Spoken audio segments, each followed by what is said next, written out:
a silence more suffocating than death itself. Torune Aberame and the 10 elite members of Root under his command stood frozen in place, like statues carved from stone. Their bodies still held the posture of a coordinated assault, but their spirits had been utterly shattered in that single instant. Genjutsu, from beginning to end, they had been living within a vast, seamless illusion. Their so-called perfect plan, their so-called triple-layered kill formation, had never been anything more than a clumsy farce performed on a prearranged stage for a single audience. And now, the performance was over, and the audience had lost all patience. Torune Aberame's body trembled faintly. He was not afraid. A shinobi of Root abandoned the very concept of fear the moment he joined. He was trembling, a primal, uncontrollable shudder born from confronting the unknown, the incomprehensible, the kind of power that felt divine. They did not even know when they had fallen under the genjutsu. Was it the moment they entered this inn, or when they stepped into this town, or perhaps from the very moment they left Konoha and set out on this pursuit, they had already become nothing more than playthings in the other's palm. That feeling was 10,000 times more terrifying than being crushed head-on by overwhelming force, because it meant everything they took pride in: stealth, assassination, sensory perception. Mental fortitude was nothing more than a joke before their opponent. So it looks like you've finally figured things out. Qinfeng leaned against the doorframe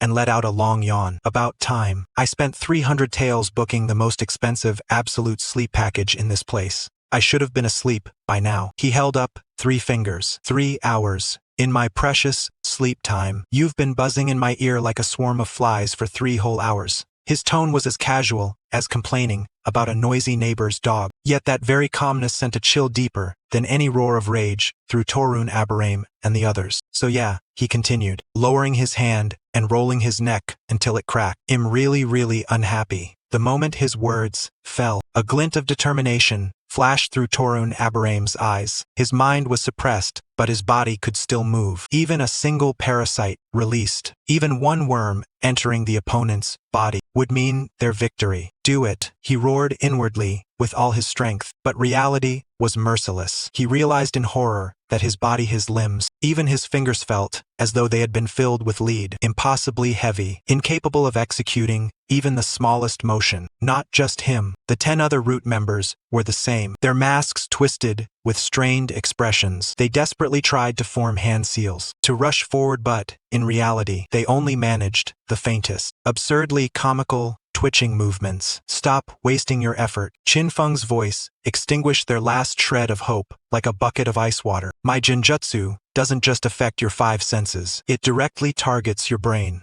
taking over your motor nervous system. With my permission, you couldn't even lift a single finger. What you think of as resistance is nothing more than thoughts I allowed you to have. Despair, utter, absolute, inescapable despair. They were like insects trapped inside a glass bottle, unable even to decide their own fate. Qinfeng extended a finger toward the struggling Root shinobi and flicked it casually. Whoosh, whoosh, whoosh. Several fragments of tatami straw, wrapped in chakra, shot out with speed exceeding that of bullets. They struck precisely at the nape of the necks, knees, and elbows, the exact points capable of instantly disabling movement. Thud, thud, thud, a series of dull impacts. The 10 battle-hardened Root elites did not even feel pain before they collapsed one after another, like puppets with severed strings, losing consciousness instantly. One move, just a single flick of a finger, and the room was left with only 3 standing figures: Qinfeng, Shiranui, Danzo, and Torune Abermethi, only one still standing, though completely immobilized. Now it's your turn. Qinfeng's gaze landed on Torune Aberame. Your little bugs are interesting. I assume they're your final trump card. Torune Aberame's pupils shrank to pinpoints. Every nanopoison insect within his body screamed in alarm. He tried to release them, to make a final desperate gamble, but his body refused to obey. Don't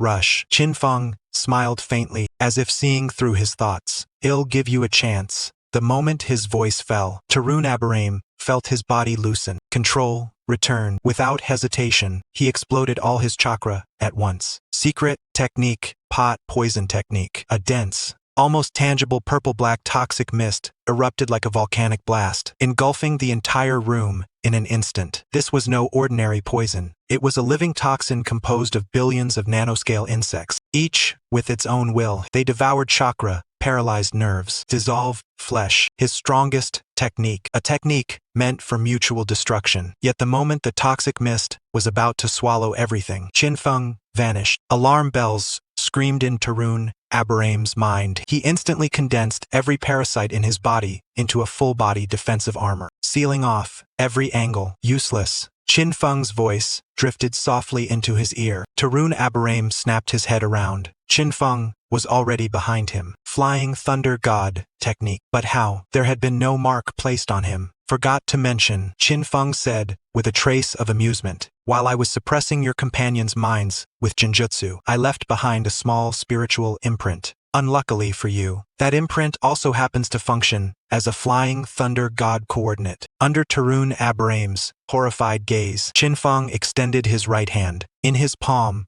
a compact, rapidly spinning sphere of azure chakra rotated in absolute silence. Rasengan. But unlike the one Naruto Uzumaki used, loud and violent, this one was different. It was only the size of a fist compressed to the extreme. Not a single sound escaped it. Not even the surrounding air was disturbed. It was like a quiet, beautiful, black hole of death. Goodbye, Bug Keeper. Qinfeng gently pressed the silent Rasengan against the parasite armor. No explosion, no earth-shattering roar, only a soft pop, like a balloon being pierced. The armor that Torune Abaram had prided himself on capable of resisting all physical attacks was torn apart instantly, as if it were made of paper. The spiraling force pierced through and struck his back directly. Ugh! His body arched violently, like a cooked shrimp. He looked down at the hollow, the size of a bowl in his chest. Rampaging chakra ravaged his body, shredding meridians and organs into pulp in an instant. The nanoparasites bound to his life force lost their chakra supply and died instantly, crumbling into ordinary dust that scattered from his body. He slowly knelt, using his last strength to raise his head toward the man who still looked utterly indifferent. You, who are you? I,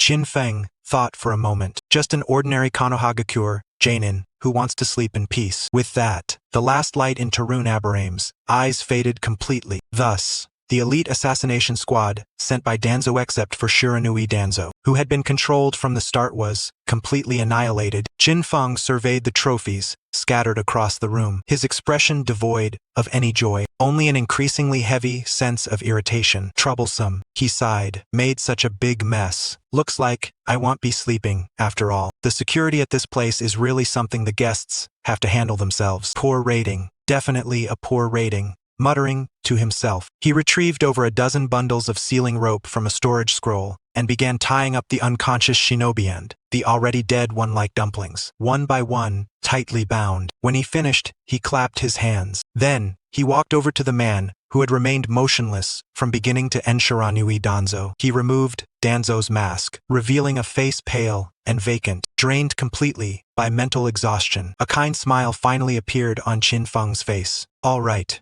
Got the key. Now, let's see. He placed his hand on Danzo's skull, unleashing full sensory perception into his defenseless spiritual world. Danzo, what kind of secrets are hidden in your little rat nest? Hopefully nothing that makes me even more unhappy. A dangerous light flashed in Qinfeng's eyes because, otherwise, I can't guarantee what it'll do to Konoha. Qinfeng's hand remained pressed upon Yamanaka Fu's crown. His expression was as serene as a still ancient well. Yet within the depths of his mind, a tempest far grander and more tumultuous than any ninjutsu duel was unfolding. It was the memory of Yamanaka Fu. Under the influence of his fully matured perceptive and spiritual powers, the layers of encryption and sealing marks that protected Yamanaka Fu's brain swung wide open before Qinfeng. Countless shards of fragmented, shadowed, and blood-stained memories surged toward him like a flood tainted with the stench of rust and decay. He saw it all. A cold, damp underground base, shrouded in perpetual darkness. Rows upon rows of young children with vacant eyes and numb expressions, like products on an assembly line, indoctrinated with twisted wills. Abandon your name. Abandon your emotions. Abandon past and future. We are the nameless roots, supporting the great tree in the darkness. He witnessed a boy branded with a grotesque curse seal on his tongue. At the very moment he tried to reveal a secret, his body stiffened, foam spilled from his mouth, and he choked to death in silent agony. This was the Tuncalamity Eradication Seal, the most malevolent shackle used by Danzo to ensure absolute loyalty among root members. He saw a vast container filled with green nutrient liquid. Inside, a horrifying, monstrous arm was submerged, Embedded densely within the arm were more than a dozen scarlet, slowly rotating Sharingan eyes. Each eye seemed to still harbor the grudges and unwillingness from the moment of death, staring unblinkingly beyond the container. Beside the container, Shimura Danzo was engaged in an excited discussion with a pale-faced man whose eyes resembled those of a venomous snake. Qin Feng recognized the man, Orochimaru. He even heard their conversation. The cells of the first Hokage possess formidable vitality, making them the best vessels for fusing Sharingan. The power of the heavenly god is still unstable. Shusui's eyes require further experiments. The night of the Uchiha clan's annihilation yielded a vast number of Sharingan. Enough for our next phase of research. Uchiha Annihilation. Heavenly god. First Hokage's cells. Each keyword stitched together an abhorrent and deranged tableau in Qin Feng's mind. This old man named Danzo was not scheming to protect Konoha at all. He was using the vilest means to steal the most forbidden powers, attempting to turn the entire village into a testing ground for his own ambitions. And all of it was cloaked under the grandiose banner of protecting Konoha. Qin Feng's face remained expressionless, but his gaze was growing colder by the moment. He had never cared for the power struggles within Konoha. Who became Hokage? Who sat among the elders? It was all irrelevant to him. His ideal was simply to find a place to live quietly and peacefully, leading a simple life. Yet this rat named Danzo kept disturbing his peaceful dreams. The first time, wasting his time in meetings. The second time, sending 12 flies to ruin his vacation. Now, from the memories of one of those flies, he saw so much that made him physically nauseous, disgusting filth. It was like wanting nothing more than to lie quietly at home, only to discover a massive pile of garbage lurking beneath the bed. You might not care who owns the house, but you cannot tolerate the presence of that garbage, because it will continuously send cockroaches to disgust you. Qin Feng detested trouble above all else. To him, Shimura Danzo was once merely a somewhat annoying old man. But now, he had officially escalated to a pile of refuse that must be eliminated. At that moment, a familiar, cold mechanical voice echoed within his mind. Beep! System 72-hour cooldown period has ended. Detection complete. A large number of skills available for acquisition discovered in target memory stream. New skill list refreshed. 1 secret technique. Mind transfer puppet curse seal technique. Yamanaka clan forbidden technique. Convert spiritual power into a curse seal. Implanted into an enemy's body for remote control. Available for instant maximum upgrade. 2 secret technique. Pot poison art. Yamanaka clan forbidden technique. Cultivates nanoscopic venomous insects capable of corroding chakra and cells. Available for instant maximum upgrade. Tri-sealing technique, ton calamity éradication seal, route secret technique. A malignant curse seal to prevent information leaks. Available for instant maximum upgrade. 4 Jujutsu. Heavenly god. Uchiha Shusui's Mangekyo Sharingan ability. The strongest genjutsu capable of permanently altering an opponent's will without detection. Available for instant maximum upgrade. 5 Forbidden technique. Izanagi. Uchiha clan forbidden technique. Consumes 1 Sharingan eye to convert damage or death suffered by the user into a dream. Available for instant maximum upgrade. 6 Bloodline limit. Would release, based on analysis of first Hokage cell research data, encompassing all would release ninjutsu. Available for instant maximum upgrade. A lengthy roster unfolded in Qin Feng's consciousness. An opulent treasure trove. Finally, his eyes flickered with a glimmer of life. Countless previously unused permissions stored within him now found their purpose. He gazed at each forbidden technique on the list, the corners of his mouth curling into a smile devoid of warmth. Danzo, oh Danzo, you sent me a pillow. How am I supposed to thank you? Without hesitation, he commanded, System, upgrade all to maximum level at once. Beep, command confirmed. Upgrading skills. Secret technique mind transfer puppet curse seal technique. Maximum level. You can now simultaneously control over 10,000 targets implanted with curse seals. Secret technique pot poison art. Maximum level. Your chakra can directly transform into nanoscopic intelligent energy insects.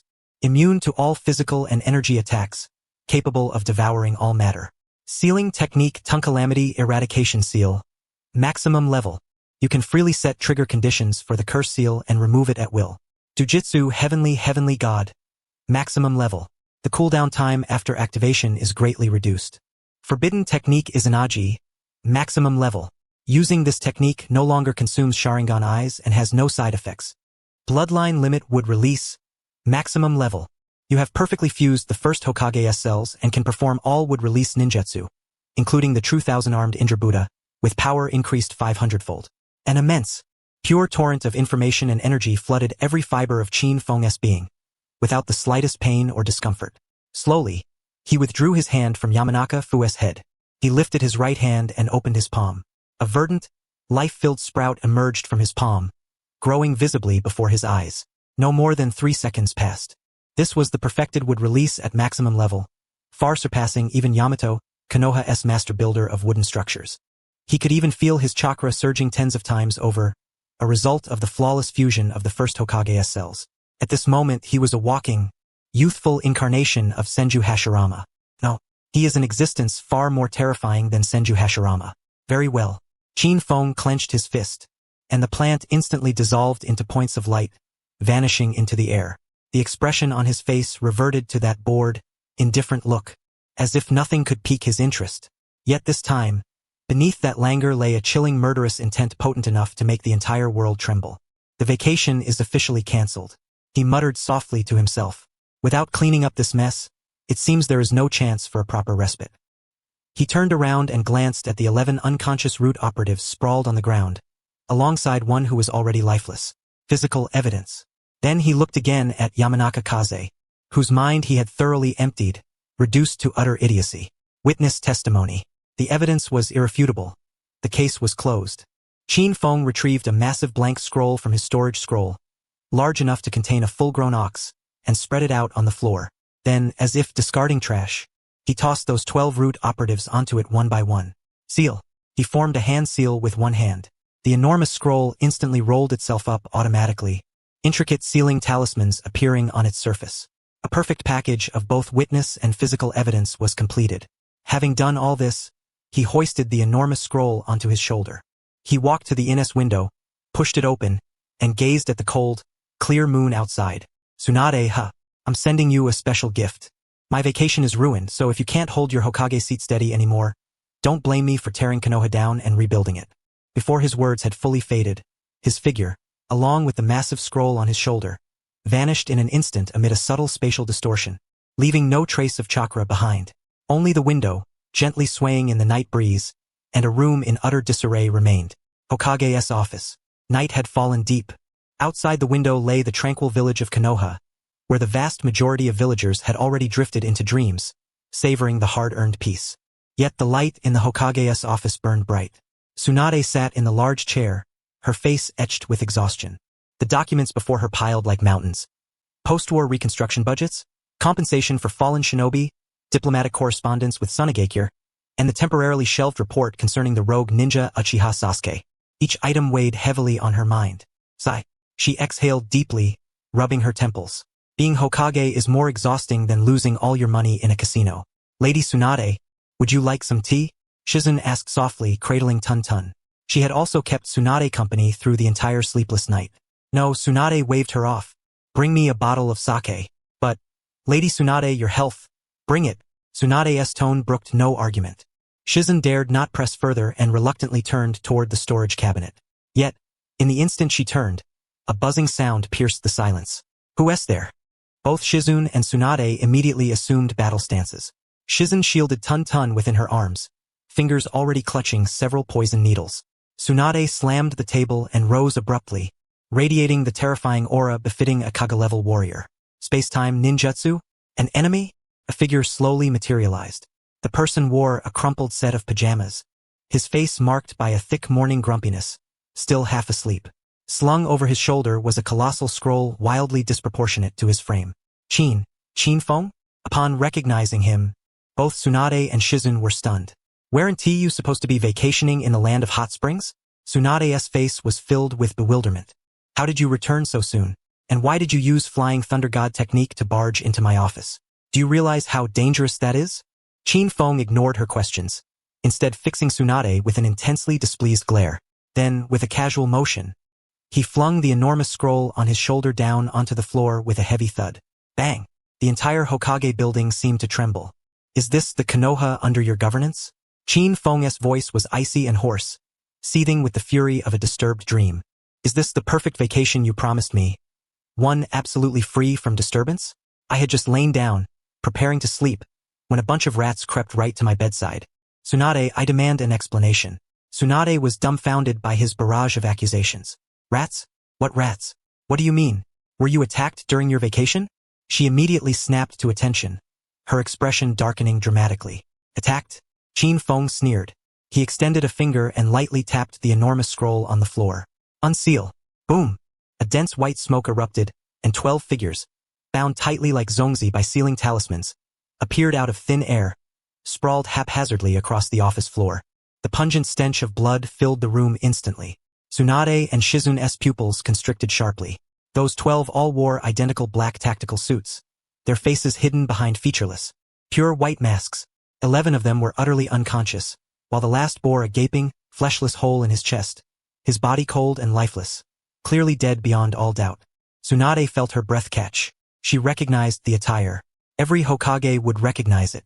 This was the deepest darkness within Konoha, the Root, an organization that answered to only one person, operating outside the Umbu, and long since supposed to have been disbanded by the third Hokage. Root. Tsunade spat the word through clenched teeth, her fists tightening so severely that her knuckles cracked sharply. She abruptly lifted her gaze to Qin Feng, eyes brimming with shock and disbelief. It's Danzo? Who else? Qin Feng rolled his eyes, as if to say, isn't that obvious? Who else could control these rats who shun the light besides that old man? I originally planned to sleep peacefully for 3 months at the hot spring inn. Instead, these pests robbed me of a precious 3 hours of rest. He stepped in front of Tsunade, hands braced on the table, looking down at her with an emotionless, icy stare. Now, the physical evidence and witness testimony are here. This one, Yamanaka Kaze, is a Root elite whose mind contains everything you need to know, including Root base locations, personnel lists, and some filthy dealings involving a certain rogue ninja that you absolutely don't want outsiders to discover. He gestured toward the empty-headed Yamanaka Kaze. This one, Yamanaka Torune, also an elite but not very bright, he is dead by my hand. He then indicated the corpse with the chest wound. This pile of trash is yours now. My vacation has been utterly destroyed. I am displeased. Therefore, I give you a deadline. Before dawn, handle this matter thoroughly. If after dawn breaks, that rat named Danzo still sits comfortably in the elder's seat, Qin Feng's lips curl into a cruel smile. Then I shall have no qualms about treating the entire Konoha High Command as refuse, and clearing them all out together. Having spoken, he pulled over a chair, sat down without a care, closed his eyes, and began to rest. His demeanor plainly declared, I am here watching you handle this. Fail and you are doomed. The entire office sank into a deathly silence. Tsunade's chest heaved violently. Her anger was not born from Qin Feng's threat, but from Danzo's audacious recklessness that made her tremble all over. Assassination. He actually dared to attempt the assassination of the village's most meritorious ninja, Qin Feng. How is this any different from treason? This is an attempt to undermine Konoha's very foundation. This is a direct challenge to her absolute authority as the fifth Hokage. Silence. Tsunade's roar threatened to tear the roof off the building. Yes. Silence trembled with fear. Immediately, at once, summon Kocho Uzumaki and Mito Amaguchi, those 2 old relics, and also bring the third Hokage here. Tell them there is an emergency grave enough to overturn Konoha. If any of them dare refuse, tell them it's Danzo's doing. And summon all the Umbu. Surround Root's base. Not a single fly is allowed to escape without my order. Yes. Silence dared not show the slightest neglect. Cradling tonton. She dashed out of the office at top speed. Tsunade gazed at the Root operatives sprawled across the floor, then glanced at Qin Feng, who sat with closed eyes as if indifferent. She took a deep breath. She knew that tonight, Konoha would witness a revolution. Half an hour later, the Hokage's office blazed with light. The atmosphere was suffocating, chilled to the bone. Hiruzen Sarutobi, Kocho Uzumaki, and Mito Amaguchi, 3 venerable elders of Konoha, stared dumbfoundedly at the 12 Root operatives lying on the ground. Kocho Uzumaki and Mito Amaguchi's faces were etched with shock and a subtle, barely perceptible fear. Hiruzen Sarutobi silently puffed on his pipe, but his trembling hands and the fathomless depths of disappointment and anguish in his eyes betrayed the storm raging within his soul. None of them could have imagined being roused from their beds in the dead of night to witness such irrefutable evidence of what amounted to treason. Tsunade, what exactly is going on? Hiruzen Sarutobi's voice was hoarse, as if sandpaper had scraped across his throat. Sensei. Tsunade's tone softened slightly upon seeing her teacher, but her fury remained undiminished. Ask them. Ask your former comrade Shimura Danzo what he has done. She slammed a freshly drafted document onto the table with force. Just 1 hour ago, he dispatched his 12 most elite root operatives on a long journey to the land of hot springs, intending to assassinate our village SS rank distinguished shinobi, Qin Feng. Unauthorized deployment of a disbanded illegal organization. Cross-border assassination of a village hero. Which of these charges isn't worthy of him dying 10 times over? Each word Tsunade uttered struck the three elders like a sledgehammer to their hearts. Is there perhaps some misunderstanding here? Kocho Uzumaki tried to resist. Danzo, he is doing this for the village? Qin Feng, who had kept his eyes closed until now, suddenly slit one open, casting a frigid gaze across the room. Collaborating with Orochimaru to study the cells of the first Hokage, implanting dozens of Sharingan within himself, and even attempting to control the Hokage with Shusui's Kotoame Tsukumi. Are these also for the village? What did you say? Kocho Uzumaki and Mito Amaguchi cried out in unison. Hiruzen Sarutobi was struck as if by lightning. Orochimaru was a lifelong wound for him. He never imagined that his former disciple and once comrade in arms had conspired together in such a vile scheme behind the scenes. Kocho Uzumaki and Mito Amaguchi turned pale as death, staring at Qin Feng as if they had seen a ghost. There's no way Danzo could have, they muttered, unable to complete their thoughts. Qin Feng pointed casually at Yamanaka Fu, who had become a complete idiot, as if mentioning a trivial matter. The three elders were utterly speechless. Hiruzen Sarutobi's pipe fell to the floor with a clatter. He knew it was all over. The decades-long struggle between light and darkness between him and Danzo had reached its conclusion today. Bring him here. Tsunade gave them no chance for further argument. Summon Shimura Danzo. She emphasized the word summon with deliberate force. When Danzo was escorted by two Umbu into the Hokage's office, a faint, calculating smile still played on his lips. To him, his plan was flawless.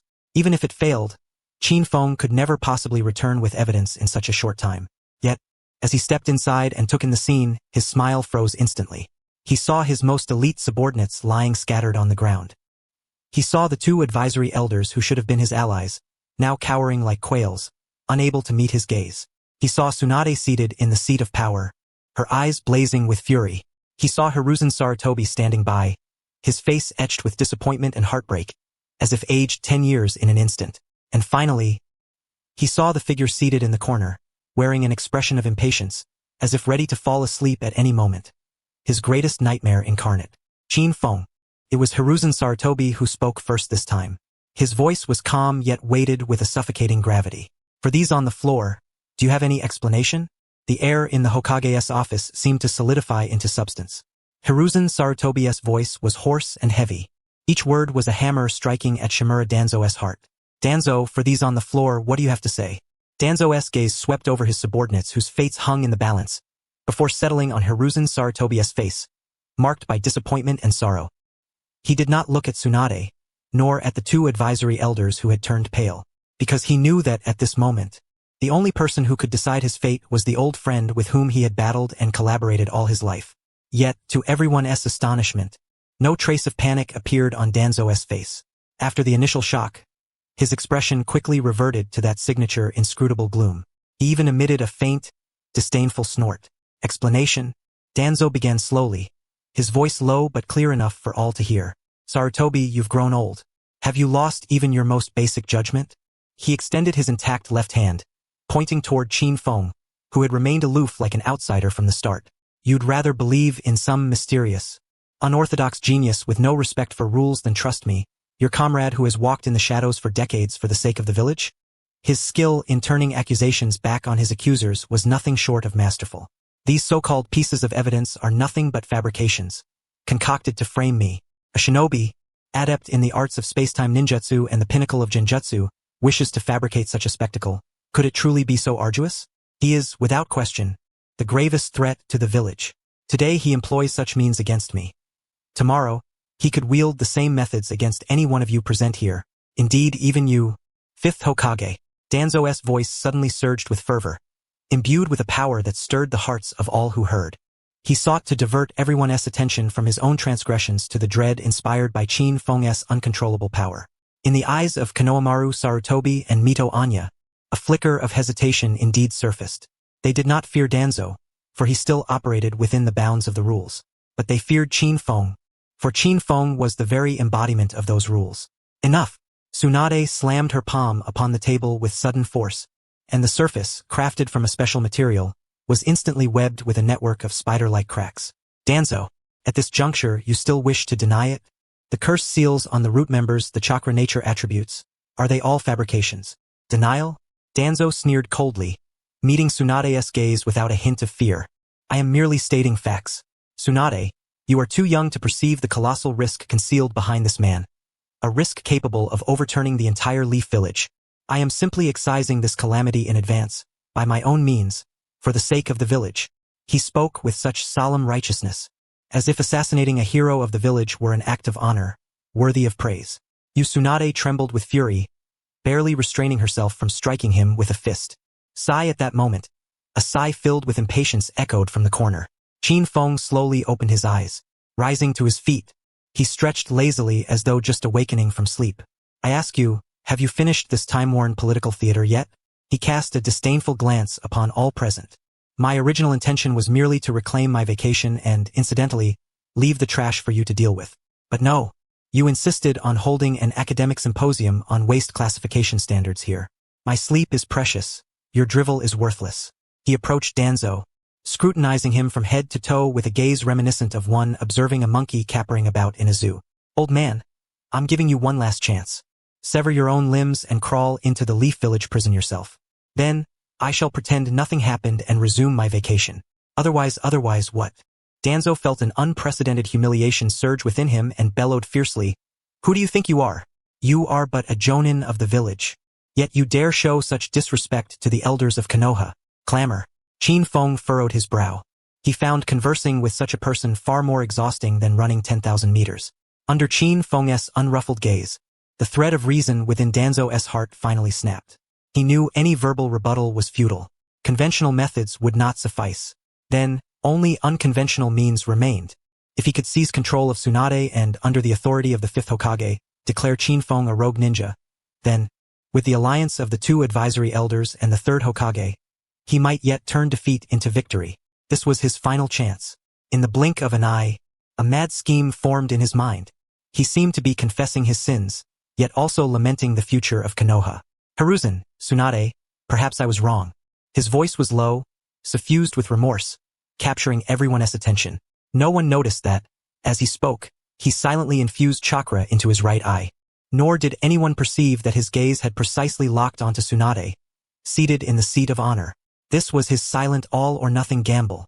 For Konoha, the moment he uttered these words, everyone anticipated a confession. Yet, beneath the bandages concealing his right eye, a crimson Mangekyo Sharingan adorned with a unique force-whirled pinwheel pattern quietly surfaced within his eye socket. The Uchiha Shursuisai, Ultimate Genjutsu, Kodowa Tsukumi.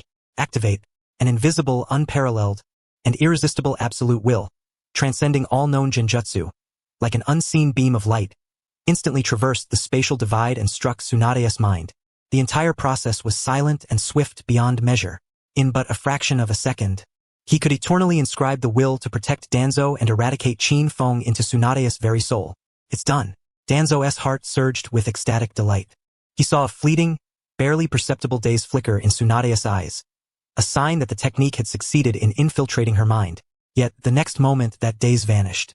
Tsunade merely frowned slightly, as if experiencing a brief headache, then all returned to normal.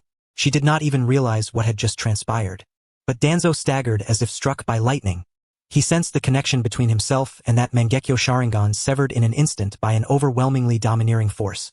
That force was like an invisible hand plunging directly into Tsunade's mind, forcibly extracting the seed of Kodowa Tsukumi he had just planted, crushing it without mercy. What? Danzo's body trembled uncontrollably. He suddenly lifted his head, his ordinary left eye staring incredulously at the man who had not once changed his posture from beginning to end. Qin Feng, how is this possible? Danzo's voice sharpened with terror. My Kodowa Tsukumi, how could you that? Huh. Qin Feng finally raised his eyelids, a smile playing across his face, as though a scientist had just discovered a fascinating new toy, directly altering another's will and thoughts without detection. An intriguing concept. He critiqued the ultimate genjutsu, one capable of overturning the entire shinobi world, as if it were a dull parlor trick performed after dinner. Alas, you are showing off before an expert. Not long ago, he had already maxed out Kodowa Tsukumi with a single click via the system. He understood this technique better than Danzo. Danzo's conspicuous ocular fluctuations were as glaring as a searchlight in the night to Qin Feng's fully developed perception. And attempting to control others with genjutsu before him was pure fantasy. Moreover, you seem to have misunderstood one thing. A chilling smile curled at the corner of Qin Feng's mouth, sending shivers down Danzo's spine. The game isn't yours alone to play. You like to write things into other people's minds, do you? Well then, I shall present you with a grand gift. My turn. No sooner had he spoken than the world before Danzo's eyes twisted and warped. The Hokage's office vanished. Tsunade, Hiruzen Sarutobi, Qin Feng, all disappeared. In their place stood an immense open-air plaza. The square was packed with a sea of villagers from Konoha. Each and every one of them gazed upon him with eyes filled with boundless reverence and fervent zeal. Before him stood a towering podium. He stood resolutely upon the podium. Below him, Hiruzen Sarutobi wore an expression of profound satisfaction as he applauded.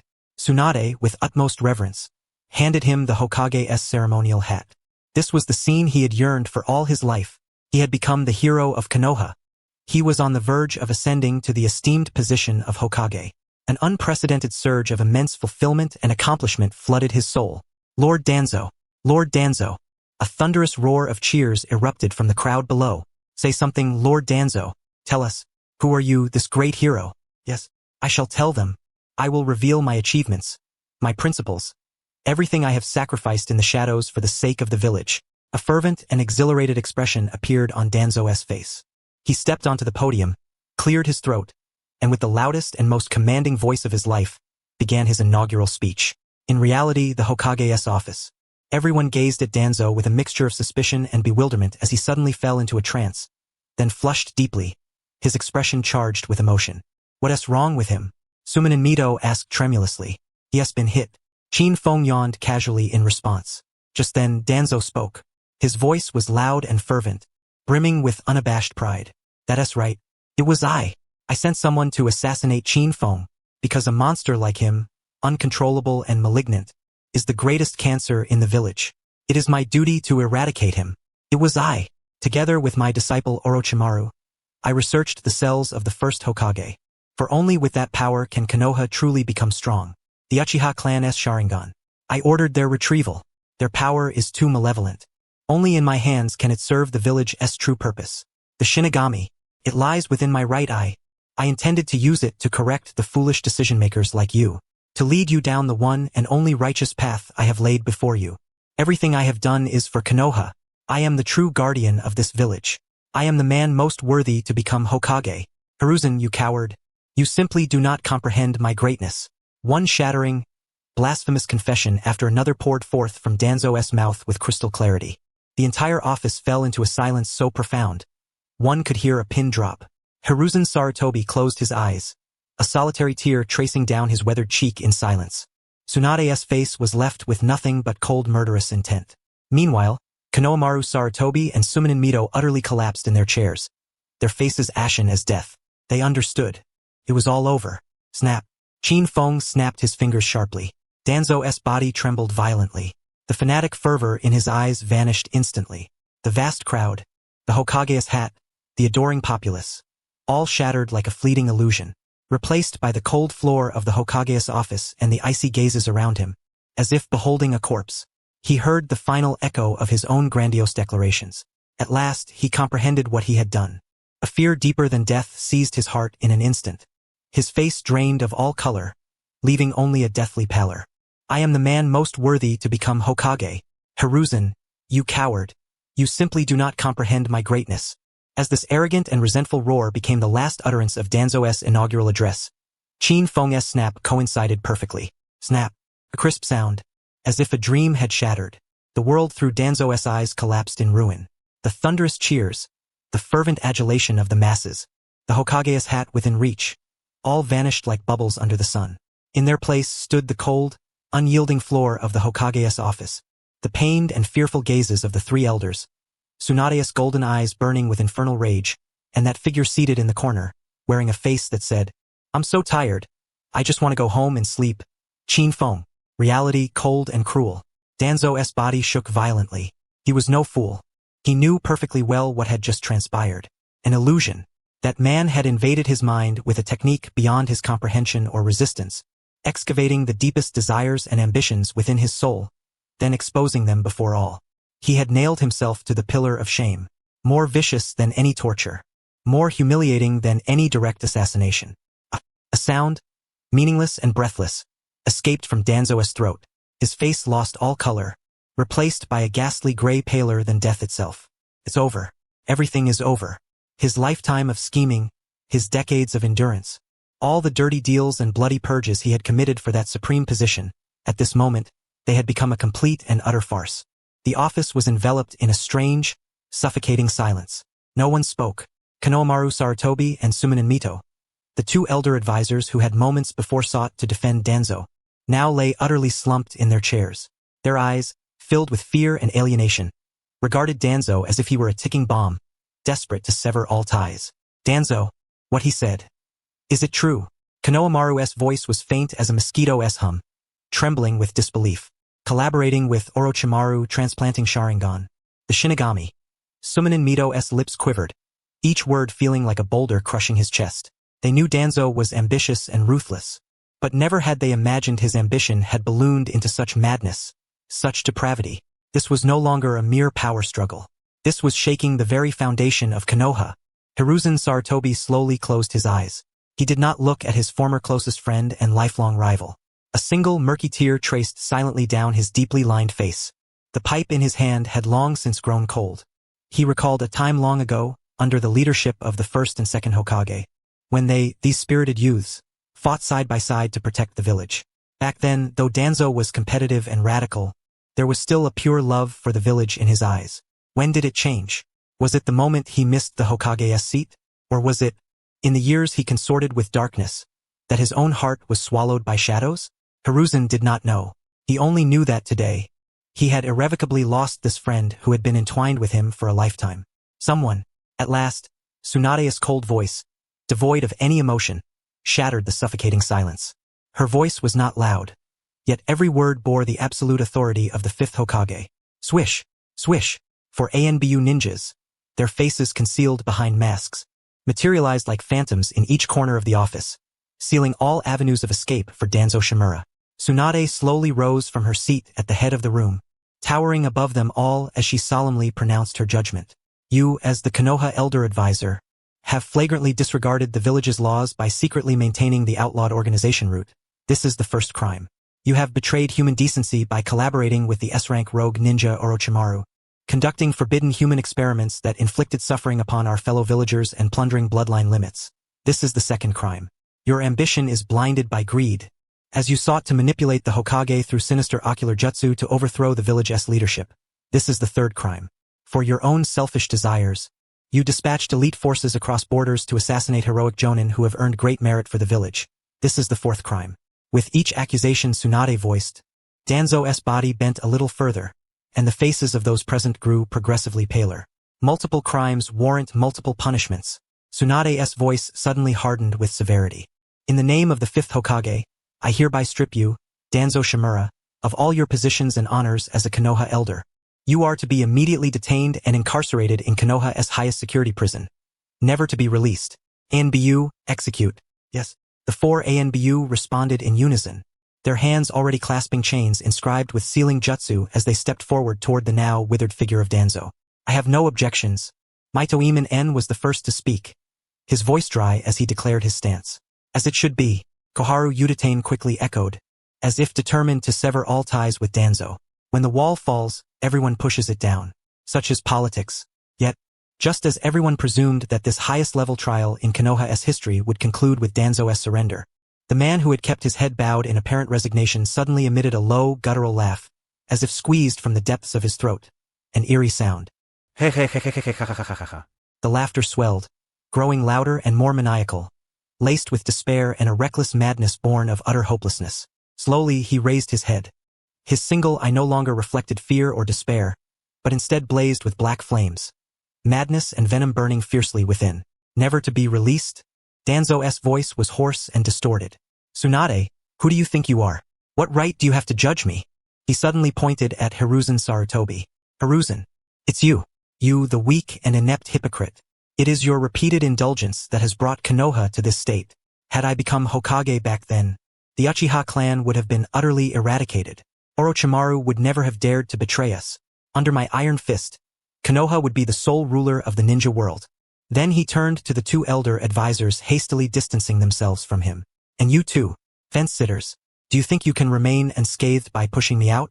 Don't forget how many of my deeds over the years were tacitly approved by you. The expressions of Koharu Yutane and Maito Iman instantly darkened to an unbearable degree. Finally, Danzo's gaze settled on Chin Fong, who wore a face of impatience, as if ready to yawn and leave at any moment. All of Danzo's madness and bitterness found an outlet in that moment. And you mysterious monster, it's you. You destroyed everything I had. You all have been deceived by him. He is Konoha's greatest threat. His very existence tramples upon order. And yet you come to judge me. The true guardian who bore all the darkness for the village. Ridiculous. Absolutely ridiculous. Danzo threw back his head and laughed wildly, as if possessed by madness. Enough, Danzo. You have lost your mind. Hiruzen Sarutobi cried out in anguish. Mad? Yes, I am mad. Danzo's laughter abruptly ceased. In his eyes remained only the final glimmer of a resolve to burn everything to the ground. Since you are all so foolish, unable to see the true future, then I will personally destroy your so-called hope, and then, in my own way, rebuild a Konoha that truly belongs to me.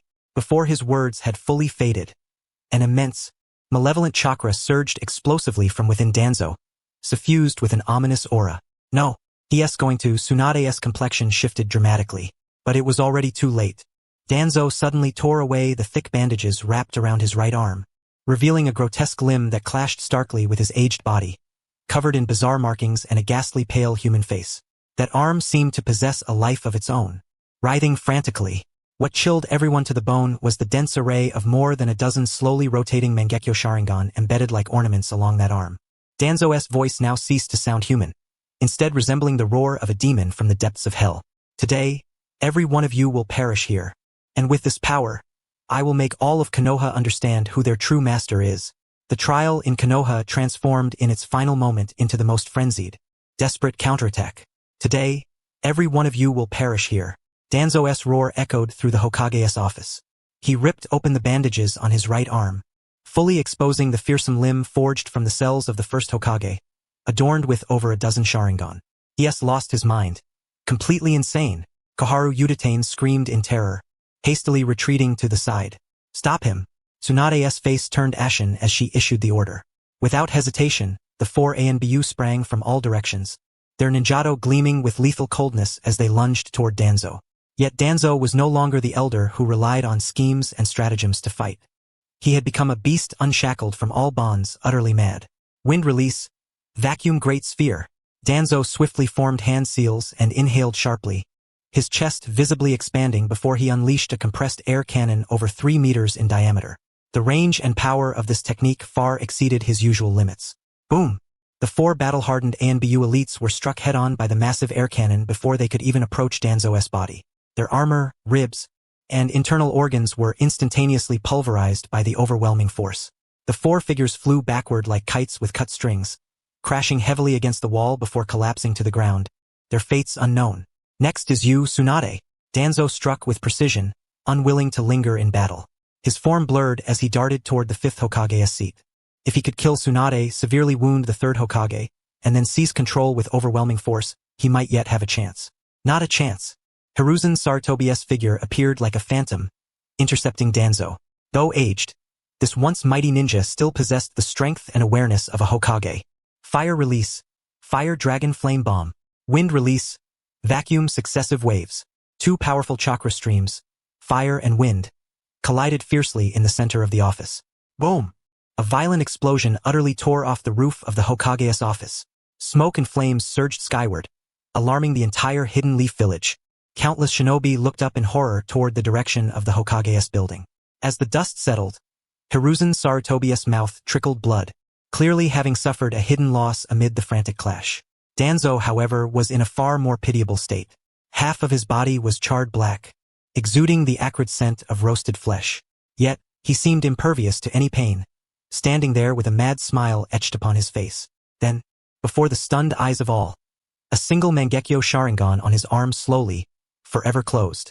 In the next instant, the scorched wounds on his body, the burn marks left by flames, unfolded as if rewound by an invisible hand, rapidly healing.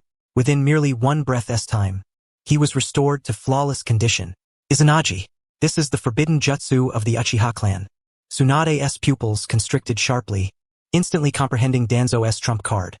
By sacrificing one Sharingan, all adverse factors, including death itself, were transmuted into mere illusions.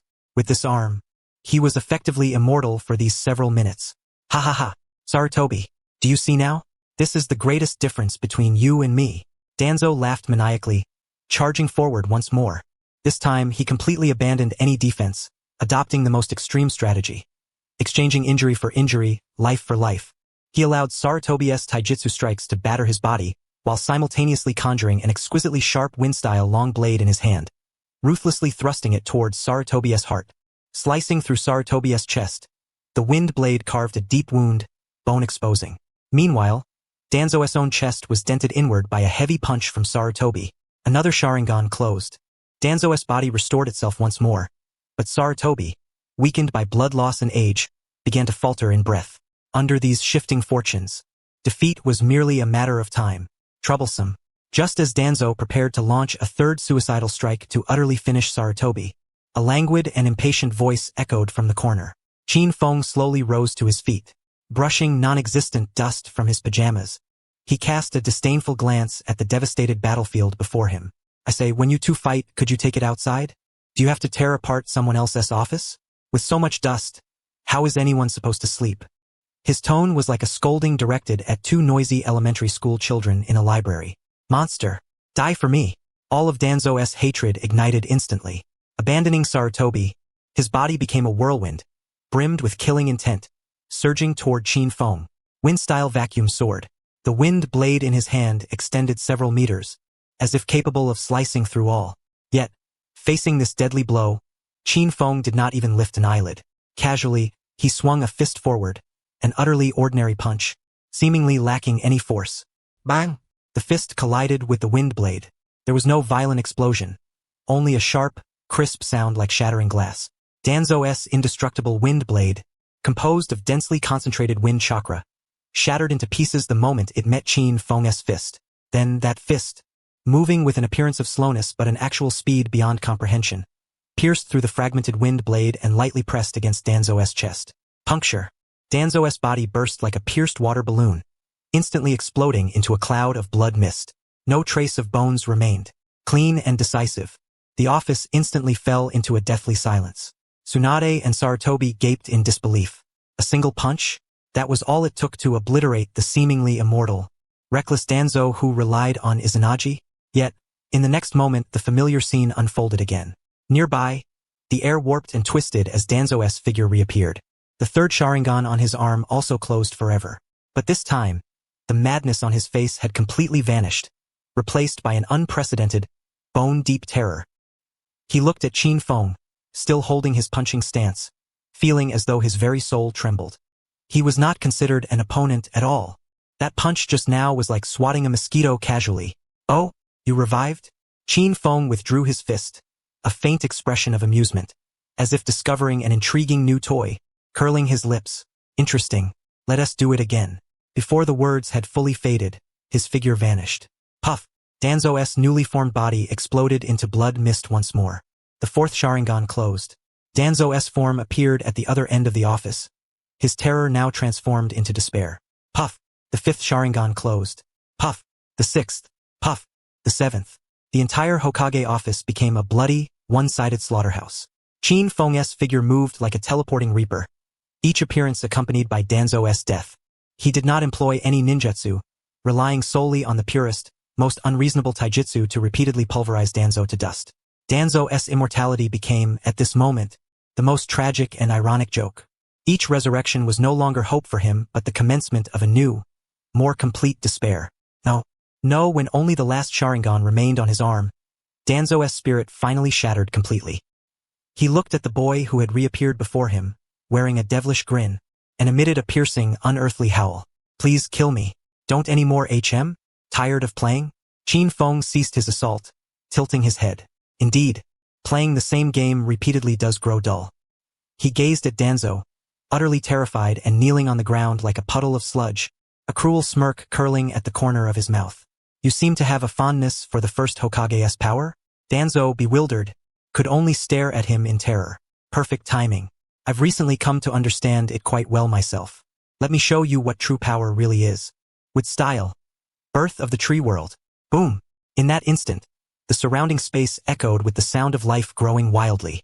Countless thick, vibrant trees, brimming with overwhelming vitality, erupted from the ground around Chin Fong, breaking through the floor tiles, piercing walls, and bursting through the ceiling, spreading frantically in all directions. Within merely a few breaths, the entire Hokage building was utterly swallowed by a dense, primordial forest that had materialized from thin air. At the very center of the forest, Danzo was bound in a human-shaped cross by countless sturdy branches, suspended midair. The arm, fashioned from the proud cells of the first Hokage, emitted a sizzling sound upon contact with the pure, overwhelming would-release chakra, as if ice and snow had met a branding iron. Wisps of white smoke began to rise, and swiftly, it withered and decayed. The stolen, impure, and tainted power he had appropriated was utterly unworthy of even polishing the shoes of its true master. This was the first Hokage himself. Sarutobi Hiruzen and Tsunade stood dumbfounded, their eyes wide as they witnessed this miraculous scene before them, overwhelmed beyond measure. In Danzo's gaze remained only the final trace of a desolate, ashen stillness. He had lost utterly and completely, defeated to the point of utter ruin. The entirety of his life's pursuit, the culmination of all his schemes and machinations, was, before this other, nothing more than a cheap toy that could be crushed with a casual hand. Chin Fong slowly approached him, eyes fixed on the single remaining Sharingan in Danzo's possession. The game was over. He reached out gently, pressing his hand upon that lone eye. The final gleam extinguished, and this time Danzo would never rise again. His body, bereft of all support and strength, sagged limply. The darkness that had shrouded Konoha drew its curtain down on this day in the most thorough and humiliating manner imaginable. The game was over. After the last Sharingan on Danzo's arm closed, the man, bound midair by branches, lost all support and fell like a tattered puppet, hanging limply and silently. The power he had sought his entire life, the darkness and conspiracy he had so proudly wielded, along with his unwilling ambition, all came to a definitive end on this day. The Hokage's office, or rather, the small forest that had once been the Hokage's office, was plunged into a deathly silence. A silence far more suffocating than any moment before. Moonlight filtered through the gaps in the fresh leaves of the young trees, illuminating four faces etched with extreme shock. Konohamaru Sarutobi and Mitarashi Anko, two elder advisors who had maneuvered through Konoha's political landscape for decades, stood like weathered stone statues, frozen and motionless. Their mouths hung open unconsciously, wide enough to hold an egg. Their eyes were hollow and unfocused, as if their souls had been utterly extracted by the miraculous scene they had just witnessed. Fear? No, that word no longer sufficed to describe their state of mind. The power they had spent their lives chasing, the political cunning they had relied upon, seemed utterly insignificant once Chin Fong unleashed would release, like a mere speck of dust. Tsunade's condition was marginally better, but still severely strained. Her golden eyes were fixed unblinkingly on the youth, who maintained an expression of serene detachment, her chest rising and falling with intense breaths. What had she seen? Would release. The legendary Kekkai Genkai that even she, granddaughter of the first Hokage Hashirama Senju, had failed to inherit. The unique hallmark of the man who had quelled the chaos and was hailed as the god of shinobi. And now, this divine power, known only from scrolls and legends, was manifested before her by a mere teenager. Her worldview shattered into fragments in that instant. Among all present, the most shattered was Sarutobi Hiruzen.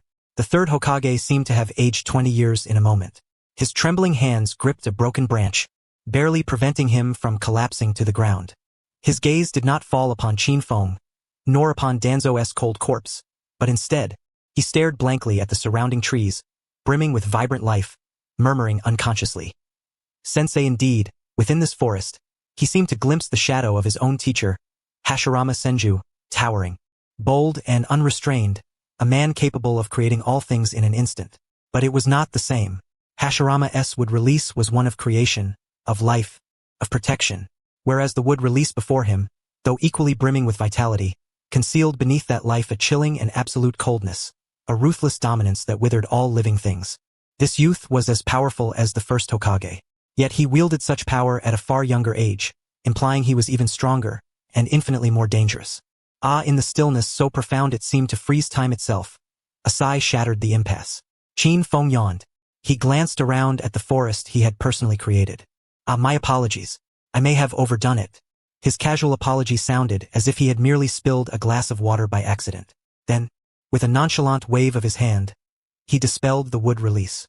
The next moment, what unfolded caused every eye to nearly pop from their sockets.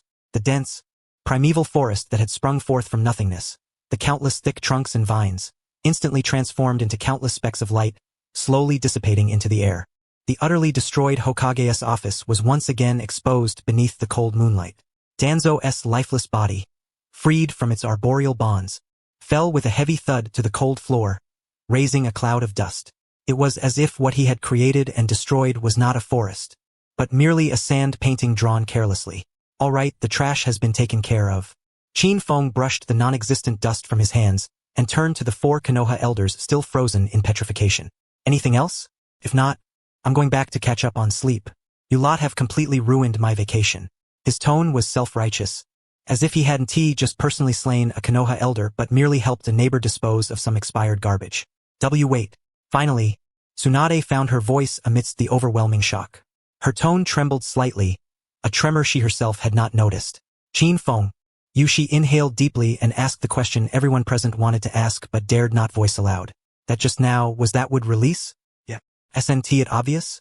Qin Feng gave Tsunade a look that said, what's wrong with that? Got a problem? A problem? Tsunade thought her temples were about to burst. How could you possibly have wood release?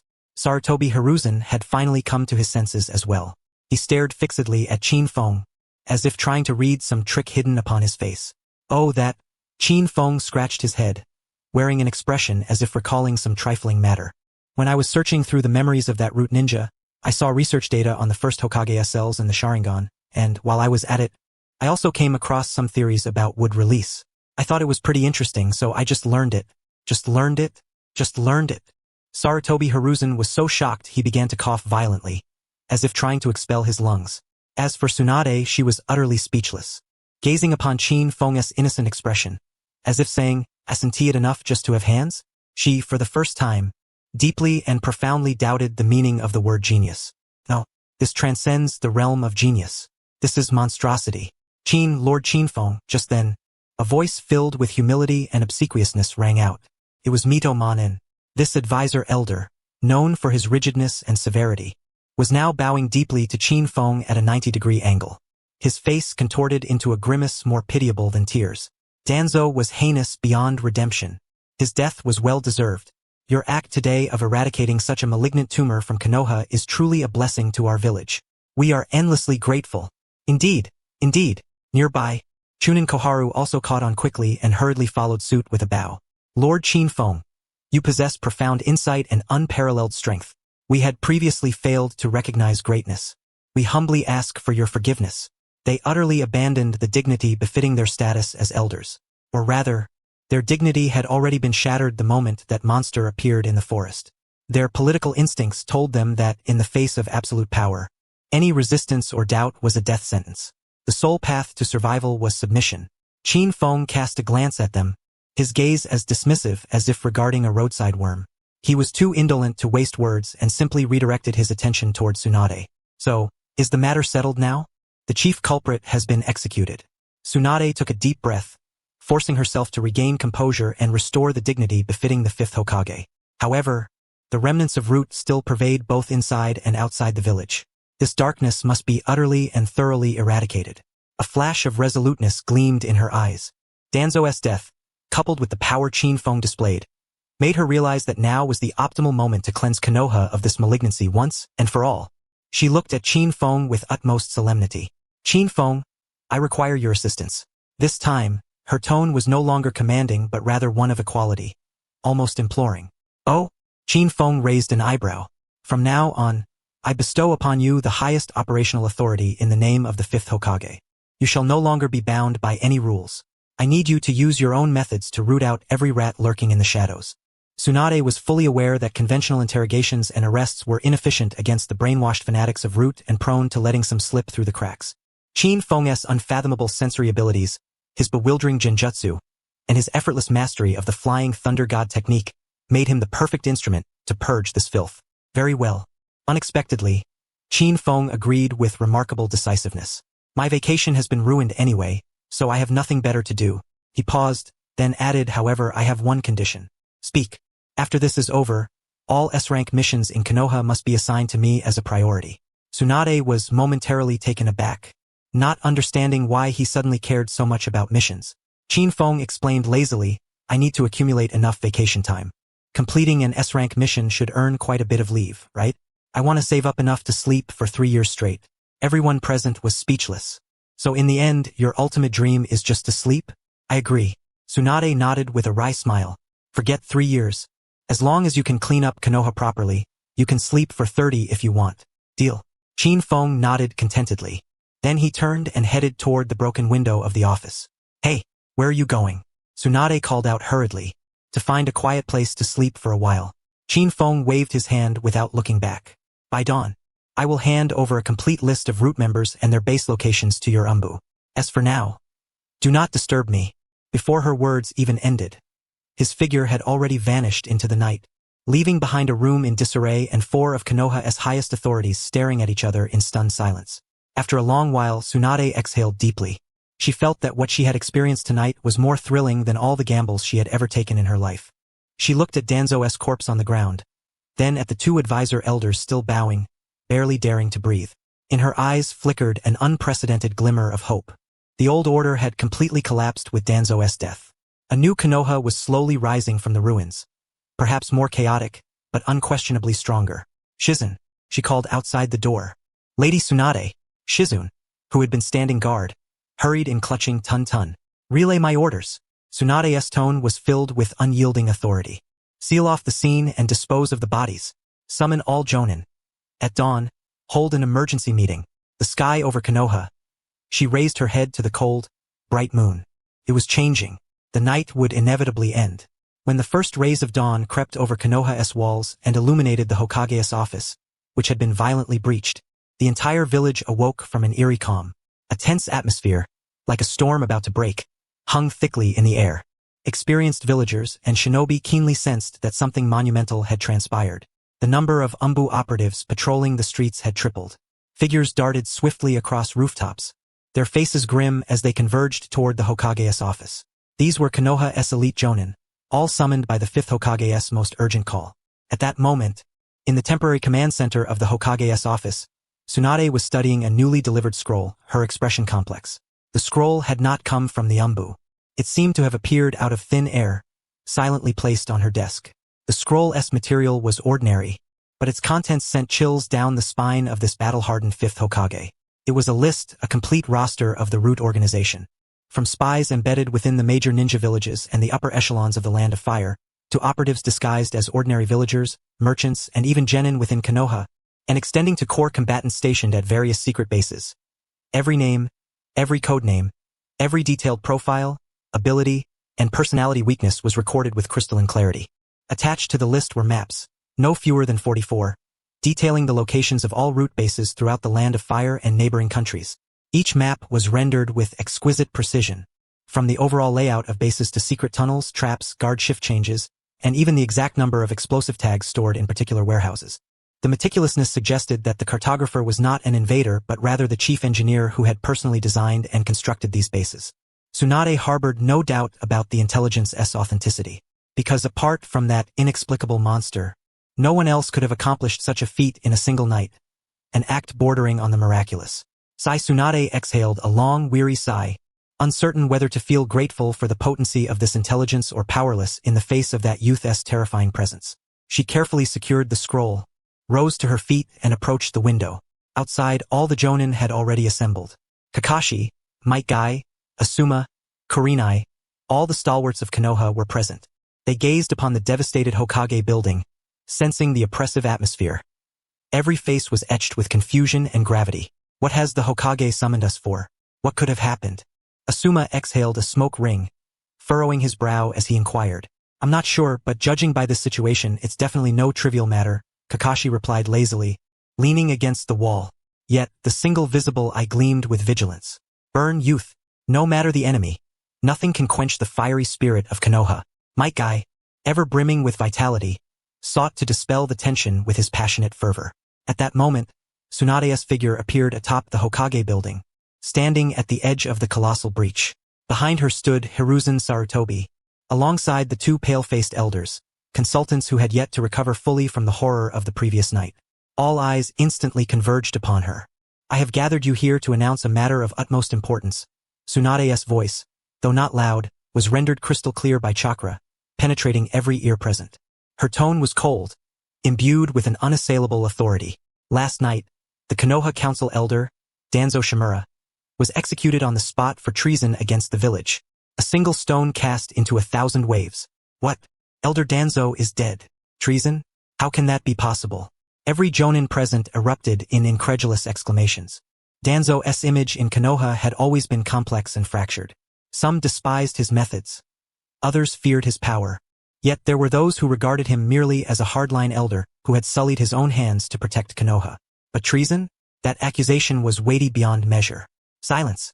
Tsunade's fierce shout, a display of her strength as an elite shinobi, instantly subdued the entire assembly.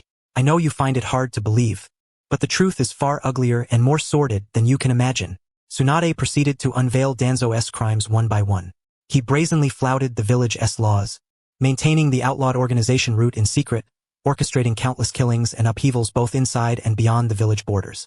He betrayed humanity itself by collaborating with the S-rank rogue Orochimaru in forbidden human experiments, inflicting suffering upon fellow shinobi to seize their Kekkai Genkai. For his own selfish desires, he dispatched elite operatives across borders to assassinate heroic jonin who had rendered great service to the village. He even dared to attempt subverting Konoha's rule by manipulating the Hokage with sinister ocular jutsu. Each charge struck like a hammer, pounding relentlessly upon the hearts of the assembled jonin. When they heard of his alliance with Orochimaru and the inhumane experiments, faces twisted with fury and revulsion. Upon learning of his attempts to assassinate village heroes, flames of wrath ignited in every eye. Now, in my capacity as the 5th Hokage, I hereby declare, Tsunade's gaze blazed with murderous intent. Root is the most venomous and terrifying parasite upon Konoha's great tree.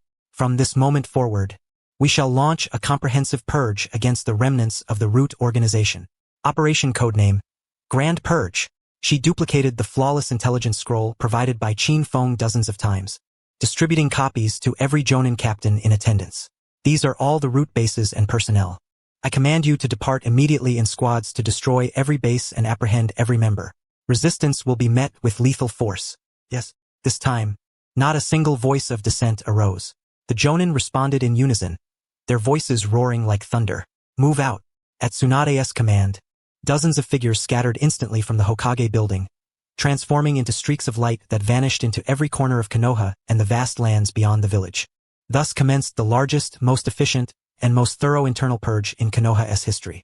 Meanwhile, beyond the village borders, in Root's largest secret base disguised as an ordinary mountain, hundreds of Root members were undergoing their brutal daily training. Most among them remained unaware that their deity, their sole object of loyalty, Danzo Shimura, was dead. They still awaited the day their lord would reign over Konoha. Suddenly, boom! The massive stone gate at the outermost layer of the base, forged from special rock infused with chakra and strong enough to withstand multiple explosive tags detonated simultaneously, was shattered by an overwhelming force from outside. Enemy attack! Piercing alarms blared throughout the base. Countless Root ninjas swarmed out like a disturbed hornet's nest, bristling with murderous intent as they charged toward the entrance. Yet awaiting them was the Konoha Jonin Corps, long arrayed for battle. Fire release, headstrong blaze, wind release, gale slash, earth release, great river of earth. A deluge of ninjutsu poured forth under the leadership of elite jonin such as Kakashi and Asuma, crashing into the narrow passageway. Root's forces suffered heavy casualties instantly. How is this possible? How could they know the exact location of our base? A Root lieutenant roared in disbelief. Not only that, it seemed they were intimately familiar with all our traps and mechanisms.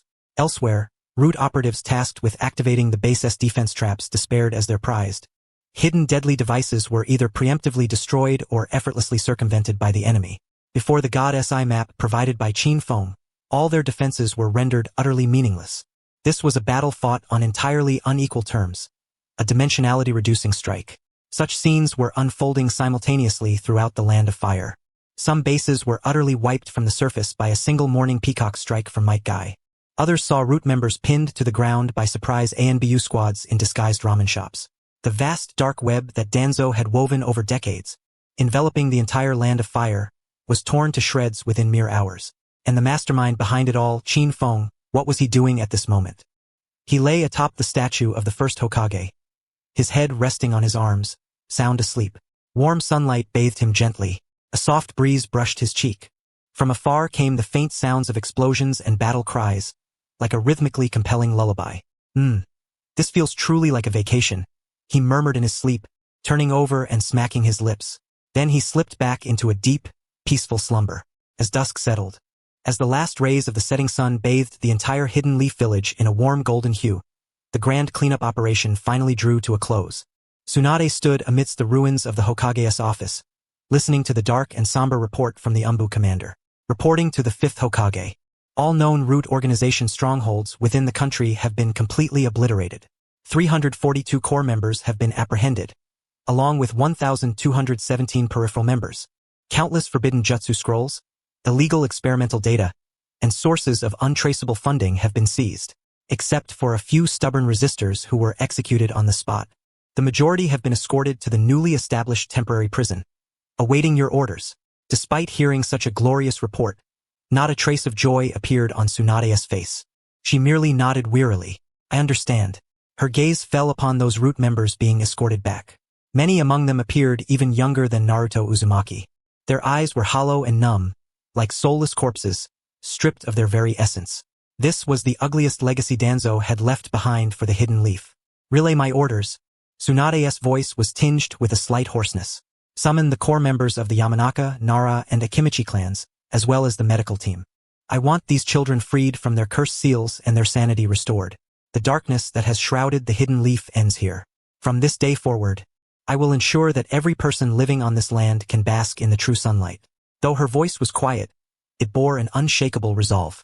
Hiruzen Sarutobi and the 2 elder advisors stood behind her, their eyes complex as they looked upon her not particularly tall yet now immensely reliable figure. They understood, from this moment on, the power structure of the Hidden Leaf would be irrevocably rewritten. A brand new era, belonging to the 5th Hokage Tsunade, had officially dawned. And the key to unlocking this era was a young boy who only wished to sleep peacefully. A true slacker. At this thought, Tsunade couldn't help but glance up at the towering Hokage rock. She seemed to see that very boy sprawled out atop the first Hokage's face, sleeping without a care in the world. A wry, helpless smile tugged at the corners of her mouth. You brat, this time I owe you one. The sunset's afterglow cast a deceptive warmth over the scarred Hidden Leaf village. Though the grand cleanup operation had concluded, the political storm it unleashed was only just beginning. Inside the temporary command center of the Hokage building, the atmosphere was oppressive enough to squeeze water from the air. Tsunade sat at the head of the table, her expression as still and deep as water. Before her lay not a mountain of paperwork, but a freshly drafted personnel appointment letter capable of shaking the entire shinobi world. At her side, Hiruzen Sarutobi sat silently, the cold pipe in his hand remaining unlit. On the other side, Kotetsu Hagane and Izumo Kamizuki, once powerful advisor elders in the Hidden Leaf, sat rigidly upright, taut as drawn bowstrings, barely daring to breathe. Their eyes no longer held scrutiny or challenge when they looked at Tsunade, only pure, cautious submission.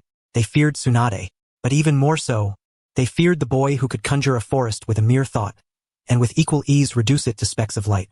I have already arranged for the subsequent handling of the Root members. Tsunade finally broke the suffocating silence. The Yamanaka clan will be responsible for removing the cursed seals from their minds. The medical team will tend to their physical health. Thereafter, specialists will conduct psychological counseling and re-education. Those whose hands have not been steeped in much bloodshed, especially the young children, will be given a chance to live under the sun once again as Hidden Leaf shinobi. As for the truly heinous criminals, a cold gleam flashed in Tsunade's eyes. They will spend the rest of their lives repenting for their sins within the Hidden Leaf prison. Hiruzen Sarutobi's eyes betrayed a flicker of relief upon hearing the plan. Kotetsu Hagane and Izumo Kamizuki bobbed their heads rapidly like pecking chicks. 5th Hokage, your mercy is most fitting, they said, eager to follow Tsunade's words, fearful that a single misstep might anger the woman who now held absolute control. Tsunade cast them a cold glance, ignoring their cheap flattery. But that is only part of it. Her tone suddenly turned grave. Though Danzo is dead and Root disbanded, this incident has exposed a graver issue than Root itself. Her words caused the 3 elders present to hold their breath. That issue is Qin Feng. When the name left Tsunade's lips, Kotetsu and Izumo visibly trembled. Tsunade observed it all keenly. His power has surpassed all our understanding. He is an absolute individual, unbound by any rules, beyond the measure of any common sense. He can be the strongest shield protecting the hidden leaf, or the most terrifying natural disaster capable of razing the entire village with a single thought. Such power cannot be controlled, cannot be counterbalanced, nor can he be regarded as an ordinary subordinate to be commanded at will. Each of Tsunade's words struck the 3 elders' hearts like a heavy hammer. This was the harshest and most helpless reality they faced.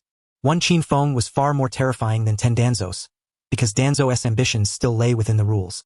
But Qin Feng himself was the rule. Hiruzen Sarutobi's hoarse voice finally broke the silence. What do you intend to do? Tsunade pushed the long-prepared appointment letter to the center of the table. If control is impossible, then cooperation is the only option. If counterbalance is unfeasible, then he must be granted equal status. I have decided to establish a new, unparalleled position.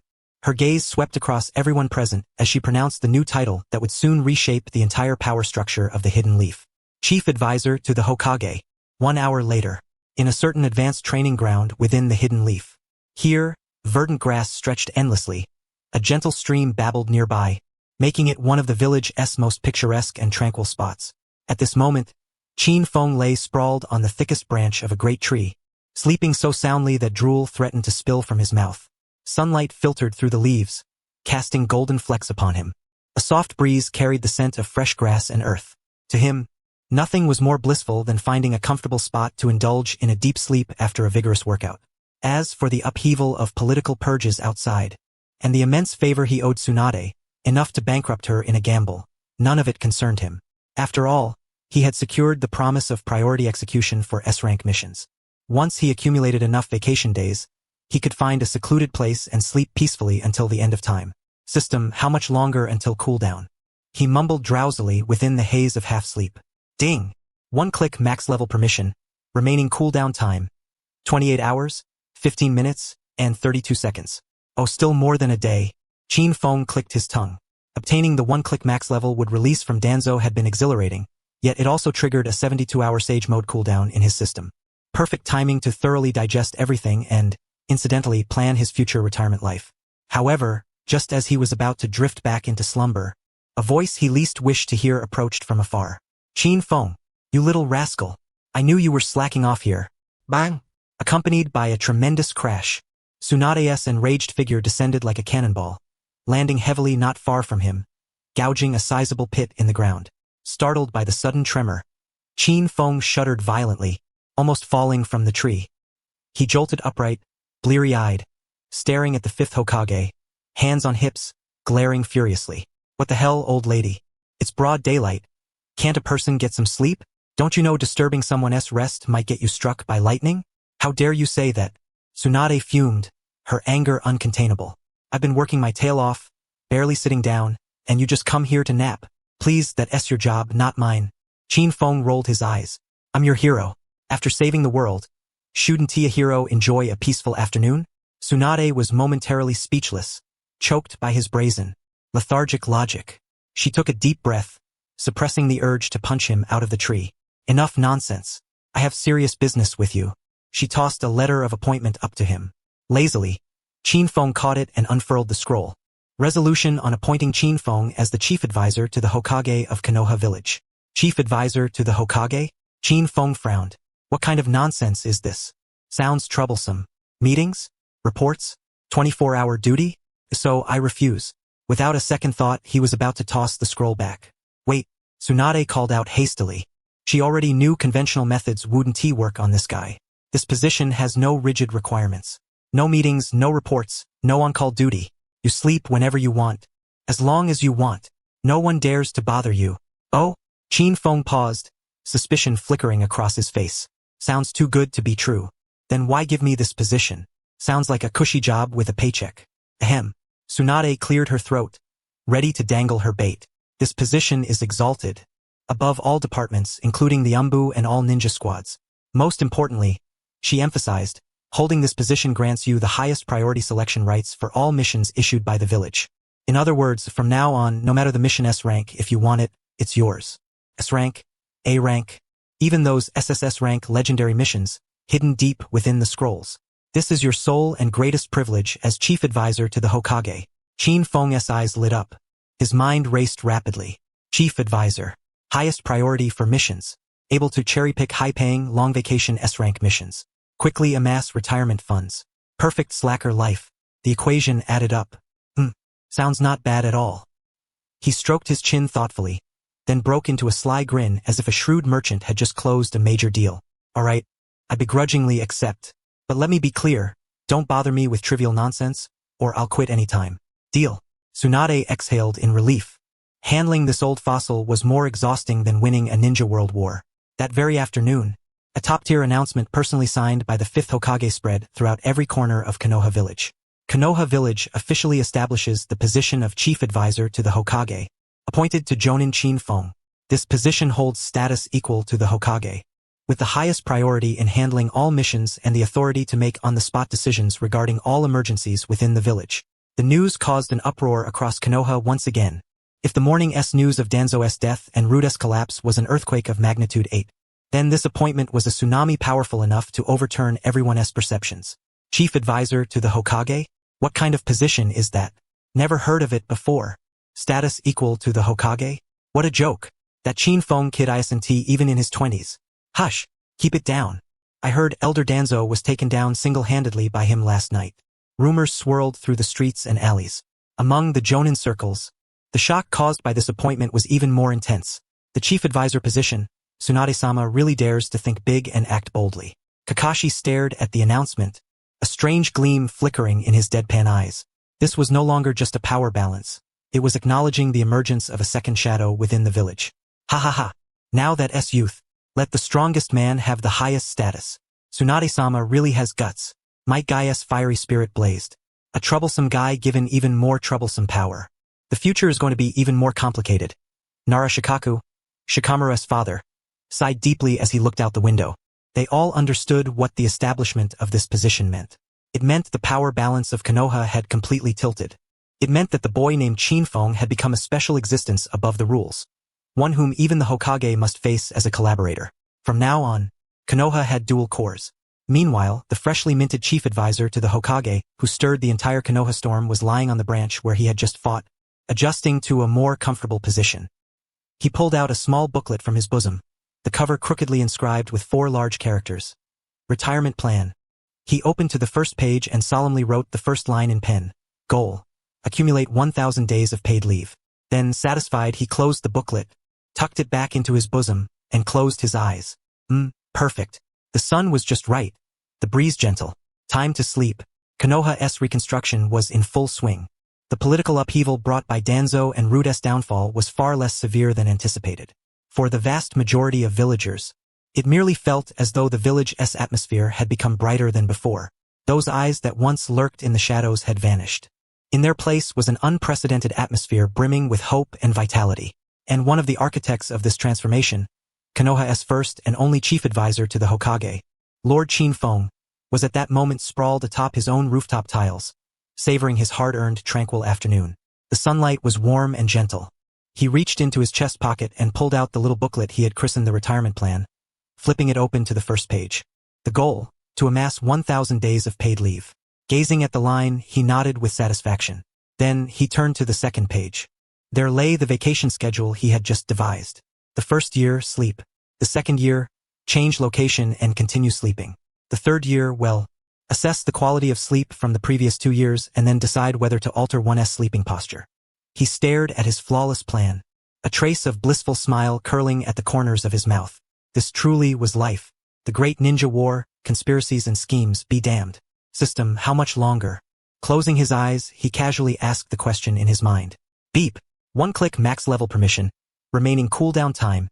4 hours, 22 minutes, and 18 seconds. Oh, almost ready. Qin Feng clicked his tongue. The 72-hour cooldown was about to expire, which meant he could soon learn new and intriguing skills again. What should he pick up next? Earth release? Water release? Or perhaps find a place to see if he could max out the dead demon consuming seal too. He was happily pondering this delightful dilemma when, bang, a tremendous explosion, accompanied by a powerful chakra surge, detonated in his courtyard. Qin Feng jolted violently, nearly tumbling off the roof. Damn it! Who the hell is it? He snapped upright, anger contorting his face as he looked toward the courtyard. There stood Tsunade, right in the center, still clutching the shattered bottle she had just crushed in her hand. Her expression bore 3 parts urgency, 3 parts helplessness, and 4 parts resolute determination that no matter what, she would drag him away today, even if she had to bind him. Qin Feng, you bastard! Get down here right now. Tsunade's roar rattled the roof tiles, causing them to vibrate ominously. Are you crazy, old lady? Breaking and entering is illegal, you know. And do you realize scaring the hero of this village will jeopardize Konoha's future development? In an instant, he vanished from the rooftop and reappeared before Tsunade, jabbing a finger at her nose as he unloaded his tirade. And look at you, filling my courtyard with the stench of alcohol. I was supposed to sunbathe here this afternoon. Compensate me for my sunshine. Compensate me for my fresh air. Tsunade stared at this scoundrel who, despite being clearly in the wrong, was more self-righteous than she was. The veins at her temple throbbed uncontrollably. She felt certain that one day, high blood pressure would claim her prematurely. And the culprit was undoubtedly this little brat before her. Enough! Stop wasting time. Tsunade forcibly cut off his spellcasting, slapping an urgent scroll sealed with the Sand Village as fiery wax emblem directly onto his face. There's a major incident. What could be bigger than my nap? Qin Feng grumbled as he peeled the scroll from his face and lazily unfurled it. To the 5th Hokage Lady Tsunade. The Kazekage Gaara was ambushed and captured last night by 2 members of the Akatsuki, Deidara and Sasori. His current status is unknown. The Sand Village has fallen into chaos and is unable to pursue. We earnestly beseech Konoha, in the spirit of alliance, to dispatch its strongest forces immediately to provide assistance. The situation is urgent. We implore the Hokage to make an immediate decision. Elders of the Sand Village. Oh, Gaara's been captured, huh? Qin Feng's tone was as indifferent as if he were commenting on a neighbor's dog barking a few extra times today. He tossed the scroll aside and turned to climb back onto the roof to continue his sunbathing. Hey, that's your reaction after reading this. Tsunade grabbed the collar at the back of his neck and yanked him back. What else? The guy wasn't caught by me. Why should I care? Besides, SNT Gaara pretty tough? How come he is so fragile? The opponent is the Akatsuki. Tsunade's tone grew heavier. That's the same organization that even Jiraiya found troublesome. And Gaara is the Kazekage, the shadow of his entire village. His safety directly affects the alliance between Konoha and Sunagakure. It concerns the peace and stability of the entire ninja world. So? Qin Feng scratched his ear. Why does that concern me? Tsunade felt her fist harden. She took a deep breath, telling herself to stay calm. Killing him now would mean no one could rescue Gaara. She switched to a coaxing tone. Qin Feng, listen to me. This mission is no ordinary task. I have already decided to send Kakashi Hatake as the vanguard to provide support. Sounds good. Kakashi's skills are solid, and Naruto's unpredictability will surely turn the tide. Let them go. I'll support them in spirit. Qin Feng nodded in strong affirmation. But Tsunade pressed her palm on him to stop him from leaving. That alone isn't enough.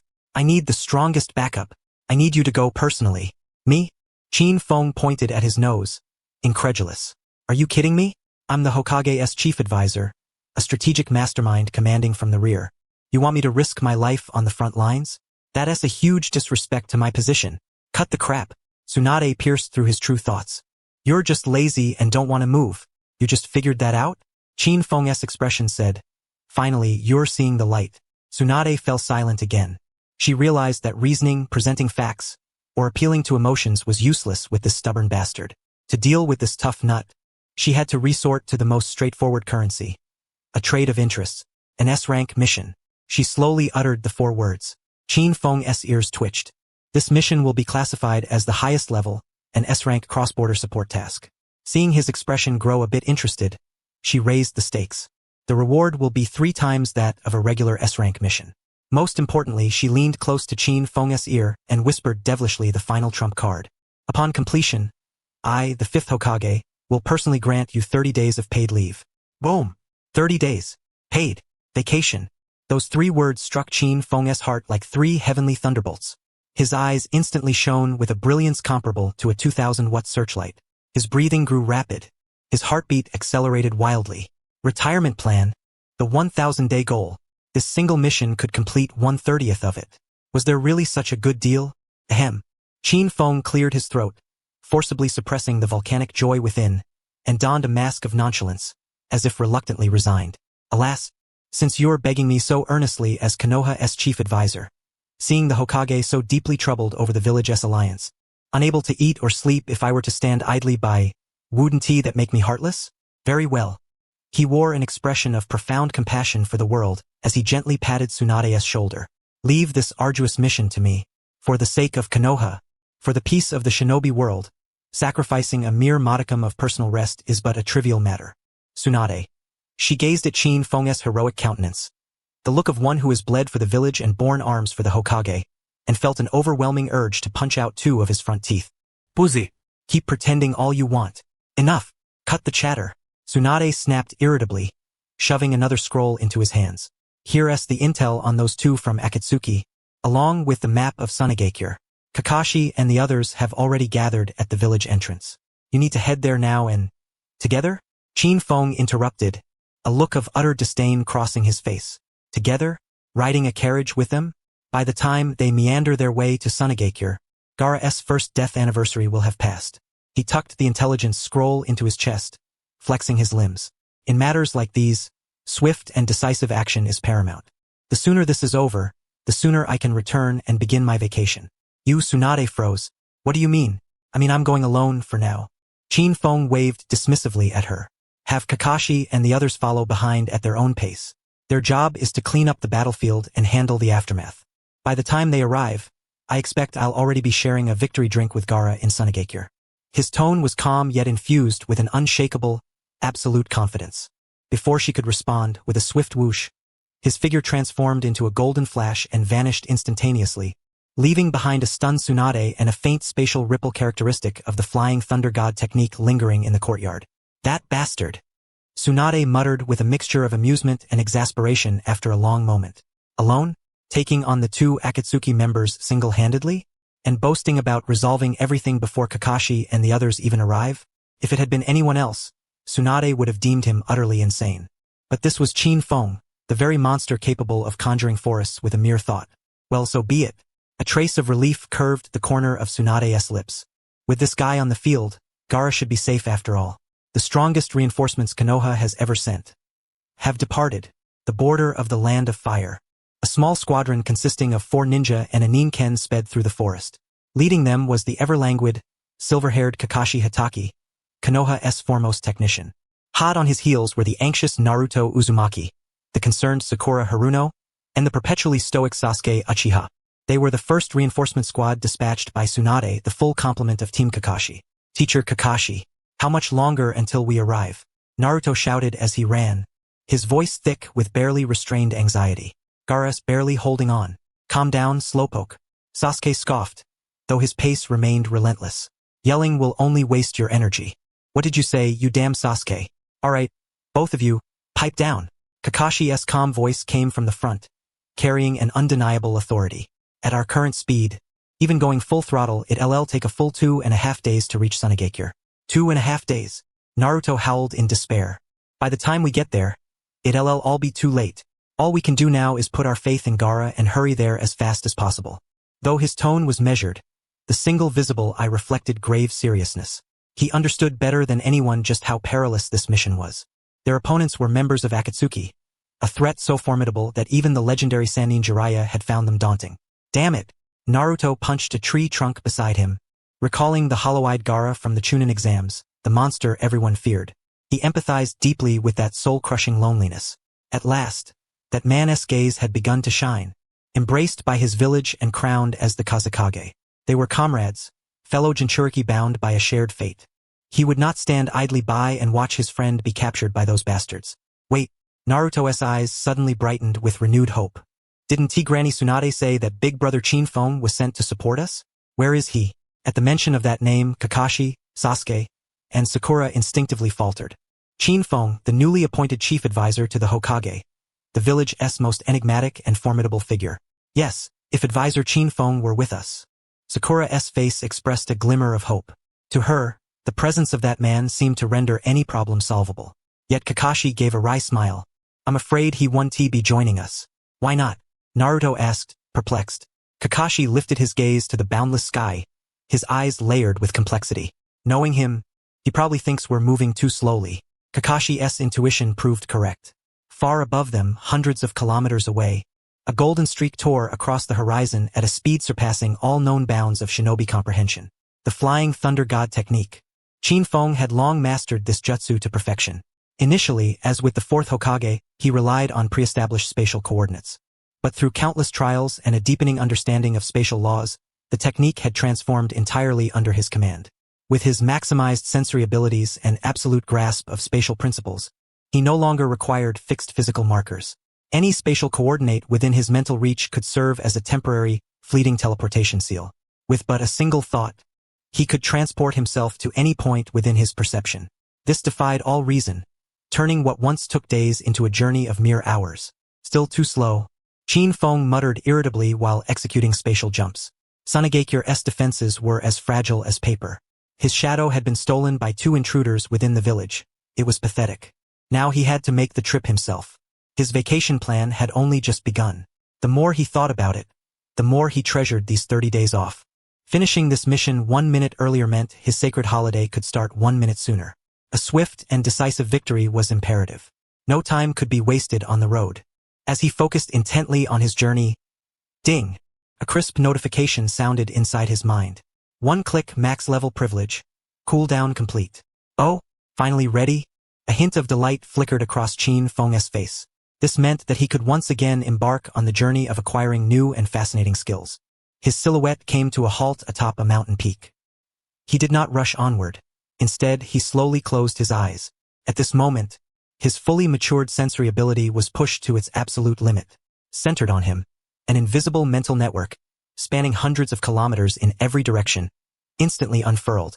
The flow of the wind, the shifting clouds, the crawling of ants on the ground, the veins of leaves, the entire world, every piece of information, transformed in an instant into a colossal torrent of data, flooding into his mind. For an ordinary ninja, such an overwhelming influx of information would cause the brain to crash immediately. But for Qin Feng, this was no more complicated than locating 2 moving red dots on a 4-kilometer high-definition map. Found them. Barely 3 seconds later, he opened his eyes. A cold smile, reminiscent of a hunter who has just spotted his prey, curled at the corner of his lips. Within his sensory network, 2 extremely arrogant and blatant chakra sources appeared in the northeastern sky, roughly 100 kilometers away. One radiated with an explosive, frenzied artistic aura, like a bomb primed to detonate at any moment. The other was chilling, decayed, steeped in the sediment of time, resembling an ancient zombie clawing its way out of a tomb. Between them, there was yet another chakra presence, faint, but brimming with unwillingness and fury. It was Gaara. Very well. Qin Feng cracked his neck, producing a series of crisp, snapping sounds. 30 days of vacation, here I come. He had already made up his mind. Swift and decisive. Then, with Gaara in tow, he would use Flying Thunder God Jutsu to return directly to Konoha, present the special leave pass personally approved by Tsunade, and find a comfortable spot to sleep soundly for an entire month. No one would dare disturb him, so let the game begin. His figure once more transformed into a golden flash, vanishing from the mountaintop. Above the land of wind, a massive white clay bird soared steadily amid the clouds. On its back sat a golden-haired, strikingly handsome youth, Deidara. Art is explosion. He gazed downward at the enormous artistic crater he had detonated to clear the path, a look of utter satisfaction and intoxication adorning his face. Hey, Deidara, stop indulging yourself. A hoarse and impatient voice called from behind him. It was Sasori of the Red Sand, concealed within his puppet, Hirako. We have captured the Jinchuriki. We should return to the base promptly to conduct the tailed beast extraction ceremony. I don't want any complications along the way. TCH, Uncle Sasori, you never appreciate the beauty of art, do you? Deidara curled his lip disdainfully. He kicked the red-haired youth at his feet, bound tightly like a rice dumpling and subdued by his clay spider puppet, now unconscious. Besides, this mission was way too easy, wasn't it? This so-called new Kazekage is even weaker than I imagined. Not a bit of challenge, he added. Completing the mission easily is a good thing. Sasori's voice remained calm and steady. But I'm not done playing yet. A hint of chaotic excitement flickered in Deidara's eyes. I hear Konoha's reinforcements are already en route. I'd love to throw a grand explosion art party with them. Don't do anything unnecessary, Sasori warned coldly. There are some very troublesome individuals in Konoha. Troublesome? How troublesome can they be? Can they really compare to our great leader? Deidara sneered. Yet, at that moment, an unprovoked, bone-deep, overwhelming sense of danger suddenly enveloped the two of them. It was as if a rabbit foraging in the grass had just been locked onto by an ancient Tyrannosaurus descending from the sky. Who goes there? Sasori's reaction was instantaneous and razor-sharp. The iron tail of his puppet Hiriko tensed to full extension, gleaming with a poisonous chill, aimed at the rear. Deidara's previously carefree expression vanished, his face turning grave in an instant. They hadn't sensed anything. No chakra fluctuación. No air movement. It was as if that terrifying presence had materialized out of thin air. Slowly, they turned their heads. Then, they witnessed a scene they would never forget for the rest of their lives. About 100 meters behind them, suspended silently in midair, was a specially forged kunai engraved with the Flying Thunder God seal. A black-haired youth wearing a Konoha jonin vest was lightly perched on the circular ring of the kunai with one foot. He hovered there briefly in a pose that defied all physical laws. Under gravity's pull, the kunai began its slow descent. His face bore the lazy, impatient expression of someone just awakened from sleep. His gaze was indifferent, as if looking at two utterly inconspicuous pieces of roadside trash. Greetings, the youth spoke. His voice was soft but clear, as though resonating directly within their minds. Two artists from the Akatsuki. I've come to pick up a delivery. He extended a finger, pointing at the red-haired youth bound beneath Deidara's foot. Hand him over to me, then you can leave. Hand him over to me, then you can leave. Chin Fong's tone was casual and languid, yet it gripped Deidara and Sasori's hearts like an invisible iron clamp. Insane. Absolutely insane. The shock on Deidara's face rapidly morphed into an extreme, almost pathological excitement. A broad, exaggerated grin spread across his lips, his eyes gleaming with bloodthirsty light. Interesting. So interesting. He licked the corner of his mouth with his tongue. It's been a long time since anyone dared speak to me like this. The last one who tried was that bastard Itachi. Kid, you're quite something. As a reward, let me show you my finest art. Before he finished speaking, his hands darted lightning fast into his ninja tool pouch. The eerie mouths on both palms each seized a piece of white clay and began chewing it rapidly. Deidara, don't let your guard down. A hoarse warning came from Hiriko. Sasori's voice carried an unprecedented gravity. This person was extremely abnormal. The Flying Thunder God seal on the kunai beneath his foot belonged to the fourth Hokage. Flying Thunder God, so what? Deidara, utterly unconcerned, flung two fully formed clay spiders into the air. In the face of my art, speed is meaningless. My art tracks and explodes perfectly. The two clay spiders traced eerie arcs through the air, one to the left, the other to the right, sealing off all of Chin Fong's escape routes and lunging forward at high speed. Deidara formed hand seals with one hand, his eyes ablaze with the fanaticism of imminent artistic creation. Yet, confronted with these two masterpieces capable of shattering boulders into dust, not a single flicker of emotion crossed Chin Fong's visage. He did not even deign to evade using the Flying Thunder God technique. Instead, he merely, with a light grace, raised his right hand and casually waved it forward, as if brushing away a pair of bothersome flies. Wind release, wind wall. An ostensibly fragile, nearly transparent barrier of air instantly materialized before him. Boom! Boom! The two clay spiders collided with the invisible wind wall with surgical precision and exploded violently. Orange flames, accompanied by a terrifying shockwave, wildly radiated in all directions. Ha ha ha! See that, Uncle Sasori? This is my... Deidara's maniacal laughter abruptly ceased. His pupils constricted sharply, and his face was etched with utter disbelief. As the dust settled, the black-haired youth remained poised lightly atop the kunai, slowly descending. Not a single wrinkle disturbed his divine robe. The slender wind wall before him, having withstood two close-range detonations, remained utterly intact, not a ripple marring its surface. It was as if those two bombs had been nothing more than feeble soap bubbles. How is this possible? My C1 was actually blocked, Deidara exclaimed in shock. Not merely blocked. The voice of Sasori, emanating from within the scarlet flow puppet, now bore a barely perceptible tremor. Look at that wind wall. Not only has it not shattered, but it has perfectly contained all the explosive force and heat within its bounds. Such a feat requires an astonishing level of chakra control. At that moment, a series of melodious alert tones rang in Chin Fong's mind. Ding! Rare Kekkei Genkai detected. Explosion release. Beginning analysis.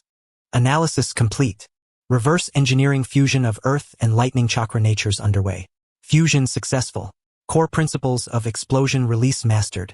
Consume 1 full level permission to elevate explosion release to maximum level.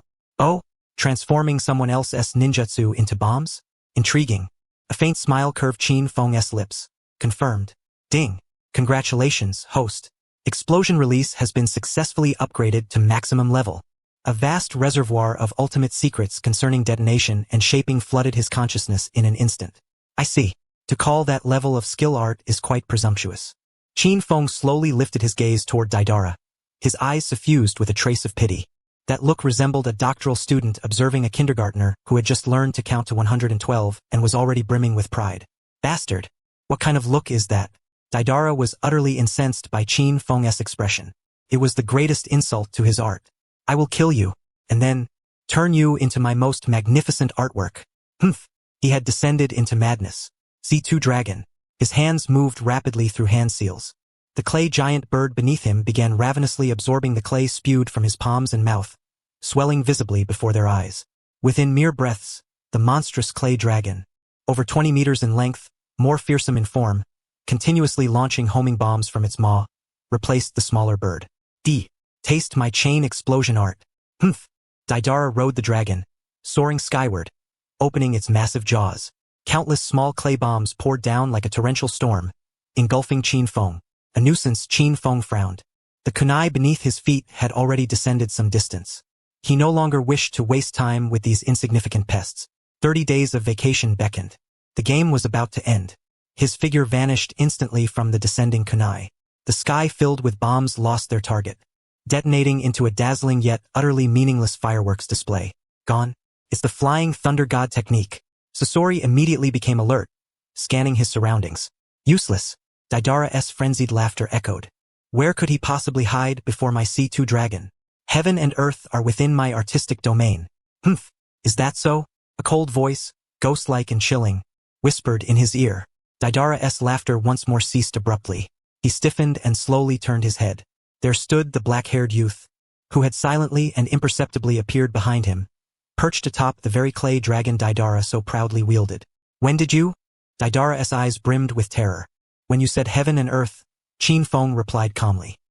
He extended his hand and gently placed it upon the enormous clay dragon's head beneath his feet, as if caressing a crudely fashioned toy. Your art has one fatal flaw. What? That it depends too heavily on your own chakra. A playful glint flickered in Qin Feng's eyes. Anything forged by chakra inherently carries the risk of being overridden or altered by a superior chakra. For instance, he slowly infused the clay dragon beneath his feet with his own chakra, which also contained the explosion release nature. Deidara's expression changed instantly. He sensed the chakra link between himself and the C2 dragon being ruthlessly severed by an overwhelmingly domineering, exquisitely pure force. His prized artwork betrayed him at this very moment. What have you done to my dragon? He cried out in horror. Nothing much. Qin Feng's lips curved into a devilish grin. Just a slight optimization. He slowly raised his hand, forming a hand seal identical to Deidara's. Then, in a tone of casual nonchalance, he uttered the command that rightfully belonged to Deidara's art. Drink. The next instant, without granting Deidara any chance to react, the enormous clay dragon detonated violently from within. Yet this explosion did not, like Deidara's art, spread uncontrollably. All flames and shockwaves were compressed with Qin Feng's maximum level control into a pinnacle sphere of scalding energy, no more than 3 meters in radius. Deidara was at the very center of this energy sphere. A piercing scream lasted less than half a second before being utterly drowned by the horrific blast. His body, along with his iconic Akatsuki cloak, vaporized instantaneously, leaving not a trace of ash behind. One strike, instant kill. High above, only the solitary scarlet flow puppet remained, and within it, the utterly stupefied Sasori of the red sand. Dead? The mastermind who regarded explosion as the ultimate art, Deidara, was gone just like that, obliterated by his own masterpiece? Sasori's mind went blank. After completing these actions, Qin Feng's silhouette reappeared before the fallen puppet. He cast a glance at Gaara, who had been hurled to the ground by the explosion, still bound in clay and unconscious. With a casual gesture, Gaara was propelled to his side, hoisted single-handedly as if he were a mere chick. The delivery was secured. His gaze then shifted toward the trembling puppet. Now it's your turn. The self-proclaimed master of eternal art, the puppeteer.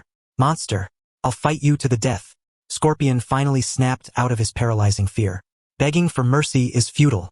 With a roar, he completely shed the guise of Akatsuki, revealing his grotesque puppet body, an intricate assembly of countless mechanisms and weapons. Master of 100 puppets. The scroll on his chest unfurled, and instantly, over 100 puppets of various forms appeared in the air, blanketing the sky as they surged toward Qin Feng. Each puppet was coated in a lethal poison that could cause fatal wounds.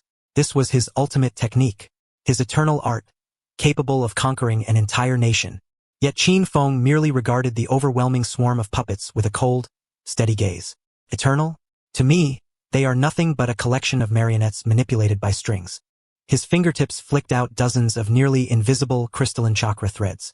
These threads connected with pinpoint precision to every joint of the hundreds of puppets at a speed hundreds of times faster than Scorpion's own control. Scorpion's face contorted in horror once more. He realized that he had lost control over all his puppets. No, not lost, but forcibly overridden. Usurped. How could this be? Your chakra threads. I told you, any creation born of chakra is susceptible to tampering. Qin Feng's voice was like the sentence of a grim reaper. Your puppets are no exception. With a mere thought, those hundreds of puppets abruptly reversed course, turning the poisoned blades in their hands toward their former master. And your so-called proud eternal body. Qin Feng's chakra threads, like invisible venomous serpents, instantly coiled around Scorpion's puppet form. Terrified, Scorpion discovered he was utterly immobilized. His hands, his feet, every joint no longer obeyed his commands. He had become a puppet in the hands of another, the greatest irony and insult to a puppeteer. Likewise, Qin Feng slowly uttered the final 3 words. He raised his hand and gently made a downward motion. In midair, the hundreds of puppets simultaneously lifted their weapons like marionettes controlled by strings. Then, with brutal force, they plunged their blades into the helpless, desperate Scorpion. Puncture after puncture, 1,000 blades pierced his heart. The red sand Scorpion, his so-called eternal art, was torn to shreds by his own masterpiece, scattering into countless fragments across the sky. Qin Feng did not even glance at the falling puppet debris.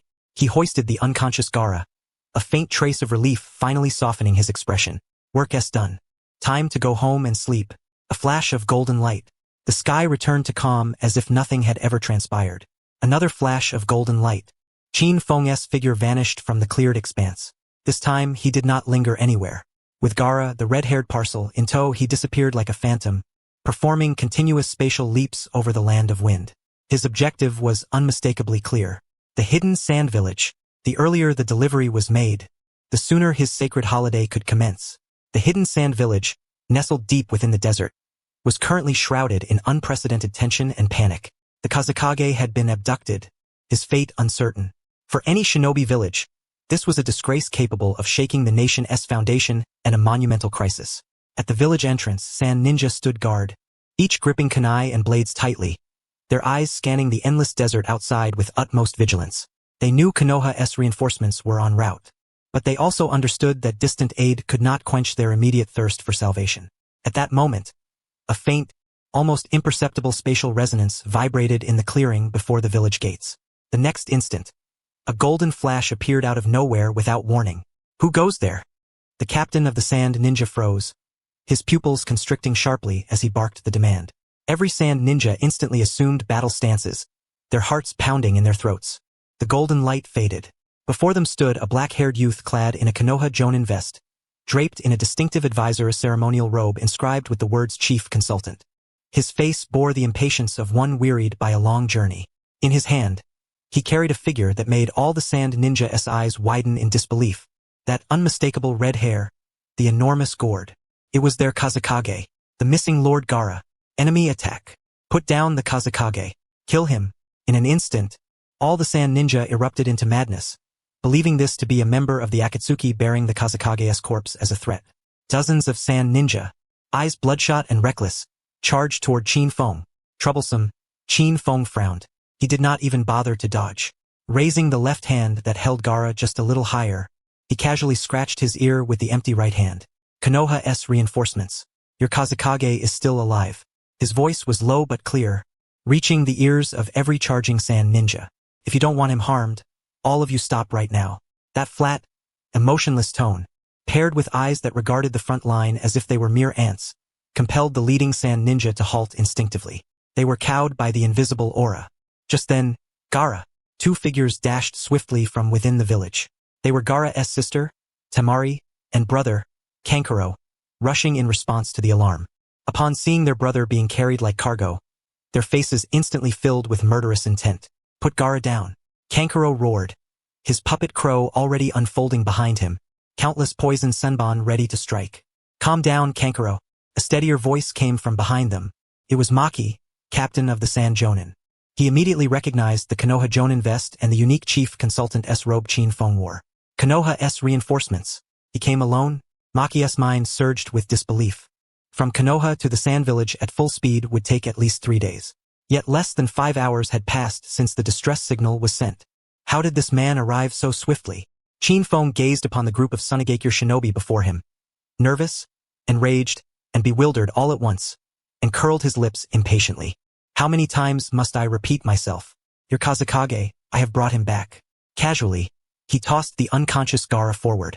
Gaara, Temari and Kankuro exclaimed in unison, hastily rushing forward and fumbling to catch their younger brother. What is the meaning of this? Temari looked at Chin Fong with wary suspicion. Literally, Chin Fong clapped his hands as if brushing away some invisible dust. I took care of those 2 Akatsuki members who abducted him. Then I brought him back. Took care of them? Maki's eye twitched violently. Those were Akatsuki operatives capable of infiltrating the village silently and defeating the Kazekage himself. And to this young man, they were merely trash dealt with casually? All right, the delivery has arrived, Chin Fong said, showing no intention of continuing the pointless exchange. Now, who's responsible for signing off? Hurry up and give me a mission completion certificate. I have to rush back for my vacation. Vacation? All the Sunagakure shinobi present felt their minds momentarily stall. At that moment, Kankuro's startled shout shattered the tense atmosphere. This is bad. Gaara, although he is still breathing, no matter how much we call his name, he won't wake up. What?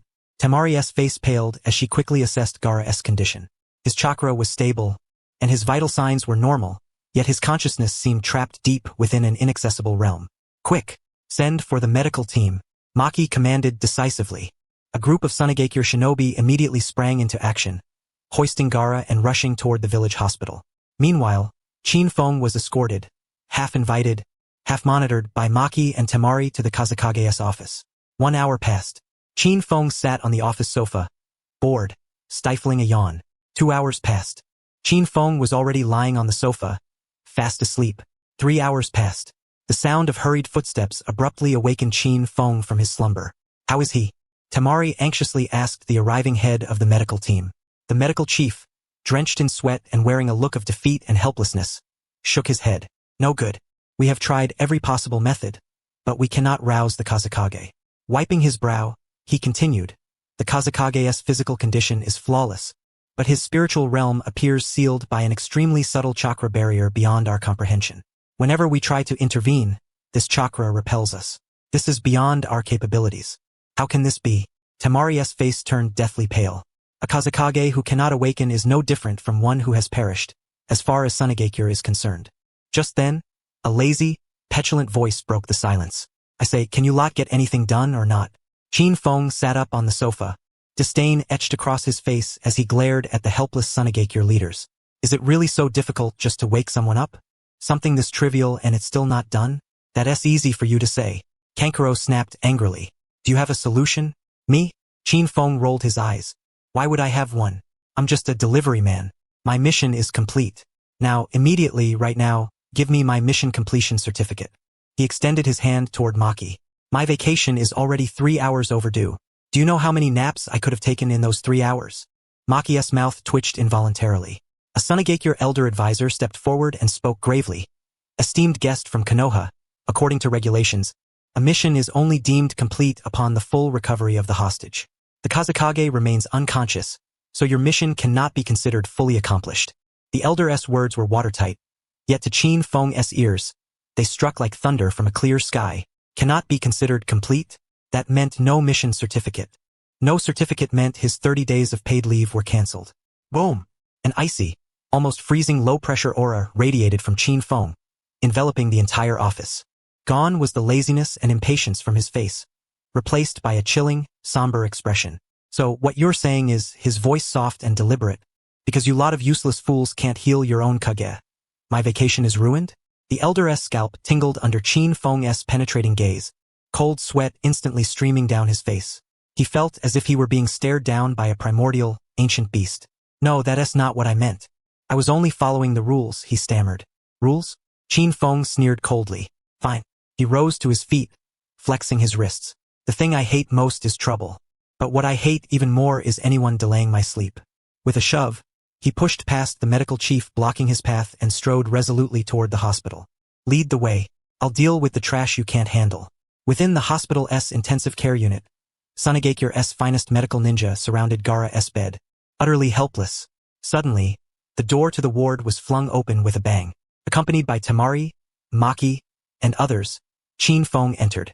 Clear the way, he barked without courtesy, shoving aside the gathered medical ninjas. He approached the bedside and glanced at the red-haired youth lying silently. Then, with his right hand, he extended his index and middle fingers, their tips glowing with a gentle green chakra light. He lightly pressed his fingers against Gaara's brow. Master-level medical ninjutsu and supreme sensory perception fused perfectly in that moment. His exquisitely refined chakra, like an invisible, most precise probe, instantly infiltrated Gaara's spiritual realm. He saw it. On the surface of Gaara's consciousness, ordinarily a chaotic sea, there lay an exquisitely subtle yet incredibly resilient sealing net, composed of countless nanoscopic explosive clay units. This was the masterpiece created by Deidara, designed to ensure the Jinchuriki would not awaken and cause trouble during transport. So that was it. Using explosions to generate continuous microvibrations on the spiritual plane, thereby inducing a deep hypnosis effect. Not a bad concept. Qin Feng's lips curled into a disdainful smirk. Alas, such a trick was but a mere display of skill before a master like me. His fingertips shifted the nature of his chakra instantly. A surge of explosive-natured chakra, purer by countless times than Deidara's, flowed into Gaara's mind. Using explosion to counter explosion, the tenacious sealing net, upon contact with this force, emitted a silent lament as if meeting its natural enemy, rapidly disintegrating and dissolving away. The entire process took less than 3 seconds. All done. Qin Feng withdrew his fingers, his face bearing an expression of mild indifference. The hospital room fell into profound silence. All the medical ninjas from the hidden sand village gazed upon him with the reverence one might reserve for a deity. The perplexing dilemma that had confounded them for hours was resolved in the hands of this youth in but 3 seconds. At that moment, a faint groan emanated from the hospital bed. Gaara's long lashes fluttered briefly before he slowly opened his eyes. His jade-green orbs, tinged with the haze of awakening confusion, fixed upon the ceiling. Where am I? Gaara, Temari and Kankuro, overwhelmed with joy, burst into tears and rushed to his side. Yet Qin Feng did not even glance at this deeply moving reunion of siblings. He strode directly to the council elder, who had long since turned to stone, and once more extended his hand. The person has awakened. The mission is accomplished. And my proof of mission completion? Where is my 30-day paid leave? The person has awakened. The mission is accomplished. Qin Feng's voice rang out with crystal clarity in the stillness of the ward. Each word struck like a hammer upon the hearts of the hidden sand's senior officials. They looked from the boy before them to Gaara now slowly sitting up on the bed, still bearing a trace of bewilderment on his face. Their minds utterly shut down.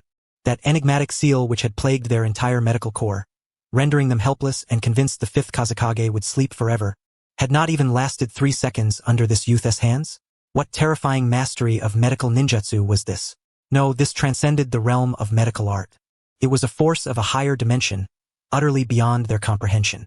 Gaara, Temari and Kankuro, recovering from their stupor, wept tears of joy as they embraced him, tending to his every need. Meanwhile, the council elder who had previously invoked regulations with righteous authority now stood frozen like a weathered stone statue. Cold sweat cascaded down his forehead like a waterfall. His lips quivered, but not a single word escaped. He looked into Qin Feng's jet-black eyes, so composed as if he had merely performed a trivial task, and in his heart remained only an endless, bone-deep terror. What had he just done? He had dared to wield rules to intimidate such a being, a monster capable of overturning all reason with a mere gesture? The thought nearly brought the venerable elder of the hidden sand village to his knees. Qin Feng regarded him, brow slightly furrowed. What are you standing there for? Ran out of ink? Or has the office been blown away by the sandstorm? Where is my proof of mission completion? No. There is ink.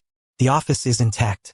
The elder awoke from his stupor with a start, and with the fastest motion of his life, produced a blank highest-rank mission scroll and a pen from his bosom. So nervous was he that his hand trembled uncontrollably, causing the scroll to unfurl and refold several times before he succeeded. I will write it immediately, right now.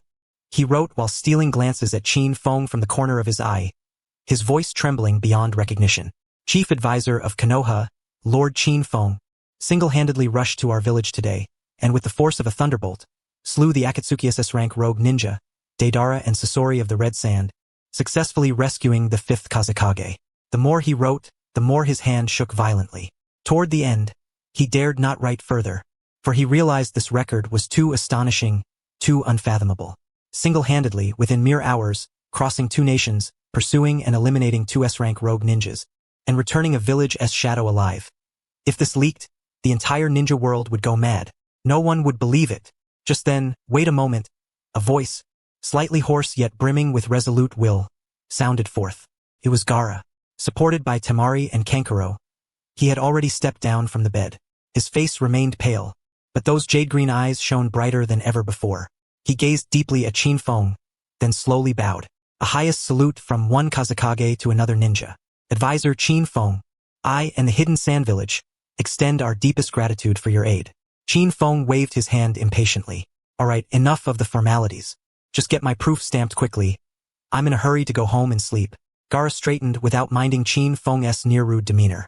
He simply said calmly, this debt of gratitude, the Hidden Sand Village will never forget. To express our thanks, the Hidden Sand Village is willing to pay 10 times the S-rank mission reward for this task, and our secret jutsu scroll library will be unconditionally open to you. 10 times the reward. The secret jutsu scroll library. At these words, every high-ranking Hidden Sand ninja present drew a sharp breath of astonishment. This was nearly the highest honor the Hidden Sand Village could bestow, yet Qin Feng merely scratched his ear. Money? I have no need for it. Secret jutsus? Your sand and puppet tricks hold no interest for me.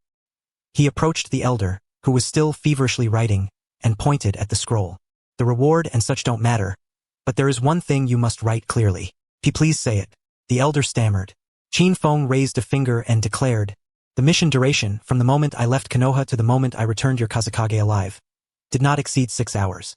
Not a single word may be wrong. Ah! The elder was stunned.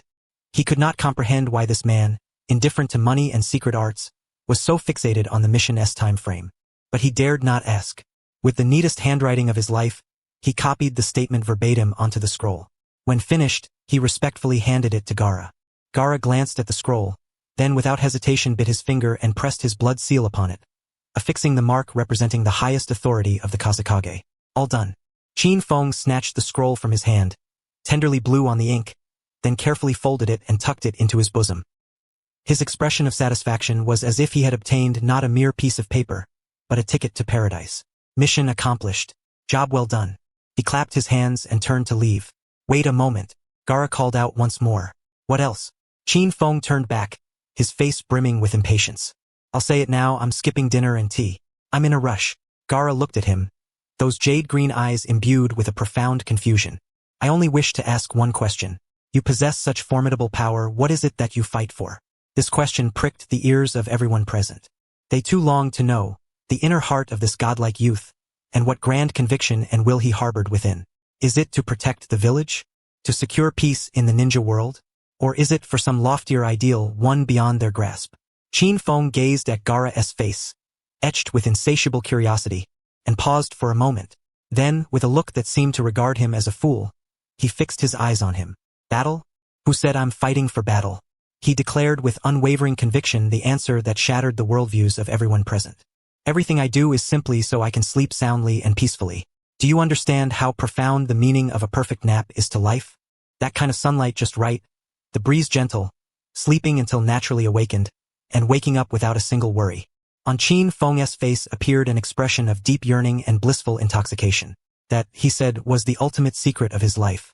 The ward fell into a deathly silence. Gaara was stunned. Temari, Kankuro, Maki, and all the senior members of Sunagakure were all dumbfounded. They had anticipated countless grand, radiant, even dark answers, but this alone had never crossed their minds. Sleep? Just for sleep? Enough of this nonsense with you mortals who don't comprehend the true essence of life. Qin Feng waved his hand with flair. My vacation has officially begun. Farewell. No, better yet, may we never meet again. A flash of golden light. His figure vanished into thin air from the hospital room. Left behind was a room full of Sunagakure's senior officials, utterly disoriented and unable to find their bearings, overwhelmed by the grandeur of his life's ideal. After a long while, Kankuro swallowed hard and turned to look at his sister. Tamari, did I just mishear? He said the strong just to sleep? Tamari's lips twitched uncontrollably. She felt as though all her beliefs about ninjas, strength and conviction, built over more than a decade, had been utterly shattered in that single moment. Yet Gaara, after the initial shock, had a glimmer of thoughtful light flicker in his eyes. For sleep. He murmured this seemingly absurd reason under his breath. But from it, he sensed a kind of will he had never before experienced, a will called freedom. Perhaps, this is the true mark of strength. When one is powerful enough to disregard all the rules and constraints of the world, only then can he pursue the purest, simplest happiness that belongs solely to himself. I understand now. Gaara slowly clenched his fist. Meanwhile, in a dark, secret base of the Akatsuki organization, shadowy figures clad in black robes adorned with swirling clouds stood silently atop the massive fingers of a giant statue. The atmosphere was oppressively terrifying. The two seats belonging to Deidara and Sasori were conspicuously empty, glaringly so. Zetsu, what's the situation? Pain's cold. A motionless voice broke the silence. A half-black, half-white figure slowly emerged above the statue's head. Terrible, white, Zetsu said in a light, schadenfreude tone. Deidara and Sasori have both been taken out. Instantly killed. Black, Zetsu added in a hoarse voice. Instantly killed. A dull voice sounded. It was Kakuzu. Who did it? The Konoha reinforcement troops? No. A heaviness crept into Black Zetsu's voice. One even he was unaware of. From beginning to end, only one man. That Konoha man. Again him? Kisame's shark-like face showed a trace of apprehension. Itachi's projection remained with eyes closed, as if in meditation. But no one knew that beneath those eyelids, his Mangekyo Sharingan was violently fluctuating. According to my spore clones observing from afar, that man used only 2 moves. He employed a form of explosion release similar to Deidara's, but far more advanced, detonating Deidara's clay creations and vaporizing them instantly. Then, he used a chakra thread we have never seen before to forcibly seize control of Sasori's puppet master technique, turning the 100 puppets against Sasori himself, tearing him to pieces. The entire process took less than 5 minutes. Silence engulfed the base once again. Even Haydn, usually the loudest, wisely kept quiet at this moment. 5 minutes to instantly kill 2 S-rank official Akatsuki members? What kind of terrifying monster is this? Pain. Itachi, who had been silent all along, suddenly spoke. Regarding this man, Qin Feng, I suggest raising his threat level to the highest. His existence has exceeded the scope of our plans. Until we fully understand his abilities and cards, no one in the organization should engage with him lightly. Pain's Rinnegan eyes, devoid of any fluctuation, quietly observed the 2 empty seats belonging to their comrades. After a long moment, he slowly spoke. I refuse. He raised his head, his gaze sweeping over every member present. The God's plan tolerates no unforeseen variables. Transmit my orders. Suspend all tailed beast capture operations. From this moment forth, all organizational activities will revolve around a new, supreme objective. He announced each word with solemn gravity, delivering a final resolution capable of altering the entire course of the ninja world. At all costs, eliminate the chief advisor of Konoha, Qin Feng, Konoha Village Hokage office. Bang! A flash of golden light. Qin Feng's figure materialized out of thin air. Tsunade and Shizune, deeply engrossed in paperwork, were startled. You! How did you come back? What about the mission? And Gaara? Before she could finish, a certificate bearing Sunagakure's highest seal and stained with Gaara's blood floated lightly onto her desk. Qin Feng yawned deeply. Mission accomplished. The person was rescued alive. The 2 who captured him were dealt with along the way. He turned and strode toward the door. My 30-day vacation starts now. Don't bother me. With that, he left the office with flair, leaving behind Tsunade and Shizune staring in bewilderment. Only the certificate lay on the desk, inscribed with a mission completion time of no more than 6 hours. A proof that left the entire ninja world speechless. The atmosphere in the Hokage office was eerily quiet. Tsunade, the legendary Sannin who ruled the ninja world and the 5th Hokage, stared at the certificate with a near-stupefied gaze. Her fingers trembled slightly, not from fear, nor from anger, but from an overwhelming absurdity that overturned decades of her ninja life's understanding. Shizun. She finally managed to squeeze out a few words from her throat. Pinch me, huh? Shizun cradled Tun in her arms, wearing the same expression as if her soul had momentarily departed her body. Lady Tsunade, what did you say? You want me to pinch you? Tsunade suddenly slammed her palm onto the table and roared. I suspect I'm still dreaming. Or perhaps I've fallen victim to that bastard kid's genjutsu. Startled, Shizun fumbled and reached out to lightly pinch Tsunade's arm. Ouch! Tsunade gasped sharply, inhaling a cold breath. It seemed genuine. Once again, she fixed her gaze upon the scroll before her. Each character inscribed upon it felt like a tiny hammer, repeatedly pounding against her already resilient heart.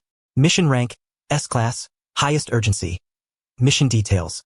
Reinforce Sunagakure and rescue the 5th Kazekage, Gaara. Executor. Konoha's Chief Advisor, Qin Feng. Mission outcome. Success. Detailed report. Upon receiving the mission, Lord Qin Feng set out alone. Within the Land of Wind, he pursued and eliminated 2 Akatsuki members, Deidara and Sasori of the Red Sand, successfully rescued the 5th Kazekage and safely escorted him back to Sunagakure.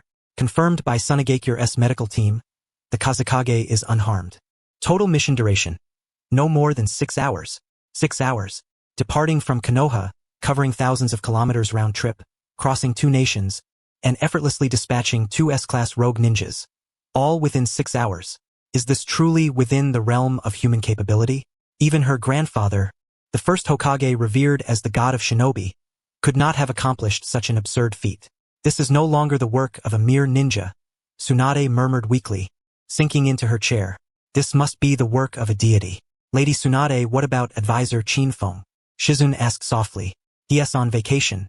Tsunade replied with a face full of utter despair. 30 days. He said if anyone dares to bother him during that time, he'll throw them into the sea to feed the fish. Shizun, rubbing her throbbing brow, Tsunade gazed at the towering piles of documents on the table and suddenly felt that holding the title of Hokage was utterly devoid of any appeal. Meanwhile, the very cause of the Hokage's exhaustion lay reclined in a picturesque, idyllic retreat. A hidden natural hot spring deep within the mountains of the Land of Fire, a location not even marked on any map. The hot spring's waters, gathered from a cascading mountain waterfall, were crystal clear and shrouded in misty steam. Towering ancient trees surrounded the area, birdsong and floral fragrance filling the air. Qin Feng, bare-chested and wrapped only in a single bath towel, lounged comfortably upon a massive sun-warmed rock beside the spring. Next to him, a small wooden table, summoned through his mastery of advanced wood-release techniques learned from Danzo, held several skewers of premium grilled meat he had casually packed from the Akimichi clan's barbecue shop. A gentle breeze stirred, carrying a refreshing blend of grass and hot spring water scents. The roar of the waterfall mingled with the chirping of forest birds. Ah! Qin Feng emitted a contented moan of satisfaction. This is life. No annoying paperwork, no noisy comrades, no short-sighted enemies. Only sunlight, hot springs, and delicious food. His vacation had just begun, and it was perfect. He picked up a skewer, took a bite, closed his eyes, and prepared to embark on a long-planned period of restorative slumber. 2.5 days later, Sunagakure's gates, a dust-covered team of 4 shinobi and 1 ninken appeared on the horizon. They were none other than the belated Kakashi squad. Ha ha! Finally here. Naruto panted heavily, hands on his knees, resembling someone who had been dragged out of water. After 2.5 days of relentless, sleepless travel, even he, powered by the Nine-Tails chakra and seemingly an inexhaustible engine, felt waves of utter exhaustion. Gaara, I hope we're not too late. Sakura's face bore the marks of fatigue and worry. Only Sasuke and Kakashi managed to maintain some semblance of composure, but their furrowed brows and grave expressions betrayed their inner anxiety. Yet, upon truly stepping into Sunagakure, they were baffled by the scene before them. There was no tension, no panique, no grim atmosphère. The entire village was festooned with lanterns and decorations, radiating joyous celebration. The villagers' faces shone with radiant smiles of survival and relief. It was as if they were celebrating a grand festival. What's going on here? Naruto scratched his head, wearing a bewildered expression. Did we arrive at the wrong village? Just as they were lost in confusion, a familiar figure emerged from the village. It was Temari, Kakashi-senpai. Naruto, you finally arrived. Temari greeted them warmly. Temari, where is Gaara? How is he? Naruto asked urgently. Gaara? Temari paused briefly before smiling. He is fine. He should be handling official business now. Of official business? The four of them exchanged glances, their minds short-circuiting again. This wasn't how the script was supposed to go. Inside Sunagakure's upper echelon reception room, after Kakashi heard the entire sequence of events from Maki, his usually impassive, dead fish eye widened as though it were a copper bell. You're telling me? Kakashi's voice was hoarse. Advisor Chinfeng completed the mission 2.5 days ago? Yes, Maki said with reverence. From departure to return, the entire mission took 6 hours. He eliminated 2 members of Akatsuki and successfully rescued the Kazekage. 6 hours. Naruto, Sakura, and Sasuke's expressions froze as if struck by lightning. They had struggled relentlessly for 2.5 days. Yet he had clocked out and gone home 2.5 days ago? The gulf between them could no longer be described as a chasm. It was the distance from Earth to Alpha Centauri. Damn it! Naruto clutched his head and roared in frustration. That bastard Chinfeng, so disloyal. He hogged all the glory all by himself. Sasuke remained silent, but the tightly clenched fists, knuckles white from the strain, betrayed the tumultuous unrest within his heart. He had always believed the figure he chased was Itachi, but now, in despair, he realized a far more terrifying shadow loomed above them all, one so dreadful that even looking up could not reveal its form. In the land of fire, somewhere within an underground black market currency exchange, 33 million ryo, not a single cent less. Kakuzu, satisfied, stuffed a thick wad of bills into his embrace. Beneath his feet lay the corpse of an unknown rogue ninja, already cold. Hey, Kakuzu, are you done yet? An impatient voice called from outside the exchange. It was his partner, Haiden. Haiden, carrying his enormous, blood-stained scythe, the March of Death, stood outside, bored out of his mind. Seriously, every time we have to waste so much time in these lousy places. If we had this kind of time, we could have long ago spread the sacred teachings of the great evil god. Silence, Haiden. Kakuzu emerged from the shadows, his tone icy and resolute, declaring, "Money is the only god worthy of trust in this world. You blasphemous heretic. Sooner or later, the great evil god will unleash divine punishment upon you." Haiden shouted defiantly. Enough. Money and goods are settled. Kakuzu adjusted his attire. Pain's orders were clear. Recover the rings of Deidara and Sasori, then proceed to Konoha to eliminate the target named Chinfeng. Oh, finally, a sacrifice? My great scythe is already ravenous for blood. Haiden exclaimed with excitement, licking the blade of his weapon. Let us first check where Deidara and the others disappeared last, Kakuzu said, pulling out a map and glancing over it. Not far from here, about half a day's journey. Yet, just as they prepared to depart, boom! A deafening explosion accompanied by violent tremors erupted from the nearby currency exchange office they had just exited. Hey, what is happening? An earthquake. Haiden was startled by the sudden upheaval. Kakuzu's expression darkened instantly.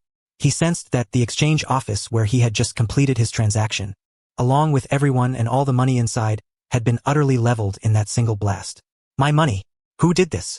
Kakuzu roared like a beast, whipping around. From the ruins of the exchange office, a figure emerged slowly. He wore an incongruously loose yukata, his hair still dripping wet. His face bore the heavy shadow of disrupted tranquility, the deep gloom and displeasure of a peaceful afternoon nap disturbed. It was none other than Chinfeng, enjoying a vacation at the nearby hot springs. I say. Chinfeng lifted his head, his jet-black eyes blazing with the fierce fury known as morning grumpiness. He glanced at the massive debris he had casually created moments ago while clearing away trash with a single strike. Then, he cast a cold gaze upon the 2 men clad in black robes embroidered with auspicious clouds standing before him. It's the first day of my vacation. I'm sleeping. Why are you making noise here? His voice was calm, yet beneath that calm simmered a terrifying wrath capable of freezing even a volcano. This was the dreaded forbidden technique known as morning grumpiness, one of the most fearsome curses in the world. Both Kakuzu and Haiden felt it, the palpable, chilling intent to kill that sent shivers down the spines of these seasoned S-rank rogue ninjas. Hey Kakuzu, who is this guy? Haiden tightened his grip on his massive, blood-stained scythe, his face for the first time showing a grave expression.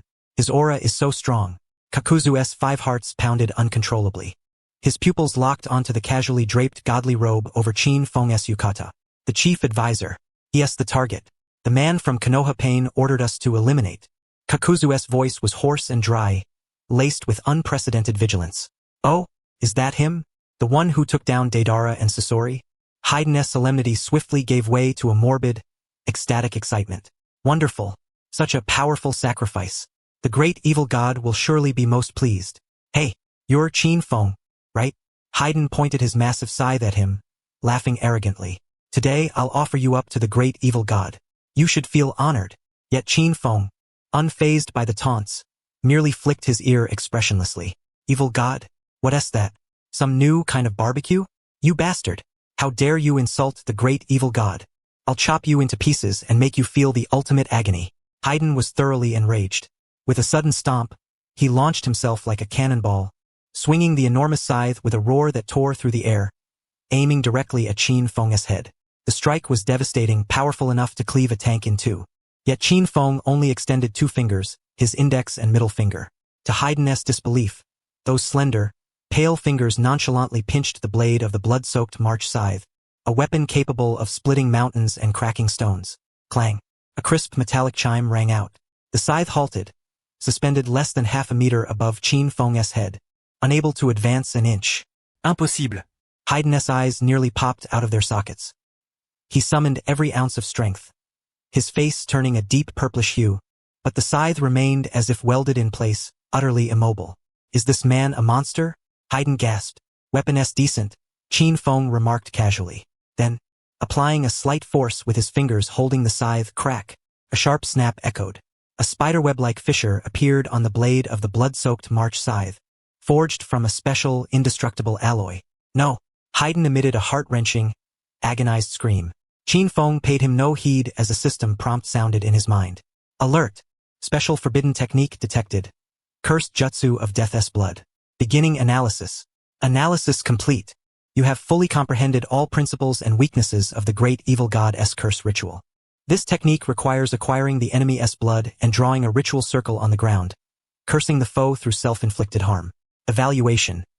Inefficient, overly ritualistic, flashy but useless, pure garbage. I see. It's a blood-mediated curse. Qin Feng's eyes grew even more disdainful. Wind release. Oppression. At that moment, a furious roar came from the other side. It was Kakuzu. Seizing the opportunity, he struck fiercely. Behind him, the wind-attributed masked beast opened its maw, unleashing a super high-pressure wind cannon rivaling S-rank wind release techniques.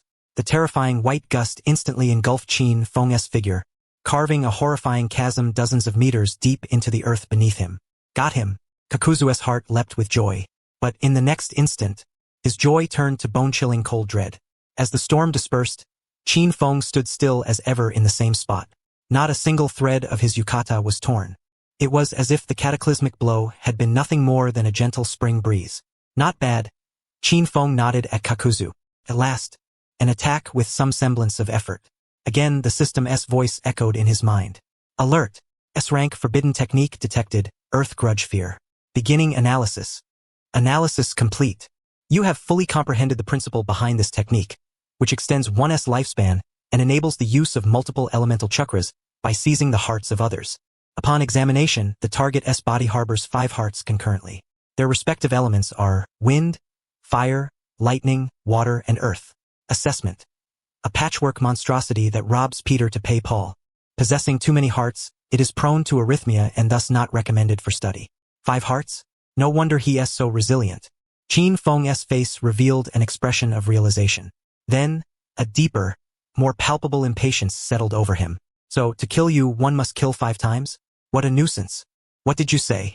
Kakuzu and Haydn, who had just broken free from their restraints and retreated to his side, both wore expressions of sheer horror. How does this man know? Their greatest and most guarded secrets, immortality and 5 hearts, have been seen through at a mere glance. Impossible. Ha ha ha. So what if you see through it? Haydn burst into manic laughter once more, attempting to mask his inner terror with mirth. Even if you know, what can you do? I am immortal. You cannot kill me. I am the one who shall ultimately prevail. Immortal? Qin Feng looked at him as though he were addressing a fool. Your body merely cannot be slain by ordinary wounds. But if I sever your head or bury you beneath 10,000 meters of earth, does your so-called immortality still hold any meaning? Haydn's laughter abruptly ceased. Qin Feng then shifted his gaze toward Kakuzu. And you, 5 lives? Sounds like a lot. But what if I were to crush them all at once? Kakuzu's body trembled violently. He felt an unprecedented shadow of death enveloping each and every one of his hearts. Very well, intelligence gathering is complete. Qin Feng stretched his neck. The game is over. My nap awaits. Cut the bluffing. Kakuzu roared, channeling all his inner dread into a desperate will to kill. Fire release. Headstrong. Lightning release. False darkness. The fire and lightning masks behind him simultaneously opened their mouths wide. A colossal inferno and a dense barrage of lightning bolts instantly merged into a vast, more devastating storm of thunder and flame, sweeping across the battlefield in an overwhelming onslaught aimed at Qin Feng. Simultaneously, the remaining two masked creatures detached from his body, flanking left and right, closing in to encircle Qin Feng. This was his ultimate offensive form. Yet, faced with this all-encompassing, saturating assault capable of crushing even shadow-level warriors, Qin Feng merely raised his right hand slowly. Wind release. Divine storm barrier. He uttered the 5 words with a faint voice. A nearly invisible shield, forged from ultra-high-density compressed air, instantaneously materialized before him. The terrifying storm of thunder and flame collided with this wind barrier as if striking an endless wall of size. Every flame, every bolt, every shockwave was utterly absorbed, decomposed, and annihilated by this seemingly fragile shield. The two masked creatures attempting to encircle him were crushed mid-air by the dissipating reverberations from the wind wall, reduced to the most basic chakra dust before they could utter even a scream. PFT. Kakuzu, struck as if by lightning, spat out a large mouthful of blood mixed with organ fragments. At that instant, all 5 of his hearts simultaneously ceased beating for half a second. Just with wind release, this is impossible. How? He pointed at Qin Feng, his eyes drowning in boundless despair. Now it's your turn. Qin Feng said nothing in response. Instead, he fixed his gaze on the utterly stunned Haydn. You like rituals, don't you? A cold curve curled the corner of Qin Feng's lips. He lifted his foot and lightly stomped on the ground beneath him. Would release? Burial of the hell. With a rumble, the earth convulsed violently and roared. Countless thick, python-like roots burst forth from the soil, instantly binding Haydn's limbs and body in an unbreakable grip. Ah, let me go. What is this monstrosity? Haydn struggled frantically, but the roots only tightened their hold, rendering him immobile. Then, before Haydn's terrified and desperate eyes, the earth beneath him cracked open, revealing a bottomless, dark abyss. The roots dragged him inexorably, inch by inch, into the endless darkness. No, no, let me go. Kakuzu, save me, help me. He cried out to his only companion in a final plea for rescue. But Kakuzu was already struggling to save himself. For Qin Feng had appeared before him. Now, it's just the 2 of us left. Qin Feng regarded Kakuzu with eyes as black as night, devoid of any emotion. To express his anger at being disturbed during his nap, he decided to present a special gift. He slowly raised his right hand. In the palm, 5 different elemental chakras began to rapidly condense, spin, and fuse. Wind, fire, lightning, water, and earth. These were precisely the 5 forces upon which Kakuzu's very survival depended. Yet now, these 5 forces in Qin Feng's hand were forcibly compressed into a high-speed spinning Rasengan in a manner so perfect, so elevated to a higher dimension, that Kakuzu could not comprehend it. This is a new technique I just conceived. Let me test its power on you. 5 elements Great Annihilation Rasengan. Qin Feng gently pressed the devastating energy orb, formed from the Rasengan and infused with 5 elemental chakras, onto Kakuzu's chest, which was etched with shock and despair. There was no explosion. Noror. Only silent obliteration. Kakuzu's body, along with the 5 hearts still futilely beating inside him, was thoroughly decomposed and erased from the material plane by the multicolored energy sphere in that instant. Not a trace of ash remained. Having completed this, Qin Feng glanced once more at the abyss into which Haydn had been utterly dragged, leaving behind only faint echoes of unwillingness. He nodded with satisfaction. Yawning and stretching leisurely, he turned and walked toward the direction of the hot springs. At last, peace. All right, time to go back to sleep. My vacation has only just begun. He strolled along with a relaxed gait, his mood lifting once again. However, upon returning to his secluded paradise, the smile on his face froze instantly. The once crystal-clear hot springs had become somewhat murky, with a few withered yellow leaves drifting on the surface, dislodged by the residual shockwaves of the recent battle. The previously warm rocks were now dusted with a thin layer of ash. In the air, the fresh scent of grass and trees was gradually overtaken by a faint, acrid smell of something burning. What was most intolerable was the small wooden table he had summoned using wood release. On it lay the top-tier grilled skewers from the Akimichi clan that he hadn't yet finished eating, now covered in a layer of dust and ash. Qin Feng's face darkened. It was a darkness deeper and more unsightly than the one he wore moments ago when someone rudely woke him from his afternoon nap. Those bastards. He ground his teeth and muttered under his breath. Even in death, they still managed to trouble me. He felt as if his perfectly planned holiday was like a brand new white shirt splattered with several stubborn, greasy stains. Though it didn't affect the wearability, the sight alone was enough to make him feel queasy. No, this place was no longer suitable to remain in. Qin Feng was a man with an obsessive sense of spiritual cleanliness, especially when it came to sleep, a matter he regarded as paramount, more important than anything else in the world. The environment had to be flawless. He cast a disdainful glance at the area, now sullied and polluted. Raising his hand, he gently waved it toward the chaotic battleground before him.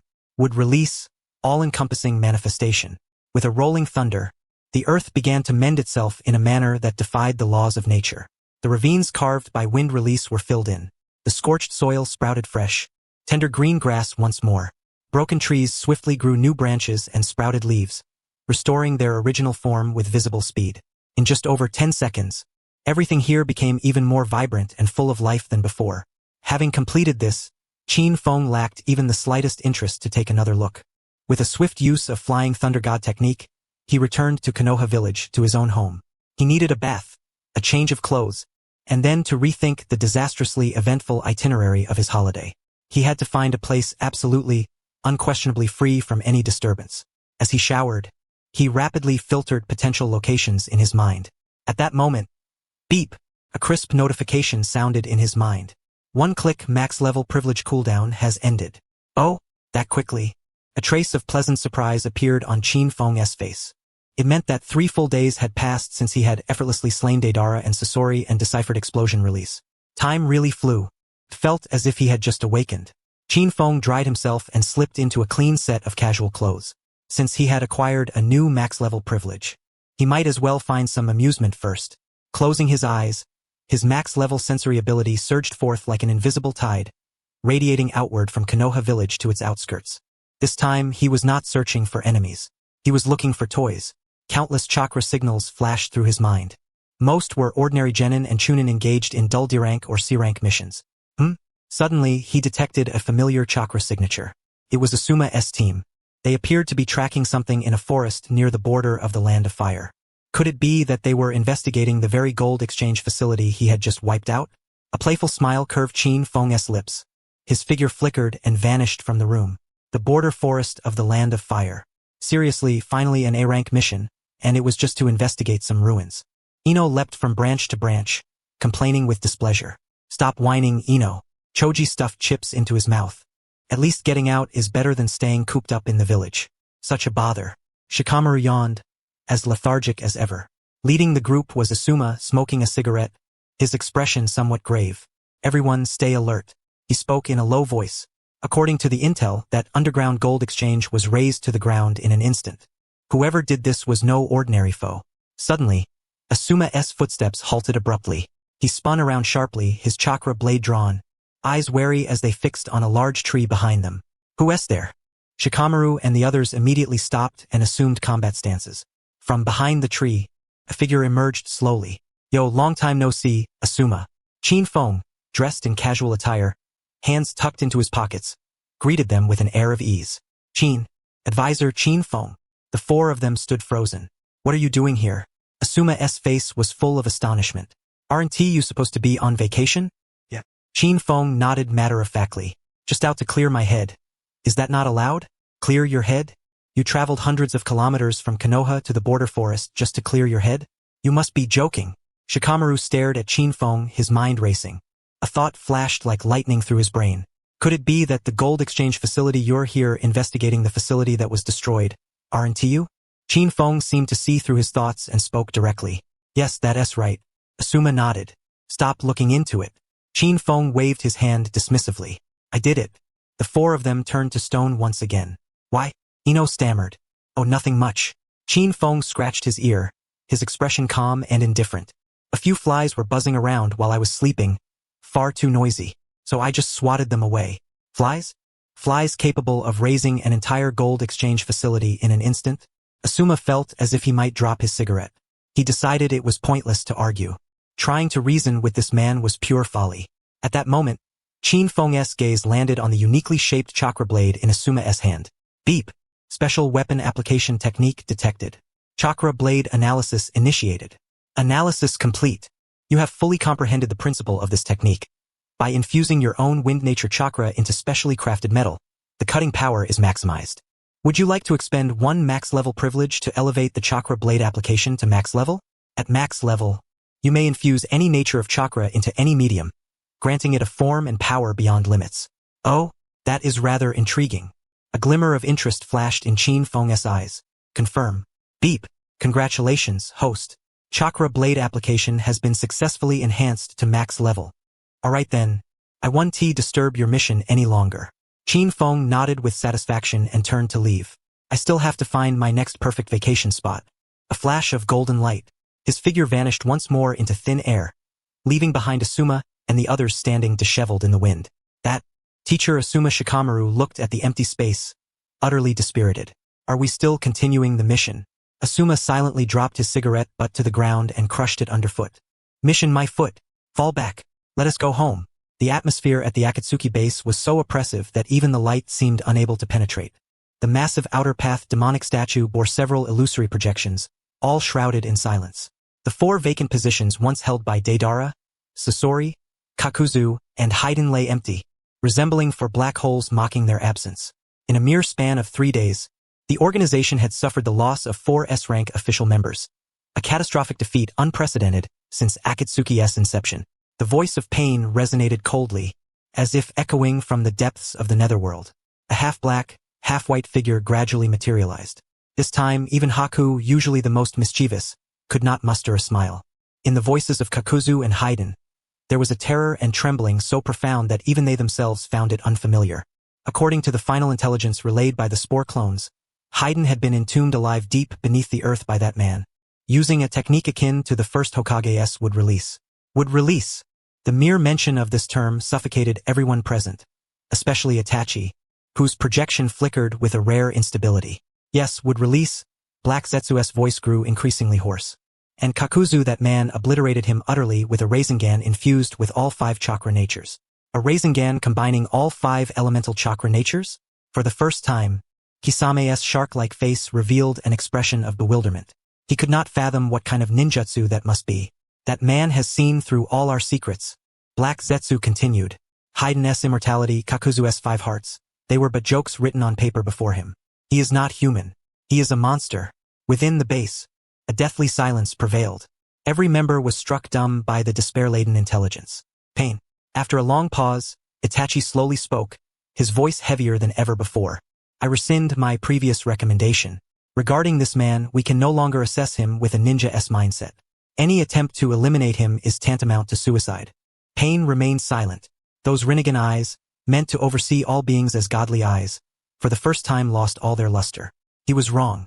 Terribly wrong. He had believed himself the god manipulating the pieces on this chessboard, only to find a player who could overturn the entire table. Plan change. Pain finally spoke, lifting his head. In his Rinnegan eyes, a glimmer of cold rationality re-emerged. All operations to capture the tailed beasts will be suspended indefinitely. Itachi, Kisame, your next mission is to return to the land of fire. At all costs, gather every piece of intelligence about Qin Feng, his abilities, his past, his purpose. I must know everything about him.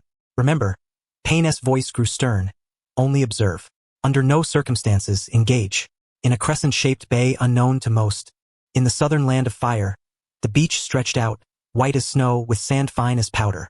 The sea shimmered under the sun like a sapphire dream. Gentle waves kissed the shore, producing a soothing, lulling sound. Qin Feng reclined comfortably on a luxurious beach chair he had just created with a max-level would-release technique. Beside him, on a small table, stood a glass of chilled coconut juice. He exhaled deeply, feeling every pore in his body relax completely at that moment. This was how it should be. Removing his sunglasses, he gazed at the vast, azure sea before him, a genuine smile of contentment gracing his face. All right, 3rd attempt. My perfect vacation, he murmured. Readjusting to the most comfortable position, he put his sunglasses back on and slowly closed his eyes. Officially, it had begun. Sunshine, sand, waves, chilled juice. Qin Feng lay on a lavish beach chair meticulously crafted from wood release, squinting contentedly as the slightly salty sea breeze brushed his cheeks. This was the third day of his vacation, the closest he had ever come to perfection in his life. No missions, no paperwork, no come provocateus. And definitely no self-proclaimed artistic explosion maniacs. The world was finally at peace. He took a sip of the icy coconut juice, exhaled deeply, and prepared to drift into a beautiful afternoon nap accompanied by the white noise of the waves. Yet, just as he was about to succumb to slumber, a thought drifted into his previously cloudless mind like a dark cloud without warning. Akatsuki. Qin Feng's brow tightened imperceptibly. Opening his eyes, he stared at the blue sea before him, his thoughts drifting to the events of the past few days. The first time, he had casually dealt with Deidara and Sasori while rescuing that courier named Gaara. The second time, while relaxing in the hot spring, he had effortlessly eliminated Kakuzu and Haiden. In just a few days, four S-rank rogue ninjas had met their end at his hands for different reasons. This was no coincidence. It was a signal. A most vexing signal that trouble would continue to emerge without end. Qin Feng sat upright, the ease on his face gradually replaced by a chillingly rational analysis. What was his ultimate goal in life? To sleep peacefully, enjoy life, and be undisturbed by anyone. Yet Akatsuki clearly was the greatest and most unstable threat to that goal. Their objective was to collect the tailed beasts, inevitably clashing with the major ninja villages. And as Konoha's chief advisor, no matter how much he tried to hide, trouble would sooner or later come knocking. Just like this time, despite hiding deep in the mountains soaking in hot springs, the appearances of Kakuzu and Haiden still disrupted his tranquility. A temporary fix, not a cure, Qin Feng muttered. Killing Deidara and Kakuzu was merely trimming the weed's branches. As long as Akatsuki's roots remained, these troublesome weeds would sprout again and again. He could not always be so lucky, solving them all conveniently during his holidays. One day, he would be dragged from his warm bed by Tsunade, dispatched on an urgent S-rank mission during his deepest sleep.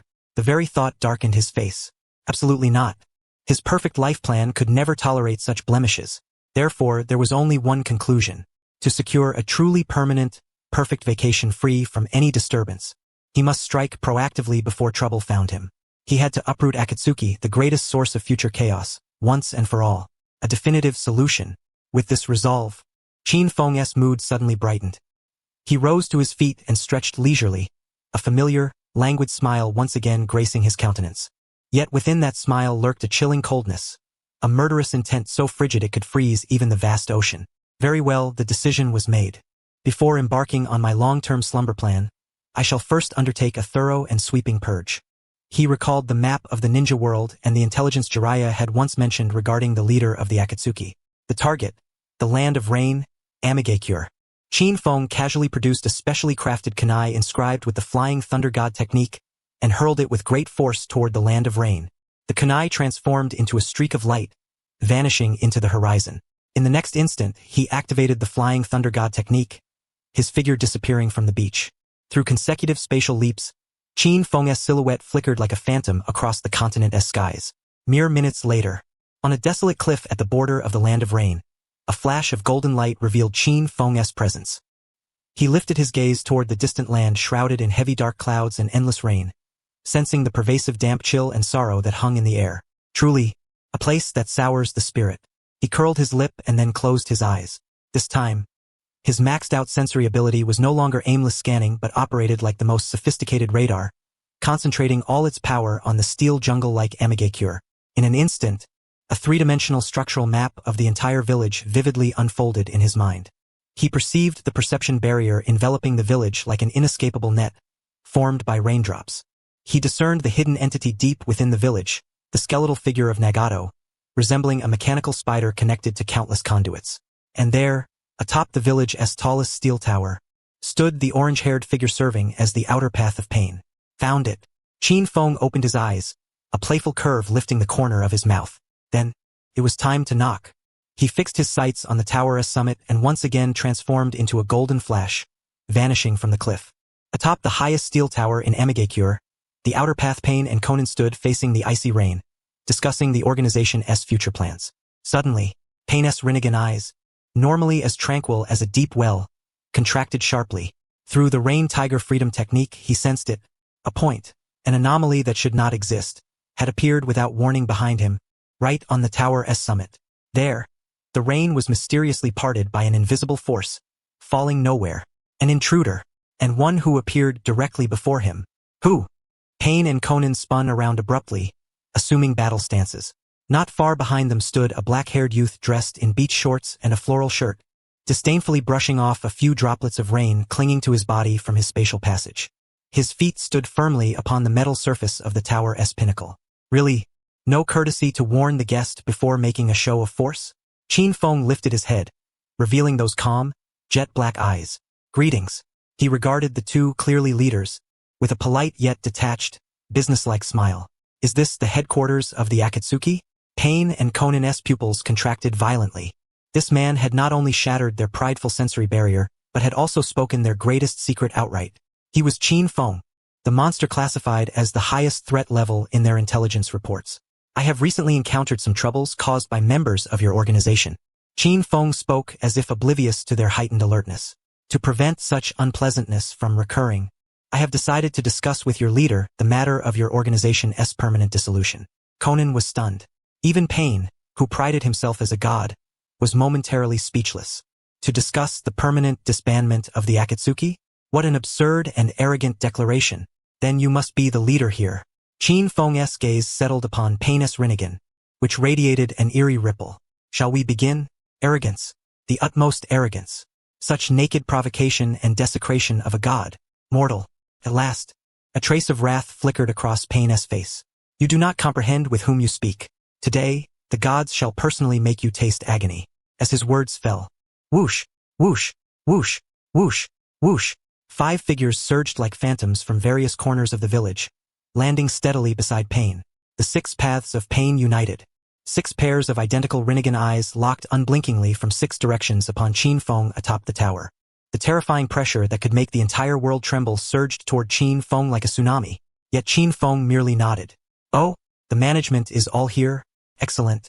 Saves me the trouble of seeking you out one by one. Then, let the meeting begin. Atop the highest steel tower of Annihilation, icy raindrops fell like countless silver needles from the gray sky, striking the metal ground and sending ripples of grim solemnity echoing outward. The atmosphere was suffocating to the extreme. Then, let the meeting begin. Qin Feng's voice dropped like a pebble into this pool of silence. A faint impatience curled his lips, as though he faced not 6 S-class forces capable of toppling nations but a group of underperforming employees about to be dismissed. Mortal, you shall pay the price for your arrogance. Pain's voice was cold as iron, devoid of any emotion. His all-seeing Rinnegan eyes reflected Qin Feng's incongruous attire, beach shorts in a world at war. Let us begin with making you feel the world's pain. As his words faded, the 6 paths of Pain sprang into motion. Whoosh! Leading the charge was the Azura path. His doll-like, expressionless face betrayed no hint of killing intent, yet his actions embodied pure destruction. The armor on his arms opened, releasing dozens of miniature missiles trailing orange-red tails and shrieking like a disturbed swarm of bees, sealing off all of Qin Feng's escape routes. Simultaneously, the animal path formed hand seals and activated his summoning jutsu. Roar! A massive, multi-headed hellhound appeared out of nowhere, baring its gaping maw as it lunged at Qin Feng from another angle, intent on tearing him to shreds. High above, a colossal bird with a drill-like beak circled, poised to strike with a deadly dive. Attacks came from the sky, the ground, from all directions. This was a net woven purely from violence and destruction. Intriguing. Qin Feng remained motionless, scarcely bothering to stir even an eyelid. His jet-black eyes calmly swept across the sky filled with incoming assaults. Within his mind, the system's alert tones operated with the precision of the most sophisticated instrument, rapidly processing information. Analysis of Rinnegan abilities. 6 paths of Pain completed.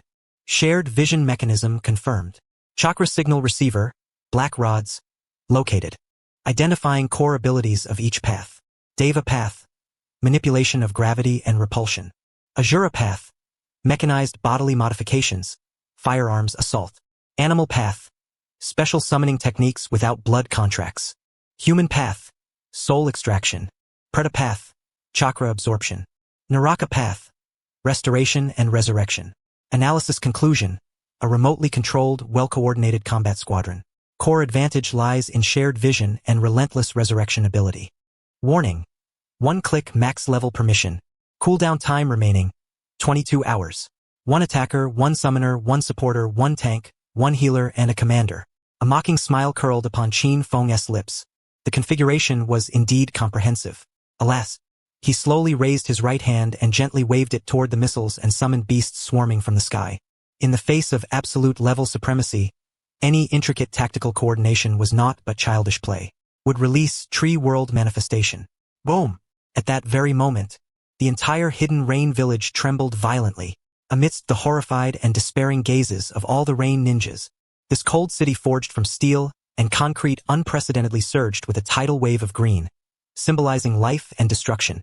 Countless gigantic trees, harder than steel, sprouted from the metallic rooftop in defiance of natural laws. Like living serpents, they wildly grew skyward, intertwining and entwining. The miniature missiles hurtling through the air, upon striking these trees, collided with a sponge that absorbed all energy, failing even to produce a single explosion, utterly devoured and annihilated. The ferocious split hound and the monstrous birds in the sky did not even manage a scream before being directly strangled and crushed by the instantaneously grown, sky-shadowing forest, reduced to plumes of white smoke.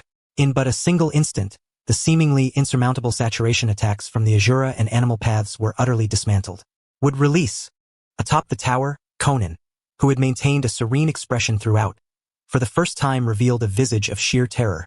Her voice trembled uncontrollably. This was the divine power said to belong to Senju Hashirama, the first Hokage, who pacified the chaotic era. Why? Why would this man wield such power? Deep within the village's core, in a secret chamber interconnected with countless pipes, gaunt Nagato gazed through pain's shared vision at the familiar forest rising abruptly. A towering wave surged within his Rinnegan eyes. He had believed himself to be the god inheriting the power of the Sage of Six Paths. Yet today, here, he beheld a monster more orthodox than himself. First agenda item. Qin Feng's voice reverberated once again, ill-timed as ever. Dismiss ineffective output units. His figure left a faint afterimage in place. The next moment, a flash of golden light. He had already appeared behind the Azura path, who was momentarily rigid from the disrupted attack. Too swift, so fast that even the six paths of Pain's shared 360-degree vision captured only a streak of golden light. Not good. The Deva Path's pupils contracted sharply. Shinra Tensei. However, before he could utter the command, Qin Feng's hand had already pressed against the Azura Path's back. His palm did not summon any elaborate ninjutsu, only the purest, max-level chakra manipulation. He forcibly injected a domineering chakra into the Azura Path's body in an utterly unreasonable manner. That chakra, like a highest authority formatting directive, instantly overwhelmed all chakra conduction circuits constructed by the black rods within the Azura Path. Sizzle. The Azura Path's body trembled violently, emitting a series of dazzling electric sparks. His high-tech, alloy-comparable body instantly transformed into a pile of signal-lost scrap metal. First one. Qin Feng calmly uttered 3 words, casually tossing the now-defunct puppet from the tower as one would discard trash. Having completed this, he did not even spare it a glance. His figure once again dissolved into golden light, vanishing from the spot. When he reappeared, it was before the human path who had been lying in wait. Second agenda item. Dismiss potential high-risk theft units. A flicker of shock and anger unique to Nagato flashed in the human path's eyes.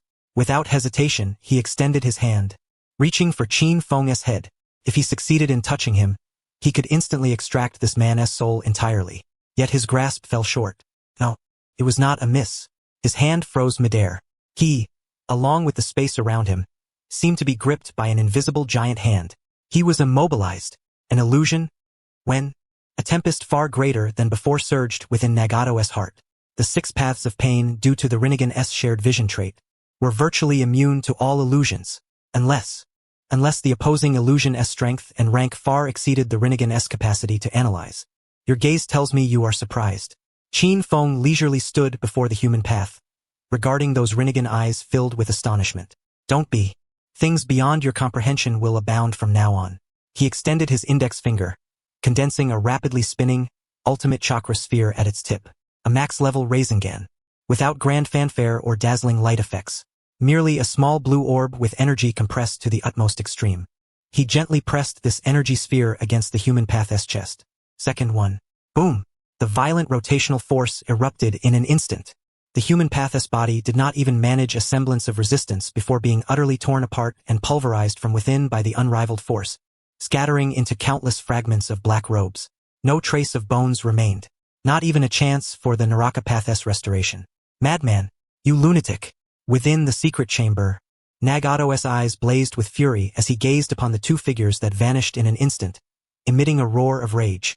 In less than a minute, two of his most prized possessions, the 6 paths of pain, had been erased with such ease.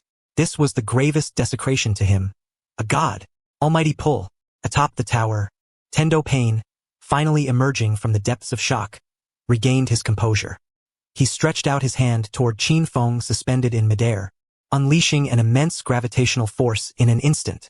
His intent was clear, to forcibly draw this man before him and then crush him utterly with the sure attention. Yet, in the face of this overwhelming gravity capable of pulling even colossal stones, Qin Feng's figure merely swayed slightly in midair. The air beneath his feet seemed to solidify into an unyielding, transparent platform. Gravity? Commendable notion. Qin Feng regarded Tendo Pain with a hint of intrigue playing across his features. Alas, the power was too feeble. He lifted his foot and lightly stepped upon the invisible air platform. Boom! A heavy, somber sound resonated, as if tolling a death knell. His figure shot forward like an arrow loosed from a bow, advancing rather than retreating, at a velocity several times greater than that of the almighty pull's gravity, boldly charging toward Tendo Pain. What? Nagato was utterly dumbfounded. Meanwhile, Conan, witnessing the man who dared to oppose the divine gravity with a mere mortal body and even countercharge, felt her heart, long frozen, struck fiercely in that moment. What kind of monster is this man? Very well, the warm-up is over. Qin Feng's voice whispered like a demon in Tendo Pain's ear. Now, it's your turn, Commander. Now it's your turn, Commander. The voice echoed plainly and languidly, yet carried an unmistakable certainty, as though the final verdict had already been pronounced. At this moment, through Tendo Pain's perspective within the secret chamber, Nagato's entire body seemed to freeze as he beheld Qin Feng South face up close. For the first time, he sensed an emotion from this man. Fear. Not the fear of death, but the profound humiliation and impotence born of witnessing his divine nature. His prideful, godlike power that once gazed down upon all beings, reduced to the fragility of a child's toy before this adversary. Mortal, cease your arrogance. Nagato emitted a bestial roar, channeling all his fury, humiliation, and the shaken dignity of a god into Tendo Pain. Sure attention. Boom! A repulsive force, more potent and terrifying than any before, erupted violently centered on Tendo Pain. This was no mere point-to-point repulsion. It was a 360-degree, unrelenting field of absolute repulsive energy. It sought to repel and shatter everything around it. Be it solid steel, invisible air, or even light and sound, the tower's sturdy metallic floor, under the assault of this repulsion, instantly yielded a massive circular indentation clearly visible to the naked eye. The surrounding raindrops vaporized instantly, creating a fleeting vacuum. This was divine power capable of leveling an entire village. Yet, at the eye of this repulsive storm stood Qin Feng, who, contrary to Nagato's expectations, was neither blasted away nor pulverized. He merely bent slightly at the waist. His feet, rooted like the world tree anchored in space, remained immovable. He lifted his gaze, his jet-black eyes calmly fixed upon Tendo Pain's face, distorted from chakra overexertion. A trace of disappointment curled the corner of his lips. Repulsion? Huh? So this is your greatest reliance? Slowly, he raised his right fist. Then, with a seemingly unremarkable punch, he struck the invisible wall of repulsive force ahead. That blow contained no elemental chakra, no wind, no lightning, no fire. Only pure physical strength, honed to perfection through the 8 gates technique and mastered to the fullest extent of taijutsu control. Qin Feng's fist collided with the intangible repulsive wall. No earth-shattering explosion followed. Only a heavy, somber vibration echoed, as if even space itself mourned. Centered on his fist, the repulsive field before him fractured like glass struck by a hammer, spiderweb cracks spreading out. What? Nagato's eyes nearly popped from their sockets within the secret chamber. What had he just witnessed? A mere mortal had shaken his sure attention with pure physical might. This was utterly beyond his comprehension. Your output is too feeble, Qin Feng remarked lightly. Then, with a sudden forward thrust of his fist, bang! A crisp crack resounded. The once impenetrable wall of repulsive force shattered with a thunderous collapse. The violent air currents recoiled in all directions, forcing the hungry ghosts and animal paths standing afar to stagger backward repeatedly. Tendo Pain's body was struck as if by lightning, hurtling backward. His feet gouging two deep, glaring spark-lined furrows into the metal floor. 5 seconds. A cold voice resounded within Nagato's mind. It was Qin Feng's voice. Nagato was stunned. 5 seconds? The cooldown for sure attention was 5 seconds. Qin Feng's figure left behind an afterimage in place. He did not pursue the retreating Tendo Pain. His target was the remaining fragments present. The third order of business. Eliminate the defensive units responsible for energy absorption. His gaze locked onto the hungry ghost path, momentarily stunned by terror. A flash of golden light. The hungry ghost's pupils contracted sharply. He saw only a blurred black shadow, moving at extreme speed through the rain, suddenly appearing before him. Instinctively, he spread his hands, attempting to activate a sealing jutsu to absorb the opponent's chakra. Yet what he met was no ninjutsu, but a simple, brutal, and lightning-fast whip kick. Konoha's fierce whirlwind. Bang! A dull, bone-chilling crack echoed. The hungry ghost's body flew out like a burst balloon, contorted beyond recognition as it hurtled sideways. Midair. His form disintegrated utterly, unable to withstand the savage force. The third one. Qin Feng's figure reappeared at the original spot once more, as if he had never moved.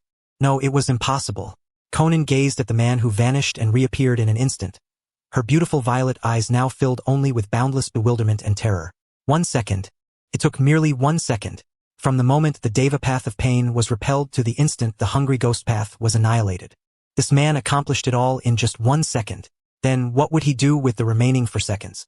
The answer was soon revealed. The fourth item on the agenda. Dismiss the medical unit responsible for logistics and repairs. Qin Feng's gaze, sharp as the scythe of death, fixed upon the last and most crucial auxiliary unit, the Hell Path.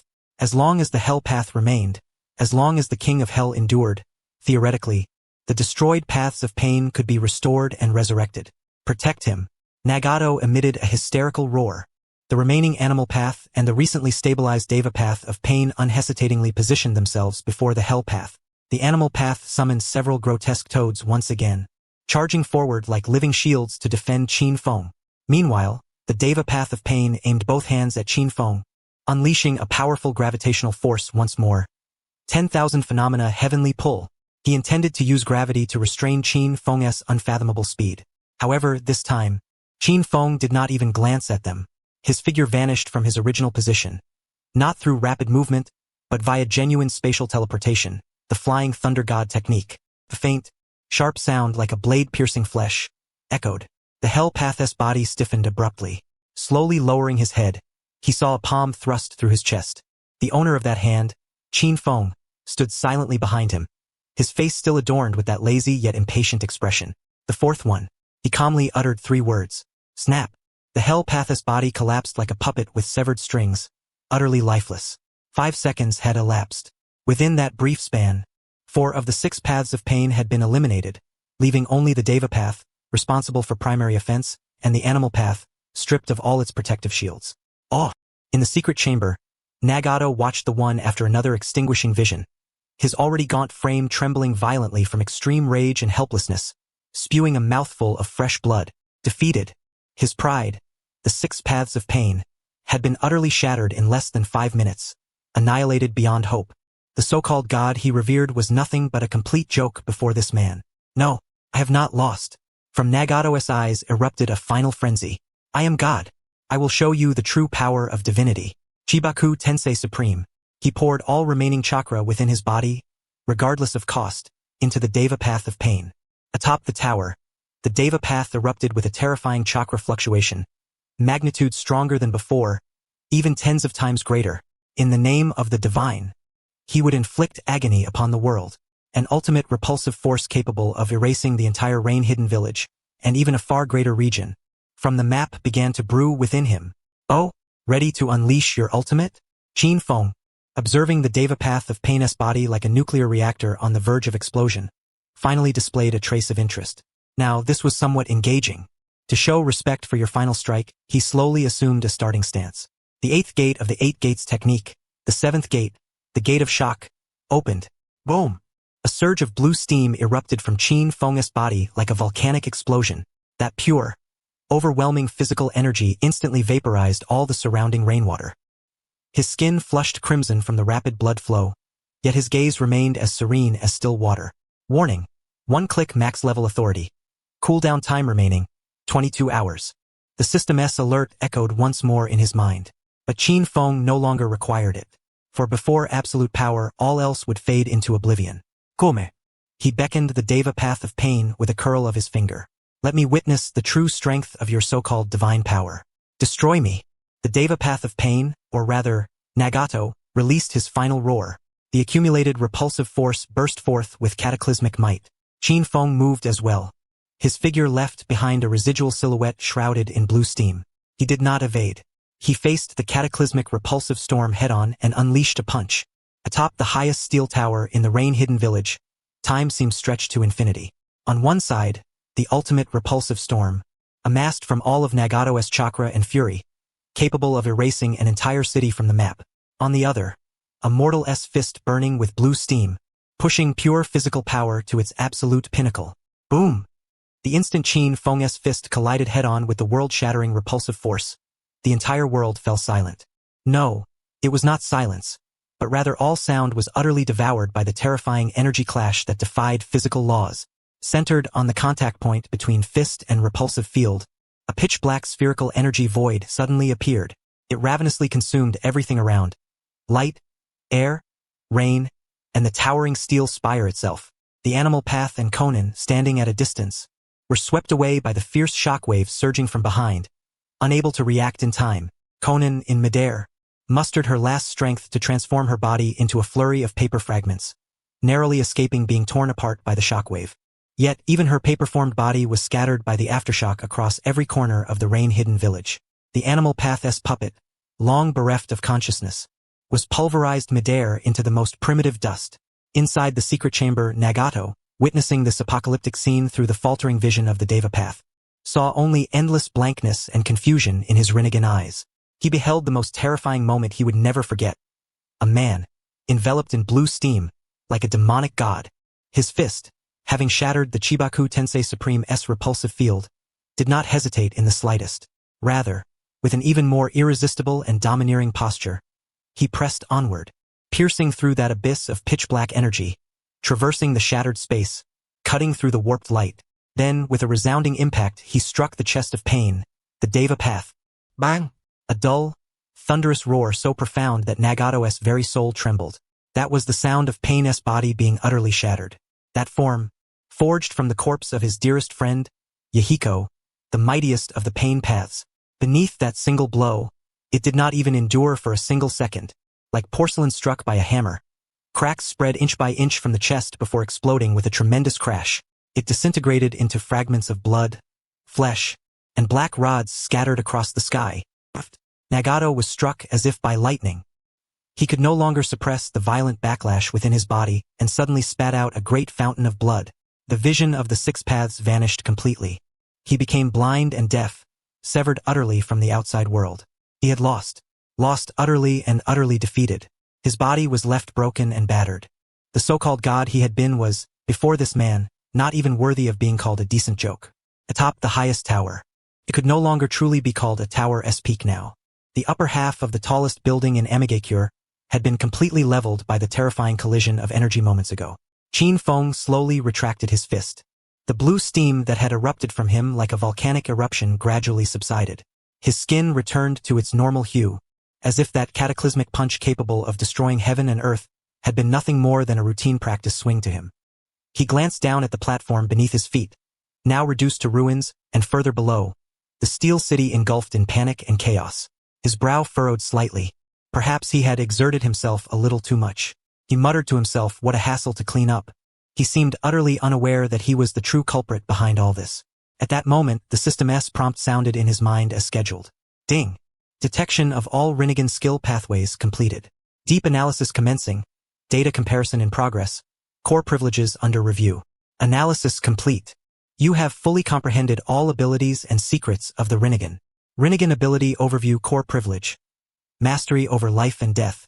The Eyes of the Sage of Six Paths basic abilities. Pain's Six Paths Deva Path. Manipulation of attraction and repulsion. Shinra Tensei. Bansho Ten in Chibaku Tensei. Azura Path. Body mechanization and heavy firearms attacks. Human Path. Soul extraction and intelligence gathering. Animal Path. Unique summoning techniques, capable of summoning various modified creatures without contracts. Preta Path. Chakra and ninjutsu absorption. Sealing technique. Absorption. Naraka Path. Summoning King of Hell for judgment, restoration, and resurrection. Advanced ability, exclusive to the original Outer Path. Control over the power of life and death. Can summon and manipulate Outer Path golems, employing black rods as chakra receivers to create and command the 6 paths of pain. Outer Path Samsara technique. At the cost of one's own life force, resurrect the dead. Comprehensive evaluation. This ocular jutsu harbors tremendous potential, but the current user has developed it only to a limited extent. Due to physical disabilities and an over-reliance on the Outer Path's black rods for remote control, the power is dispersed and cannot unleash even 1/10,000th of its true might. Recommendation. Direct assault on the original body yields the highest efficiency. Warning. 1-click max level privilege cooldown remaining. 21 hours. I see. Qin Feng studied this clear and concise analysis report and nodded knowingly. So the original body really was hiding behind the scenes? What a cowardly fellow. His gaze pierced through layers of steel and concrete, precisely locking onto that flickering figure deep within the village, like a candle in the wind. Then, the final agenda of the meeting. He spoke slowly, his voice echoing over the empty ruins. It was to go meet this chairman, who had always been hiding in the shadows. He glanced toward the distance, where white paper fragments were slowly gathering, attempting to recombine into a form. That was Conan. A flicker of faint pity flashed in Qin Feng's eyes, but he paid no heed. For in his view, only by eliminating the most core source of trouble could everything return to its proper course. Only then could he rest easy and return to his nap. Yet, just as he prepared to depart, ready to teleport beside Nagato using Flying Thunder God technique, rumble, the entire earth suddenly trembled violently without warning. No, it was not trembling. It was collapsing, centered on Amigakure, the surrounding land, rocks, and buildings within several kilometers, even tens of kilometers, were being forcibly torn apart and peeled away by an invisible, terrifying gravitational force descending from the sky, frantically converging toward a single point above. Qin Feng raised his head. He saw the already gloomy clouds overhead being ravenously devoured by a black sphere that had suddenly appeared out of nowhere. Countless massive rocks and ruined buildings, mixed with soil and rainwater, flowed upward like a reversed waterfall, sucked into that black orb and layered around its exterior. Its volume was expanding at a horrifying speed visible to the naked eye. In the blink of an eye, a miniature celestial body, larger than the entire Amigakure village and composed of countless rocks, hung ominously high in the sky. It blocked out all light, plunging the entire world into utter darkness and despair where one could not see their own hand before their face. Chibaku Tensei. No, Nagato. Stop. From afar, Conan, who had just barely reformed into human shape, gazed at the black star in the sky representing destruction and finality, and let out a piercing, desperate scream. She knew this was Nagato's final and most powerful forbidden technique, using immense chakra to create a gravitational core that sealed the target along with the surrounding land high in the sky, forming an eternal prison. But in Nagato's current state, this technique came at the cost of his own life. He intended to bury this man along with the entire Amigakure village. Oh! Qin Feng hovered midair, letting the ground beneath him be torn apart piece by piece and sucked away. He was the center of that dreadful gravitational force, yet remained completely unaffected. As he gazed at the rock planet in the sky still growing larger, a genuine expression of admiration finally appeared on his face. There was a hint of the Sage of Six Paths aura about it now. This, indeed, is what one might call the true measure of divine power. Although still somewhat crude, it shall suffice. He moved his wrist, slightly aching from the excessive strain just now. Let this be a sweet morsel after the feast. Allow me to instruct you. He lifted his gaze to behold that black star, one so formidable it could plunge the entire shinobi world into despair, a malicious smile curling upon his lips. This is the essence of genuine divine might, darkness, boundless, infinite darkness. As the moon, forged from earth, steel, and despair, ascended into the heavens, the entire rain-hidden village was utterly stripped of its last glimmer of light. The earth wailed in agony. Countless structures were uprooted. Massive rock formations were violently torn asunder, mingling with the cold rain, like a pilgrimage, resolutely surging toward the gravitational core in the sky, a harbinger of termination and annihilation. To the villagers of the rain-hidden village, this was divine retribution. Their deity had unleashed a final judgment, potent enough to cleanse all sins of the world. They huddled in the corners of crumbling buildings, uttering prayers steeped in despair, feeling the earth beneath them dissipate, awaiting the moment when both they and this sorrowful city would be utterly devoured by the gaping maw in the sky. Nagato, in the distance, Conan, barely maintaining her stance through paper jutsu, gazed up at the colossal star nearly obscuring the entire firmament. Her beautiful violet eyes were filled with endless sorrow and despair. She knew that when this jutsu reached completion, it would mark the end of Nagato's life. With his final breath, he would present the world with its most magnificent funeral, a burial in the name of the gods for the mortal who had defiled them. Yet, amidst this apocalypse governed by gravitational forces, there was but one exception. Qin Feng. He hovered silently at the very epicenter of the gravitational storm.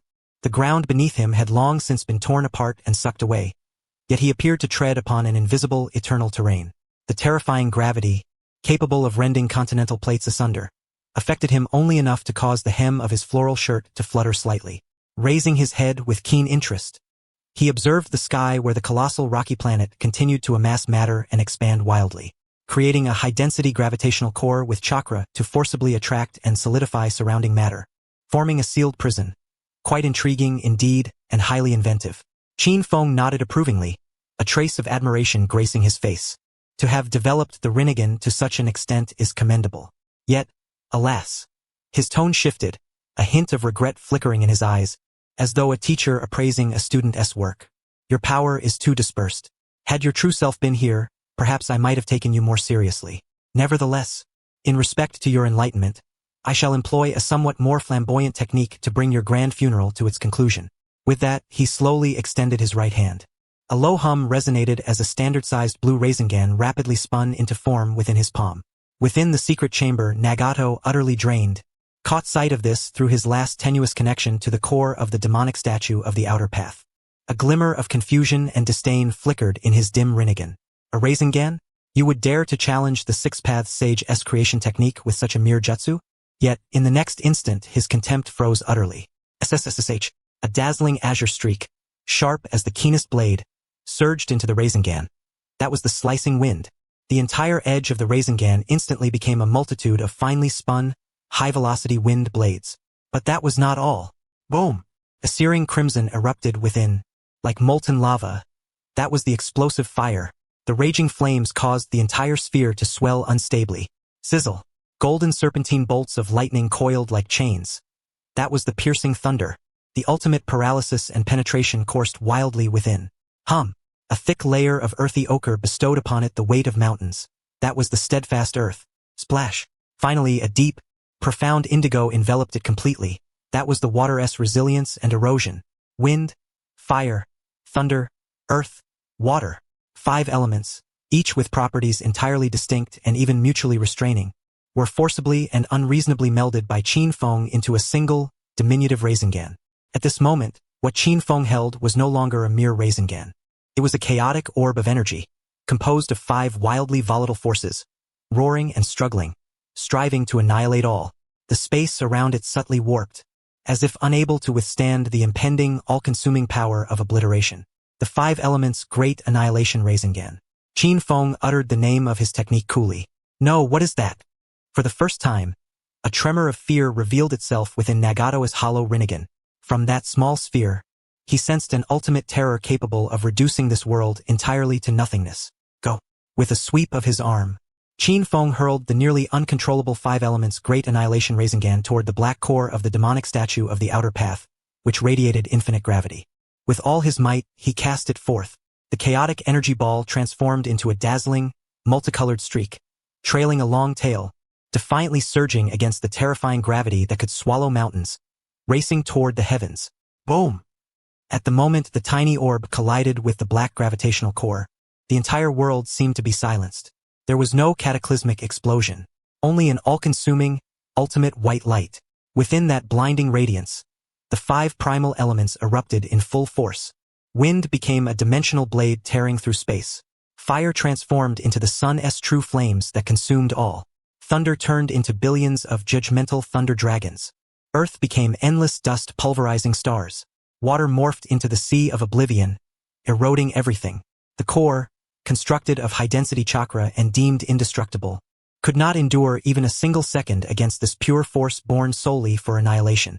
Like ice cast into a furnace, it was instantly melted, decomposed, and vaporized, utterly returning to the void.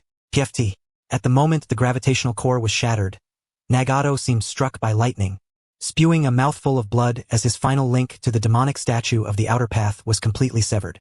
Above the immense star, once bound by gravitational forces and composed of countless materials, utterly disintegrated. Countless boulders, rivaling mountains in size, rained down like a meteor shower engulfing the entire sky, mercilessly crashing upon the already ravaged earth below. No! From afar, Conan emitted a cry of despair. This is 10,000 times more terrifying than the demonic statue of the outer path. This is the true apocalypse. Alas, what a mess! Qin Feng gazed upon the apocalyptic scene before him, a slight headache creeping in as he sighed softly. He slowly lifted his other hand and gently pressed it toward the vast expanse of earth below, a land on the verge of annihilation. I am a man who cherishes tranquility and detests the chore of cleaning. Wood release. Tree world manifestation. In an instant, green at this very moment became the sole hue adorning this world.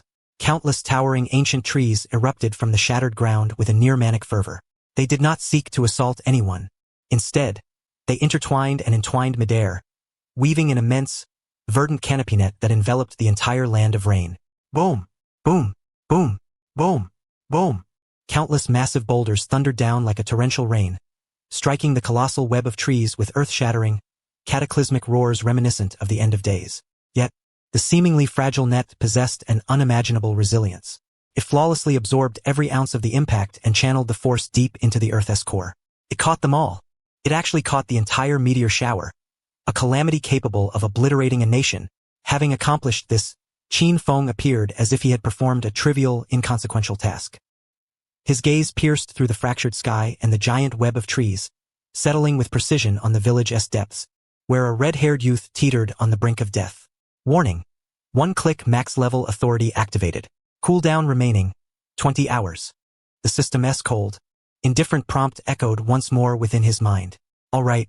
Qin Feng clapped his hands softly, a languid expression, one of impending sleep, returning to his face. The meeting is adjourned. Next comes the post-meeting summary and liquidation phase. His figure transformed into a streak of golden light midair, vanishing in an instant. Deep within the rain-hidden village, in a dim, damp, and frigid secret chamber, Nagato lay sprawled like a worm drained of all vitality. His life had reached its terminus. Failure, humiliation, resentment, and rage. All emotions dissolved into a void of silent desolation. At that moment, a golden radiance suddenly flared before him without warning. As the light dissipated, a black-haired youth clad in beach shorts and a floral shirt stood silently before him. He regarded the pitiful mortal who fancied himself a god, seated in the mechanical chair. Qin Feng crouched down, extending a finger to prod Nagato's emaciated back. Hey, are you the chairman of the Akatsuki? His voice was soft and even, yet it cut through Nagato's tattered dignity like the sharpest surgical blade. Nagato summoned the last vestiges of strength to slowly lift his head. His hollow, Unfocused Ringan reflected Qin Feng's calme, indifférent visage. Who are you? He forced out the fractured syllables from his throat. Qin Feng smiled. I am merely an ordinary man who wishes to sleep peacefully through a nap but is constantly besieged by various troubles. And you, along with your organization, are currently my greatest trouble. Therefore, he extended his hand and placed it upon Nagato's legs, which had long since withered from chronic disability. Before I thoroughly solve your trouble, I've decided to fix you first. After all, discussing the dissolution of a company with someone who can't even stand feels somewhat like an unfair victory. Don't you agree? A warm, vibrant green chakra surged from Qin Feng's palm into Nagato's body. The warmth was like the early spring sun piercing through the rain-hidden village's perennial clouds, casting its light upon the parched, desolate earth. An unprecedented torrent of life-giving warmth flowed endlessly from Qin Feng's hand pressed against his legs into Nagato's once decayed, lifeless frame. Nagato was stunned. He could feel his nerves and muscles, long since necrotic, shrunken, and devoid of sensation, being restored, reshaped, and awakened at an impossibly defiant pace against the laws of life itself. First came a faint, tingling itch. Then, the long-missed warmth of flowing blood. Finally, his legs, immobile since the death of Yahiko, trembled uncontrollably and moved slightly. This is for the first time, Nagato's hollow Rinnegan revealed an emotion surpassing fear and despair. An overwhelming, utter disbelief. What power was this? Medical ninjutsu? No, it resembled the legendary sage's life-creating force from the first Hokage himself. Nagato! At that moment, a piercing cry echoed from the chamber's entrance. A purple figure, staggering like a startled bird, rushed inside. It was Conan, her body drenched, her beautiful face etched with determination and sorrow. She clutched countless explosive tags tightly, prepared to sacrifice her life to create a final chance for Nagato. However, the moment she entered and beheld the scene before her, she froze as if struck by lightning. What did she see? She saw that demonic man half-squatting before Nagato's mechanical chair. And her Nagato, the one who, since Yahiko's death, could only rely on this cold mechanical aid, was now, incredibly, supporting himself with both hands on the armrests. His legs that should have been utterly crippled trembling as he slowly rose from the chair. Though still gaunt and unsteady, he genuinely stood on his own legs once more. After more than a decade, he stood again upon the land he once vowed to change. The explosive tags slipped silently from Konin's hand, soaked by the water pooling on the floor. Her violet eyes, once braced for death, now brimmed solely with boundless bewilderment and shock. Why? Nagato lowered his gaze to his newly restored legs, then raised his head to meet the man before him, whose face still bore that lazy smile, and spoke hoarsely and dryly. Why heal me? Weren't you here to destroy Akatsuki? Yes, I am here to destroy it. Qin Feng withdrew his hand, stood upright, and dusted off his non-existent dust. But my aim is to dissolve a troublesome organization, not to torment a disabled man. Discussing the dissolution of a company with someone who can't even stand feels like bullying you, and the sympathy and public opinion that would follow are far too troublesome. Nagato fell silent. Konin remained silent. What an absurd yet utterly irrefutable rationale. Dissolve Akatsuki? Nagato seemed to have heard the world's most ridiculous joke. He forced his body upright, his rinnegan, now flickering with a hint of renewed vitality, fixed unblinkingly upon Qin Feng. What do you believe Akatsuki to be? It is not merely an organization. It is an ideology. It stands as the sole beacon of hope, born to bring an end to the ceaseless wars and hatred that plague this world. Only by making humanity truly experience profound anguish, by instilling fear before the ultimate weapon capable of obliterating all, can the world embrace a fleeting and illusory peace.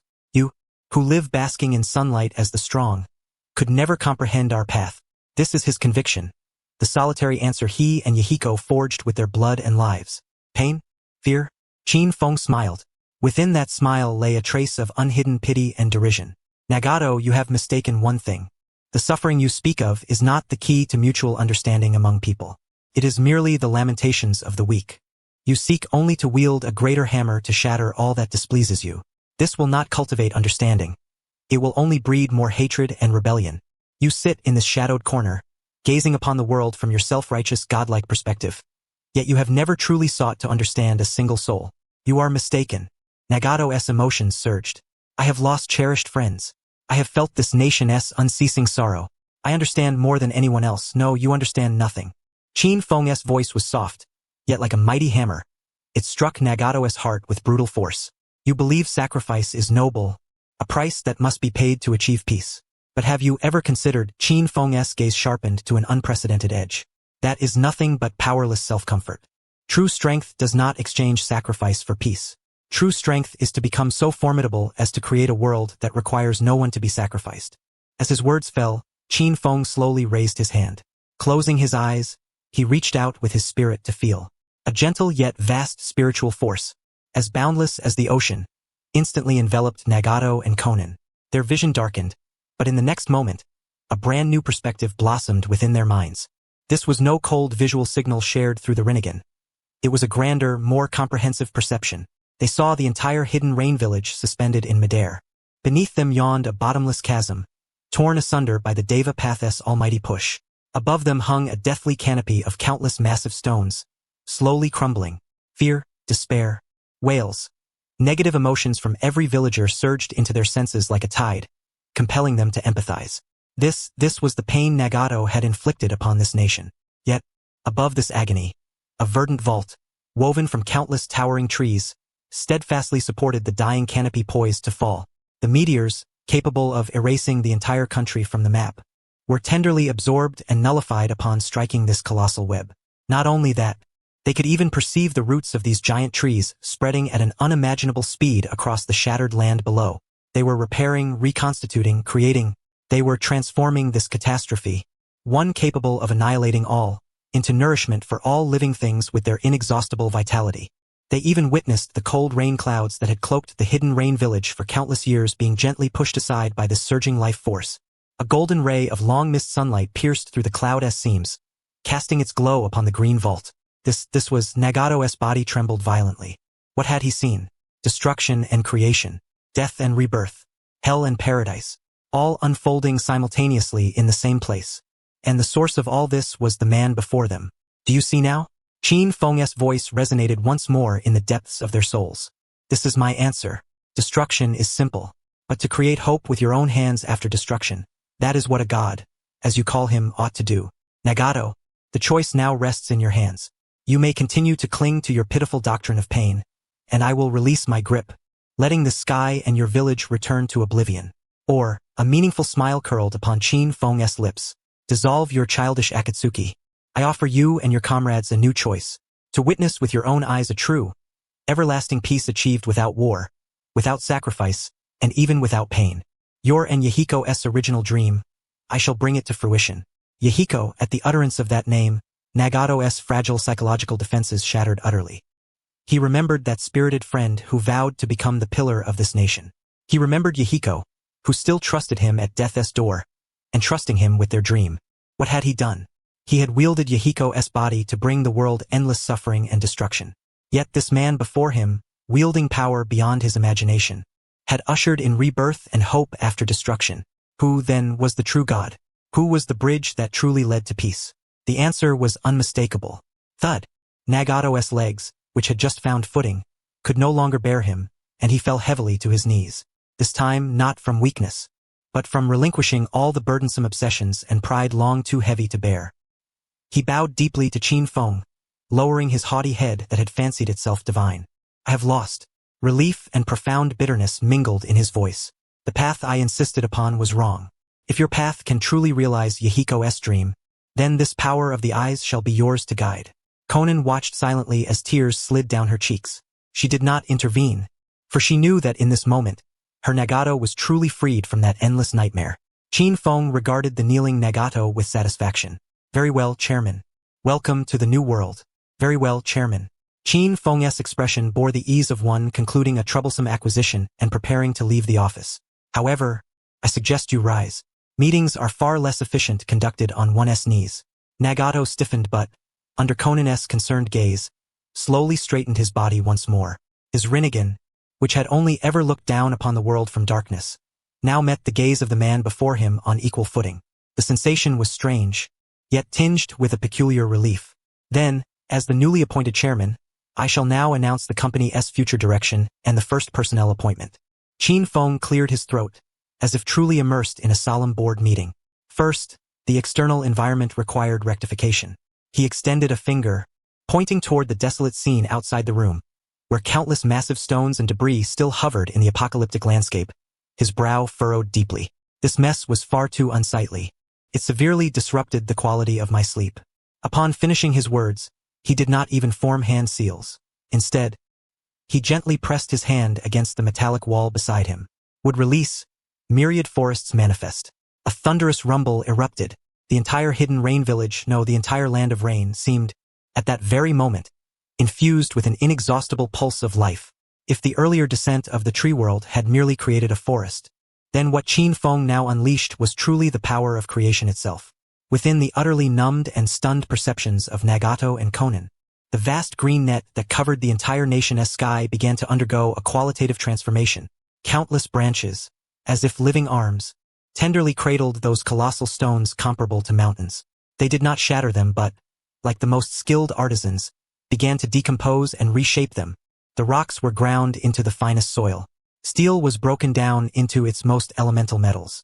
The cold raindrops falling from the sky were directly vaporized, lifted by that boundless vitality.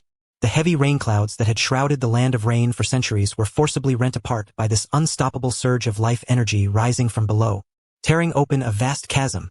A ray of brilliant, golden sunlight, for the first time, truly bathed this land that had mourned for far too long. The materials decomposed and reshaped, guided by the wood release, began to move like living building blocks, automatically repairing this ravaged city. Shattered towers rose anew. Collapsed houses were restored to their original form. Torn earth slowly healed. Countless verdant vines crawled and entwined among the steel jungle, blooming into innumerable unknown, multicolored flowers. In merely a few minutes, A natural disaster capable of annihilating a nation was transformed by Qin Feng's flick of a finger into a miracle that revived all life. The rain ceased. The sky cleared. Nagato and Konan stared blankly out the window at the newly sunlit hidden rain village, their minds utterly deprived of the capacity for thought. Destruction and creation. Indeed, they existed only within the blink of this man's will. Meanwhile, deep beneath the hidden rain village, in a hidden corner unknown to the world, a strange creature, half black and half white, resembling a pitcher plant, slowly emerged from the wall. It was none other than Juzo, the Akatsuki's intelligence agent. What is happening? The Earth-style, Earth-release meteor strike has been broken? The mischievous grin on White Zetsu's face was now filled with disbelief. Moreover, Black Zetsu's hoarse and solemn voice continued. That Nagato fellow, his conviction has wavered. I can feel the hatred chakra that burned for the Eye of the Moon plan has vanished. In its place is a completely different, peaceful energy. How can this be? What exactly has that man named Qin Feng done? Wasn't he here to destroy Akatsuki? White Zetsu asked in confusion. Black Zetsu remained silent. As the extension of Kagaya's will, it had lurked for millennia, orchestrating the entire history of the ninja world. It considered itself the most brilliant strategist. Uchiha Madara, Nagato, Obito, all merely pawns on its chessboard, tools to resurrect its mother. Everything was part of its plan. Yet today, an anomaly appeared. One it could neither comprehend nor control. This man named Qin Feng, his appearance, power, and behavior utterly surpassed all of Black Zetsu's knowledge and calculations accumulated over 1,000 years. The plan has suffered its gravest deviation. Black Zetsu's voice was cold and forbidding. That pawn Nagato is finished. We must immediately inform Obito of this intelligence. Before he fully masters the Rinnegan, we must initiate the final plan. Having spoken, Juzo's form silently sank back into the earth, vanishing without a trace. It did not realize that at the very moment it disappeared, Qin Feng, inside the room, curled a mocking smirk at the corner of his mouth. A small pest had slipped away. Never mind. It will be swept up sooner or later. He retracted the perception that had spanned the entire nation and refocused his attention on the meeting before him. Very well, the external environment is settled for now. Qin Feng looked at Nagato, who had been healed and whose conviction was reconstructed, and spoke. Next, we address the internal business restructuring. From today onward, the Akatsuki shall be officially renamed as the Sleep Security and World Peace Corporation, abbreviated as the Security Corporation. Security Corporation? Konan instinctively repeated this somewhat ludicrous-sounding name. That is correct. Qin Feng nodded. The company's core mission is singular: to maintain world stability and eliminate all potential threats that might disturb my sleep. The scope of business includes, but is not limited to, monitoring military developments of various nations, mediating international disputes, handling S-rank rogue ninjas, and hunting any clandestine non-human entities conducting covert operations underground. Qin Feng's words carried a pointed implication. Nagato immediately understood. He recalled the one who had always been responsible for intelligence yet remained enigmatic, Juzo. It turned out this man was fully aware of even its existence. As for the company's organizational structure, Qin Feng's gaze fell upon Nagato. Nagato, I appoint you as the company's chief operating officer, fully responsible for the company's daily operations and management. Your Rinnegan is the finest surveillance system. Then he turned to Konan beside him. Konan, you shall serve as chief financial officer, overseeing logistics, finance, and personnel management. Your paper release should be quite convenient for issuing salaries and reimbursements. Konan was stunned. She had not expected to be entrusted with such an important position. Your first task is to immediately recall all company personnel working externally, such as that shark-faced man wielding a great sword, and that mysterious fellow wearing a mask who calls himself Uchiha Madara. Announce the company's restructuring plan to them. Those willing to stay shall sign new contracts and undergo retraining. Those who refuse will have company assets, rings, reclaimed and be politely escorted out of the country. If anyone resists violently, Qin Feng's face bore a kind smile. You may contact me as the chairman. I will personally conduct amicable exit interviews with them. Nagato drew a deep breath. He gazed upon Qin Feng, this man who, with the most mocking and irreverent manner, had crafted a grand blueprint far more aligned with Yahiko's original dream than anything he had accomplished in the past decade. To oversee the world, mediate conflicts, and safeguard peace, was this not precisely what they had aspired to when founding Akatsuki? Only, lacking the strength, they had been forced to drift ever further into the shadows. Yet this man possessed the absolute power necessary to transform that ideal into reality. I understand. Nagato solemnly nodded to Qin Feng. I will handle all of this. Excellent. Qin Feng yawned contentedly. Since everything is arranged, I suppose I should catch up on some sleep. Stretching lazily, he turned around, preparing to depart with flying thunder god technique. This rain-drenched hidden rain village, just rebuilt and basking in sunlight, seemed perfectly suited for a midday nap. Warning: 1-click max level permission. Cooldown remaining 19 hours. The system prompt echoed in his mind, lifting his spirits even higher. When the max level permission refreshes next, he could seek out some intriguing new knowledge to absorb. On the rooftop of a recently wood-style restored tower in Hidden Rain Village, bathed in brilliant sunshine, Qin Feng conjured with would release a flawless ergonomic luxury recliner, complete with a sunshade and a slot for a juice cup. He settled comfortably, stretching long and luxuriating in the long mist warmth of sunlight devoid of any dampness, a look of profound satisfaction gracing his face. Ah, this is truly life. Sleepiness surged over him like a warm tide. He had resolved Akatsuki's greatest source of trouble, transforming a land steeped in sorrow and conspiracy into a picturesque resort. Now, at last, he could peacefully enjoy a perfect, undisturbed afternoon nap. Warning: 1-click max level permission. Cooldown remaining 18 hours. The system prompt sounded again in his mind like the sweetest lullaby. Qin Feng turned leisurely, adjusting to a more comfortable position, and soon slipped into a deep slumber. He fell asleep. Yet the world, momentarily forced into peace by his intervention, began to churn with even more turbulent, overwhelming waves stirred by his presence. Meanwhile, within Hidden Rain Village's former secret base, Nagato stood beneath the sunlight, feeling his legs restored with newfound strength, and the warmth of sunlight no longer cold on his skin. His gaze was infinitely complex.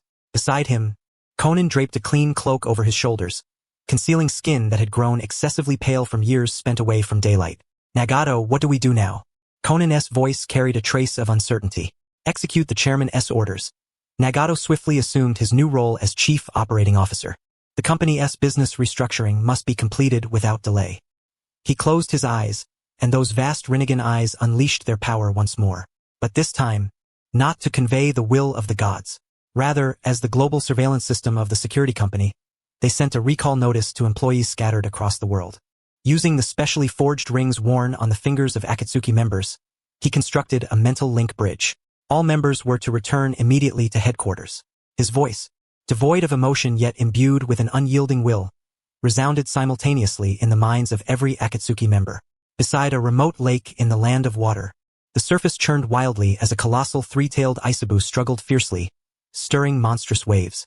On the shore stood two figures silently, one clad in a black robe embroidered with red clouds, bearing a massive blade wrapped in bandages, Kisame Hashigaki. The other, equally robed in Akatsuki attire, bore a cold visage, his crimson Sharingan eyes radiating a chilling menace, Itachi Uchiha. Just as Itachi prepared to unleash Amaterasu to conclusively end the battle, Nagato's icy voice echoed unexpectedly in both his and Kisame's minds. Return to headquarters? Kisame's shark-like face showed a flicker of confusion. Mr. Itachi, does the leader have a new grand plan? We're about to finish here. Itachi did not respond. His deep Sharingan eyes narrowed slightly, flashing a light of extreme vigilance and gravity. This order was highly irregular. Nagato's style had always been to plan thoroughly before acting. He would never issue such a sudden recall at a mission's crucial moment, unless something earth-shattering beyond even his divine control had occurred at headquarters. Abandon the mission. Itachi's voice was resolute and cold. What? Kisame was stunned, but the three-tailed beast was right before them. This is the order. Itachi turned toward Hidden Rain Village, his gaze profound as the sea. And I have a premonition that if we don't leave now, we may never leave at all. He sensed a vast, ominous aura, so immense that even his Mangekyo Sharingan trembled, spreading from the direction of Hidden Rain Village. It was not Nagato's power. In another unknown subterranean space, a man wearing an orange spiral mask sat in a chair, idly toying with a ring in his hand. He was Uchiha Obito, known within Akatsuki as Tobi. At that moment, the ring trembled slightly. Nagato's cold voice penetrated the ring, sounding directly in his mind. Return to headquarters. Obito's hand froze abruptly mid-play. His Mangekyo Sharingan beneath the spiral mask contracted to its utmost limit. Nagato, calling everyone back in such a manner at this moment? A strong, chilling premonition of disaster instantly enveloped him. Absolutely not. In the empty space-time, he growled in a hoarse, unmasked voice devoid of frivolity.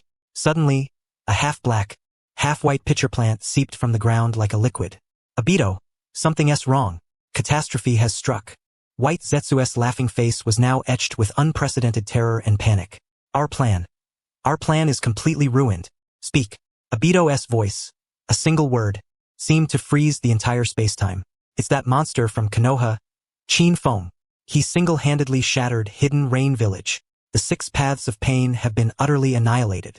The almighty planetary devastation was shattered by him. Nagato is not only alive, but that man healed his legs. He surrendered. What? Even Obito, who had long braced himself for failure, was struck as if by lightning upon hearing this news. He had envisioned countless scenarios of their plan's collapse and was even prepared to confront Chin Fong head-on. Yet he, utterly unprepared for the unimaginable, could never have foreseen that very individual, endowed with the Rinnegan of the Sage of 6 Paths, whom he regarded as the pivotal piece in realizing the Eye of the Moon plan, that man, Nagato, for whom he had invested countless efforts to guide to this very stage, had been so effortlessly, so utterly shattered by a single person. Surrendered. Not only that, on the other side, Black Zetsu, with an unprecedentedly hoarse and solemn voice, added. That man reshaped the entire topography of the Land of Rain through would release. The rain ceased. He even proclaimed the reformation of Akatsuki into some kind of security company. Most crucially, Nagato has completely turned to his side. He is now harnessing the power of the Rinnegan to summon all members back, preparing to settle scores with us. Boom! The final word struck like a bolt of black lightning, mercilessly cleaving through Obito's mind. Nagato has defected. This signified that Obito had lost his indirect control over the Rinnegan. Even more, it meant he had lost the ultimate vessel capable of housing all the tailed beasts and resurrecting the Ten-Tails, the Outer Path demonic statue. Crack! The chair beneath Obito was instantly pulverized into dust by his uncontrollable, raging chakra. The Mangekyo Sharingan hidden beneath his mask spun wildly in a frenzy of extreme rage, seeping a trace of crimson blood. Chin Fong! A roar, suppressed to the utmost yet brimming with boundless hatred and murderous intent, burst from his hoarse throat. He had deceived the world, toyed with human hearts, manipulating the entire history of the ninja world as if it were in the palm of his hand. He believed himself to be the sole player, the only strategist. He was on the verge of completing that perfect world with Karen's presence. But why? Why did such an unreasonable, monstrous figure suddenly emerge? This man wielded power far stronger, more ruthless, and more unfathomable than his own, overturning the carefully arranged chessboard he had laid out for over a decade. Calm down. Calm down. Beyond the pinnacle of fury lay an absolute, ice-cold composure akin to a frozen abyss. Obito slowly straightened his body. At this point, anger was utterly meaningless. Nagato was incapacitated. The Akatsuki organization, the most effective tool for collecting tailed beasts, had fallen into enemy hands. The conventional plan to gather the tailed beasts step by step had been completely shattered. If that is the case, if the board has already been overturned, then I shall seize all the remaining pieces on the chessboard with the most frenzied, direct, and reckless method possible. Absolutely. Obito's voice regained its cold tranquility. Yet beneath that calmness lay a madness potent enough to engulf the entire world in flames. I need an army capable of standing against the entire ninja world. Black Zetsu immediately understood his implication. You mean Kabuto Yakushi? That follower of Orochimaru who inherited all of Orochimaru's research in the Ryuchi cave, including the forbidden technique developed by the second Hokage? Precisely. A sinister curve twisted the corners of Obito's mouth. Edo Tensei, find him and tell him I can help him obtain what he desires most. In exchange, his army of the undead must be at my disposal. But what he wants most is Uchiha Sasuke. And Sasuke is still in Konoha, being watched closely by Chin Fong and the 5th Hokage. White Zetsu questioned. So what? Obito sneered. Once I launch the 4th Great Ninja War, once Konoha is engulfed in unprecedented flames of war and chaos, do you think they will have the time or energy to keep a vigilant eye on a single Uchiha who thirsts for power? I will forcibly seize the tailed beasts through a war sweeping across the entire ninja world. Then, I will resurrect the Ten-Tails, become the Sage of 6 Paths, and initiate the infinite Tsukuyomi. He lifted his head as if his gaze pierced through the barriers of time and space, beholding that man peacefully slumbering in the village hidden in the rain. He knew he was not yet a match for that man, but it did not matter. He would make the entire world become that man's enemy. Zetsu, your mission is to reach that deal with Kabuto. As for me, his body began to twist and spin. I shall personally open the curtain for this grand war. The spiral of the whirlpool began to wholly engulf Obito's body. Just before vanishing, a cold, Hoarse voice full of endless despair and madness echoed forth. Let us begin by reclaiming Nagato's Rinnegan. On the rooftop of a towering structure in the village hidden in the rain, recently restored by wood release and now basking in brilliant sunlight, Qin Feng had conjured a luxurious recliner ergonomically perfect, complete with a sunshade and a slot for a juice cup. He lay back comfortably, relishing a perfect afternoon nap. Warning: one-click max-level permissions. Cooldown time remaining 18 hours. He drifted into sleep, yet this world, forcibly paused from conflict by his presence, was stirred into even more turbulent and overwhelming waves. Meanwhile, within the village hidden in the rainous once-secret base, Nagato was adjusting to standing once more, while Conan, eyes filled with concern and a touch of confusion, draped a clean cloak over his shoulders. By order of the executive chairman, Nagato swiftly assumed the role of chief operating officer. The company's business restructuring must be completed swiftly. Closing his eyes, the Rinnegan activated again, this time, functioning as the global surveillance system of the security company, sending recall notifications to employees scattered around the world. All members, return to headquarters immediately. However, mere minutes after issuing the recall order, the air at the very center of the base suddenly, and without warning, distorted. A sinister, pitch-black, spiral vortex materialized from thin air. An icy, ominous aura brimming with hatred and despair surged wildly from the vortex. This was Deidara's space-time ninjutsu. Conan's expression instantly grew grave. She immediately positioned herself before Nagato. Countless paper fragments whirled rapidly around her, forming a shield of paper. Nagato's Rinnegan, newly restored to its brilliance, locked firmly onto the vortex. He sensed that the soul emanating from it was no longer the crazy, carefree Deidara he knew, but a cold and unfamiliar spirit, the one calling himself Uchiha Madara, the mastermind who guided him to establish Akatsuki from behind the scenes. As the vortex dissipated, a figure silently emerged at the center of the room. Still donned in the black cloak embroidered with red clouds, still wearing the orange spiral mask, but the madness and murderous intent radiating from him felt almost tangible, plummeting the room's temperature to freezing point. Nagato, a hoarse, frigid voice, utterly devoid of any pretense, emanated from beneath the mask. It seems you have made a profoundly foolish choice. Obito's Mangekyo Sharingan, concealed beneath the mask, fixed unyieldingly upon Nagato's pair of violet, ripple-patterned eyes. His objective was unmistakably clear. The Rinnegan, it was the cornerstone of his plan, the sole key to summoning the Outer Path Golem, the last hope for realizing that world conceived by Rin. Now that Nagato, this pawn, had betrayed him, he must reclaim it with his own hands before that monster named Qin Feng seized complete control. Madara, no, I should call you Obito Uchiha. Nagato enunciated each word deliberately, speaking the name he had heard from Qin Feng. He could distinctly feel a violent fluctuation in the cold murderous intent that surged the moment this name was uttered. It appears that man has told you many intriguing things. Obito's voice grew ever more sinister. But the dead need not know so many secrets. Your era has ended, Nagato. Now, return to me what you never should have possessed. The instant his words fell, his figure dissolved into a blur, charging straight toward Nagato. Don't even think about it, Conan shouted fiercely, waving both hands. Paper jutsu. Divine paper manipulation. In a flash, the ground of the room cracked open, revealing a bottomless abyss of paper. 600 billion explosive tags formed a sea of paper, surging like a towering white wave from the chasm, aiming to engulf Obito entirely and detonate. This was the lethal trap she had spent 10 years painstakingly preparing exclusively for this man. Yet, at the moment the 600 billion explosive tags, enough to pulverize a mountain range, were about to touch Obito's body, they seemed to pass through an illusory phantom that did not exist. Obito's figure traversed the sea of paper directly, untouched by a single explosive tag. Useless, Conan. Obito's voice whispered like a specter beside her ear. Before these eyes of mine, all of you are meaningless. He had already breached Conan's defense and appeared before Nagato. Almighty pull. Nagato was prepared. His Rinnegan narrowed sharply, unleashing a tremendous gravitational force that instantly acted upon Obito's body. Yet, the gravity strong enough to attract boulders dissipated like a stone sinking into the sea the moment it touched Obito, producing no effect whatsoever. I told you, it's useless. Obito sneered coldly, extending his hand directly toward Nagato's eyes. It's over. Conan's heart plummeted into the abyss. A trace of despair flickered in Nagato's eyes as well. They had just glimpsed a sliver of new hope. Was it to be so easily dragged back into that endless abyss of darkness? The world that man, the one who called himself chairman, had painted, Was it truly nothing more than a fleeting dream?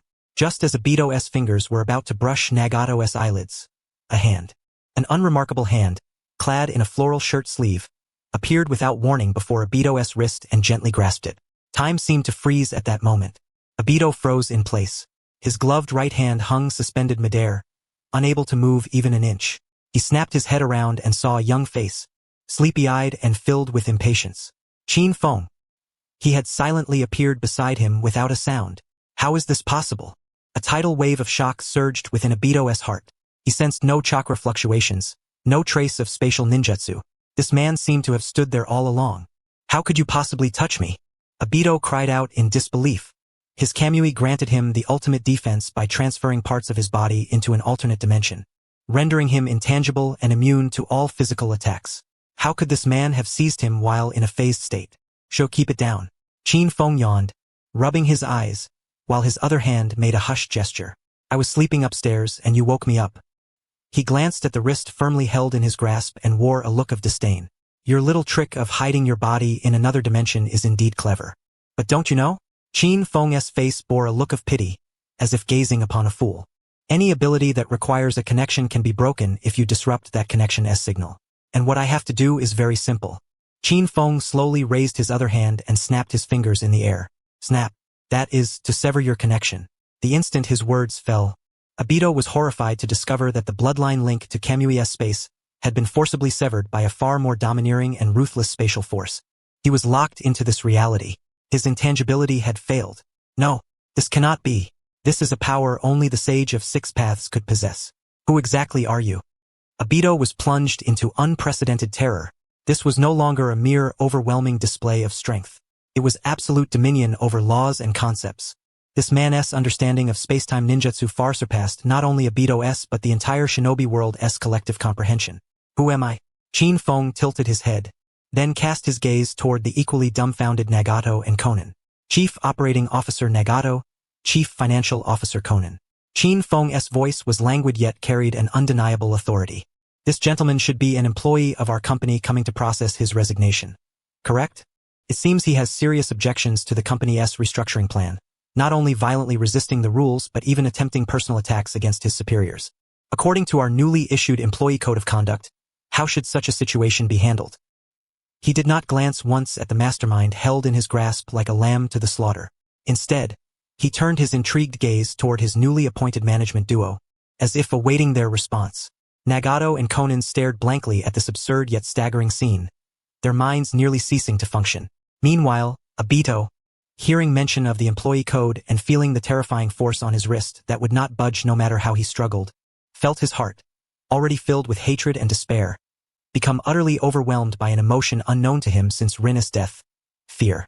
Let us have a meeting, Qin Feng said, releasing Obito's wrist and gently patting his shoulder. The smile he wore was kind and brilliant. Let us have a thorough talk about your exit interview and compensation. Let us have a thorough talk about your exit interview and compensation. The friendly, radiant smile on Qin Feng's face reflected in Obito's soul-exposed eye, the madly spinning Mangekyo Sharingan, more terrifying by 10,000 times than the visage of any demon. The seemingly gentle pressure on his shoulder was like an immovable mountain, crushing all his will to resist into the ground. Fear. A cold fear rising from the depths of his soul, like a flood, engulfed him. An emotion he had not experienced since Rin's death. A meeting? Nagato and Konan watched the surreal and shocking tableau before them, their minds nearly shutting down. That man, who orchestrated the entire upheaval of the ninja world and toyed with them like pawns, self-proclaimed as Uchiha Madara, the mastermind behind the scenes, at this very moment, appeared before this man like an intern who had made a mistake and was about to be summoned by a supervisor. Indeed, a meeting. Qin Feng nodded naturally. Standing and talking is too exhausting, and it makes our company look unprofessional. He glanced around the secret base, now pockmarked and uneven due to Konan's divine paper art just moments ago. His brow furrowed slightly. The meeting environment is dreadful. It affects the mood. As he spoke, he gently lifted the hand that was still resting on Obito's shoulder and waved it casually toward the ground. A wood-release conference room materialized. With a rumbling sound, before the three whose shock was nearing numbness, countless trees and vines burst forth from the cold metallic floor in a manner that was both artistically refined and pragmatically designed. They did not grow wildly but, as if guided by the hand of a master craftsman's soul, intertwined and wove themselves within seconds into a complete, luxurious, modern-style conference facility. A long conference table, formed from a single piece of millennia-old ancient wood, its surface smooth as a mirror. 3 ergonomic wooden chairs, their backs and armrests naturally curved for comfort. Even at the center of the table, a delicate vine slowly bloomed a small, unnamed flower that exuded a faint, refreshing fragrance, serving as a table ornament. All right, sit down. Qin Feng was the first to pull out the chair clearly designated as the principal seat and plopped down with a careless air, even propping his feet onto the conference table, adopting the demeanor of a lazy CEO ready to listen to his subordinates' reports. He gestured toward the 2 seats opposite him. You 2 sit as well. As senior executives, you must feel involved. Nagato and Konan exchanged glances, both perceiving a subtle, inexplicable absurdity in each other's eyes. Yet, they complied and took their seats. Then Qin Feng's gaze fell upon the only one still standing, Obito, whose body was stiff as iron. You sit too. His tone was like addressing a somewhat timid new colleague. Don't be shy. Our company advocates humane management. Obito did not move. The jaw hidden beneath his mask seemed on the verge of shattering from his own clenched teeth. Sit down? Attend a meeting? What a profound humiliation. Uchiha Obito was the man who ignited the 4th Great Ninja War, who sought to create the Moon SI world. Not here to play office games with this monster. Since you are unwilling to sit down, Qin Feng, as if reading his thoughts, wore a troubled expression. It seems our conference room is not designed with enough humanity. No sooner had he spoken than the wooden chair behind Obito suddenly came alive. 2 tenacious vines, like 2 agile serpents, instantly coiled around the backs of Obito's knees and then yanked sharply backward. With a thud, Obito was utterly powerless to resist, his entire body uncontrollably and heavily seated into the chair. Immediately, more vines sprouted from the chair, binding his limbs and torso tightly as if they were the most unyielding shackles. Only his head remained free to turn. You!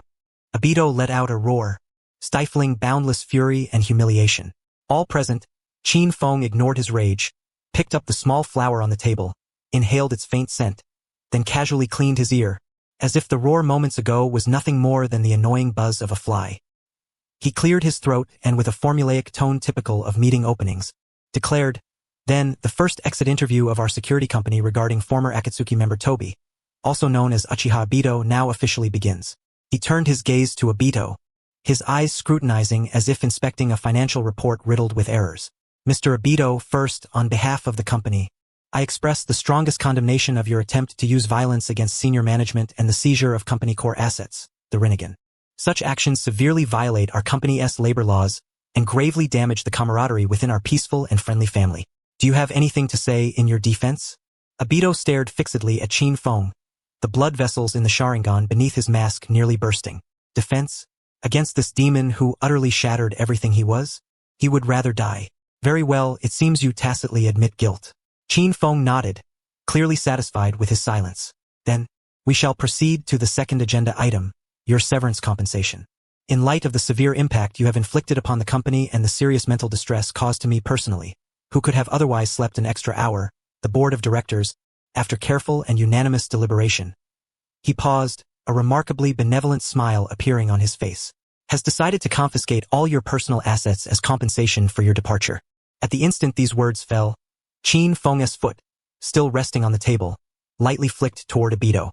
Swift as lightning, a nearly invisible, razor-thin would-release vine shot out from his toe, precisely striking the orange spiral mask covering Obito's face. Obito's pupils contracted violently. He tried to dodge, but his body was bound so tightly he could not move. Crack! A clear, crisp sound of shattering. The mask, which had accompanied him for over a decade, symbolizing his abandonment of the identity Uchiha Obito to become Madara Uchiha, was pierced cleanly in the center by the vine and then shattered with a thunderous crash. Revealed beneath was a face half handsome, half marred by grotesque wrinkles and distortion. Alongside a Mangekyo Sharingan I filled with hatred, rage, unwillingness, and a trace of terror. Nagato and Konan were stunned the moment they saw that face. They had never imagined that the mysterious Tobi or Madara concealed beneath the mask such a visage, both youthful and aged. Oh, so this is what you look like. Qin Feng raised an eyebrow, a playful expression as if seeing an employee's true face for the first time. All right, identity verified. Now, let us begin asset inventory. What exactly do you intend to do? Obito's hoarse voice trembled uncontrollably for the first time since losing the mask's concealment. Do? Qin Feng smiled. Of course, to inventory and confiscate your personal assets. His gaze landed on Obito's right eye, as greedy as the most avaricious capitalist counting spoils. First, your eye. A very fascinating Mangekyo Sharingan, possessing a uniquely extraordinary space-time ability. Impressive. For the time being, I shall safeguard this on your behalf. Then, his gaze once again settled upon Obito's half-body, folded and composed of Hashirama's cells. And that half of his body. TSK. The cells of the first Hokage have, astonishingly, been twisted by you into such a grotesque form. Truly, a prodigious waste of precious resources. This too must be confiscated and undergo a thorough reallocation of assets. At last, Qin Feng's eyes seemed to pierce through Obito's skull, delving into the deepest recesses of his mind, uncovering every single secret concealed therein. Alongside, he perceived the thoughts dwelling within Obito's mind, concerning his previous master, the true Uchiha Madara, as well as that black presence that had always whispered like a shadow beside his ear, and all the commercial secrets of the so-called Eye of the Moon plan. All of these, as your unique contributions to the company, I shall graciously accept as well. Boom! If all that had come before was mere humiliation, then every word Qin Feng now uttered struck Obito's soul like an invisible, colossal hammer, mercilessly shattering it. He knew. This man knew everything. Even Madara's resurrection plan, even the mysterious Black Zetsu who had been manipulating him from the shadows. All of it was clear as day to him. He was not guessing. He was stating facts he had already fully mastered. You are a devil. Obito utterly collapsed. All his plans, all his trump cards, all his secrets lay transparent as glass before this man's eyes, completely exposed. The wisdom with which he had orchestrated his millennia-long scheme was, in the face of this man, nothing but an utter farce. Devil? No. Qin Feng shook his finger. I am merely a chairman who upholds the law impartially. He rose and approached the thoroughly broken Obito, patting the intact side of his face. Very well, the compensation plan has been announced. Now, I declare the final item of this meeting. Considering that you were once a member of the Akatsuki and have made some negligible contributions to the company's early development, in the spirit of humanitarianism and the principle of waste utilization, the company has decided to grant you an opportunity to redeem yourself. He lowered his head, leaning close to Obito's ear, speaking in a voice audible only to the two of them. From this day forth, you shall be the inaugural head of the newly established Internal Discipline Inspection Department of the security company. Your first KPI assessment will be to capture that fugitive former colleague, the Black Presence, and then cleanse from his mind all the filthy things that should never have been there. Warning. Instant maximum level privileges activated. Cooldown remaining. 17 hours. A devilish and kind smile spread across Qin Feng's face. Do well and there will be a bonus. Do badly. I still need a gatekeeper here. Do badly. I still need a gatekeeper here. Qin Feng's voice, like a devil's whisper, utterly shattered Obito's final mental defenses. His eyes grew vacant, bound by an invisible force to the wooden chair, like a puppet stripped of its soul. Nagato and Conan stood by, watching this man who had once toyed with them so effortlessly fall to such a state, their hearts a tumult of emotions. This youth who called himself Qin Feng wielded power and ruthlessness that far exceeded their previous understanding of what it meant to be a ninja. Having dealt with everything, Qin Feng finally seemed satisfied. He yawned and was about to return to his interrupted afternoon nap. However, at that moment, rumble, the massive gate of the secret base, forged from thick steel, was slowly pushed open from the outside. Two figures cloaked in Akatsuki's black robes adorned with red clouds entered, one following the other. Leading was a young man with a stern countenance and eyes as deep as the ocean, his black hair framing a visage of profound intensity. The crimson Sharingan in his eyes immediately took in the bizarre scene before him upon stepping inside. Uchiha Itachi. Behind him was a tall, pale-skinned man bearing a massive, fearsome blade wrapped in bandages on his back, a shark-faced figure. Kisame Hashigaki.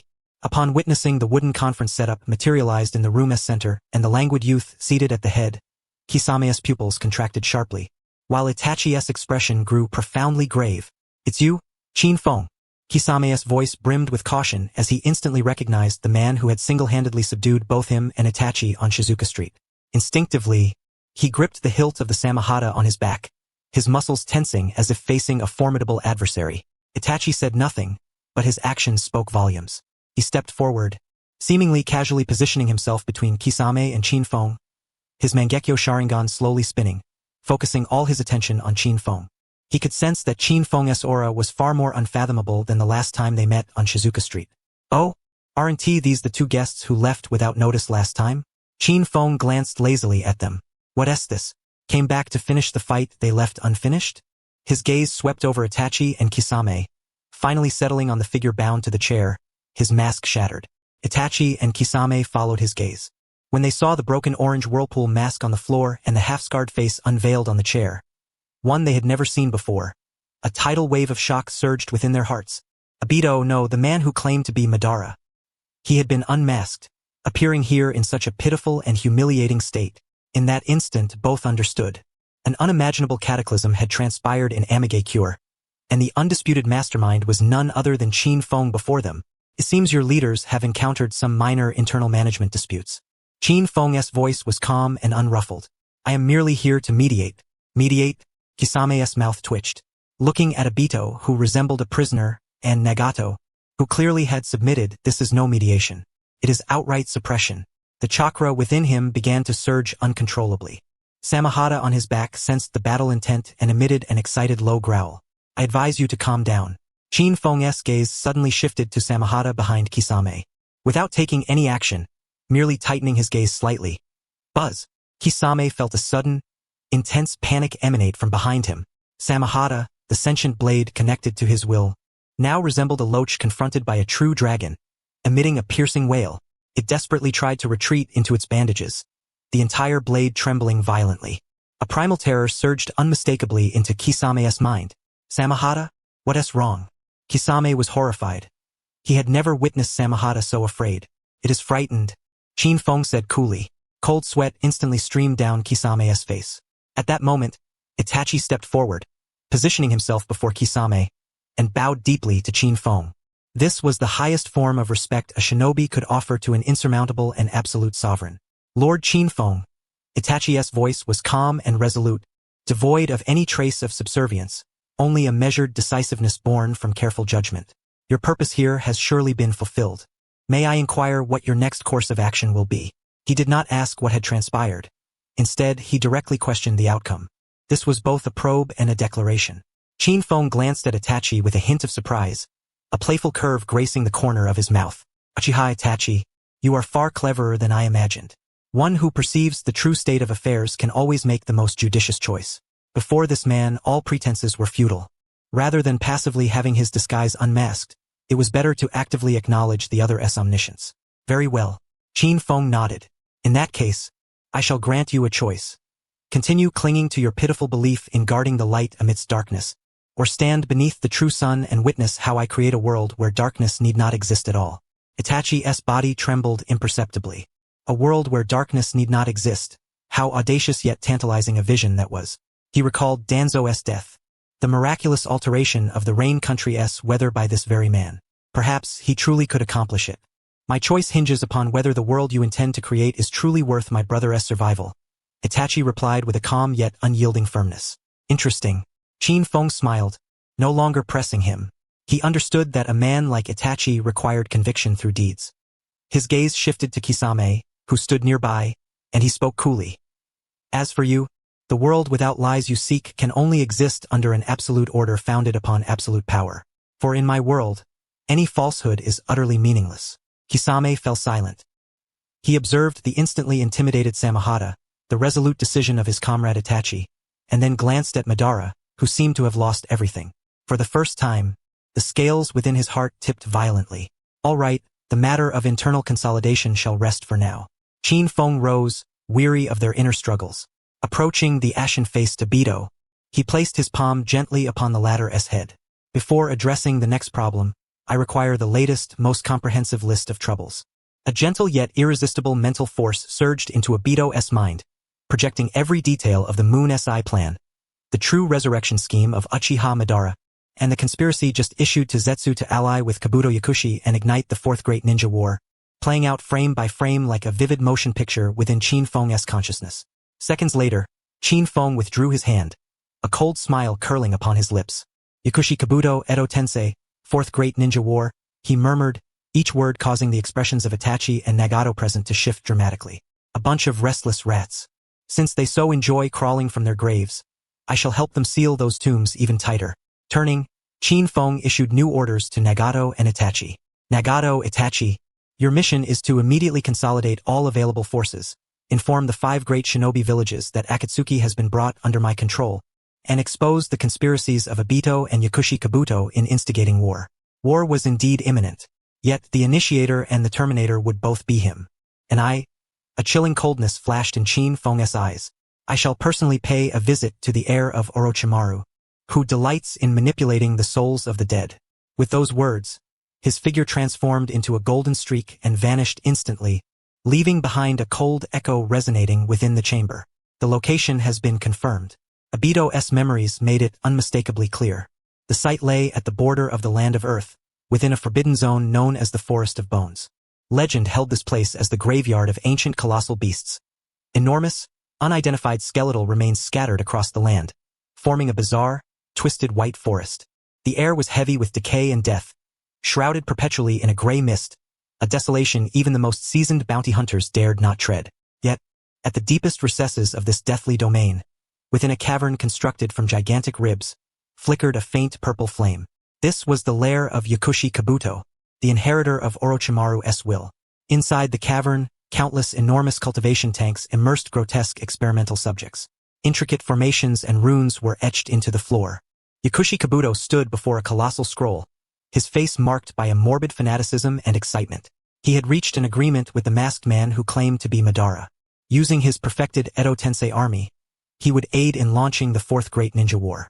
In return, he would obtain his coveted research specimen, Uchiha Sasuke. Soon, very soon, Yakushi Kabuto adjusted his glasses, the gleam of greed flickering in his serpent-like eyes. Lord Orochimaru, I shall surpass you shortly, proving your existence's meaning through my perfect self. Yet, at that moment, snap. A faint sound, like a finger snapping, rang out without warning in the cavernous eerie silence. Yakushi Kabuto's body froze instantly, his perception, enhanced beyond normal limits through Ryuchi Cave mystical arts, screamed a piercing alarm. Danger! An incomprehensible, absolute mortal peril. He spun around sharply, eyes fixed on the cavernous entrance. There, standing as if he had just casually wandered in, was a black-haired youth clad in beach shorts and a floral shirt, wearing an expression of drowsy impatience. He stood there so nonchalantly, as though he had mistakenly wandered into a neighbor's backyard rather than trespassing into a forbidden den of demons.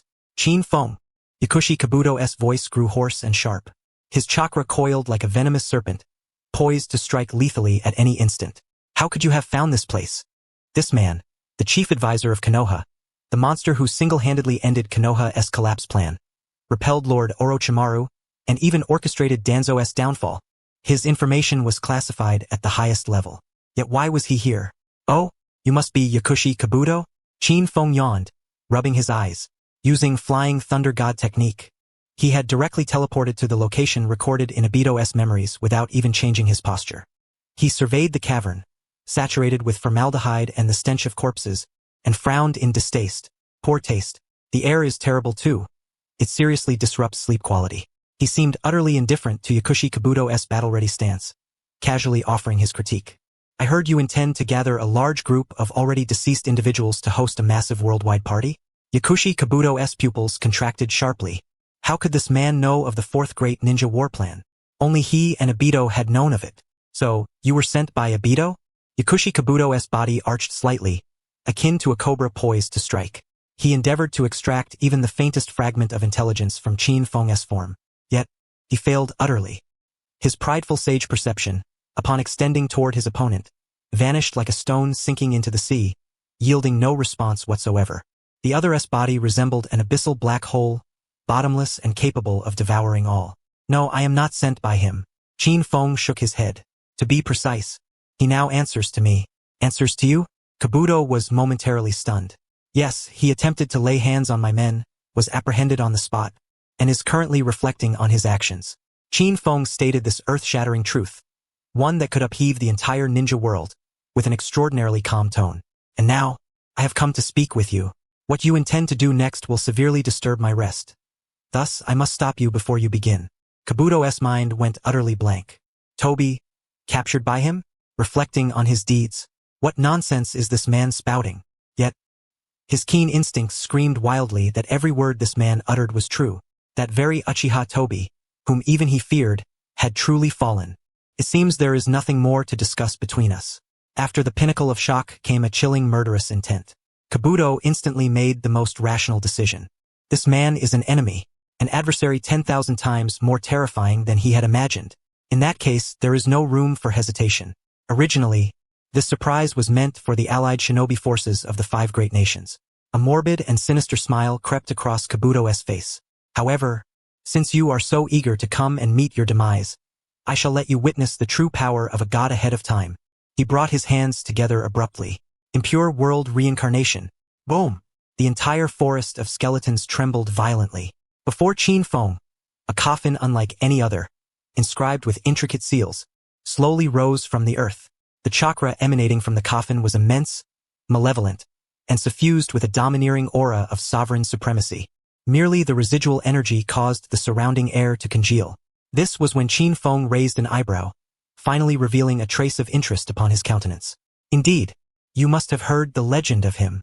Kabuto's fear was supplanted by a frenzied zeal for control as he regarded Qin Feng's slightly astonished expression.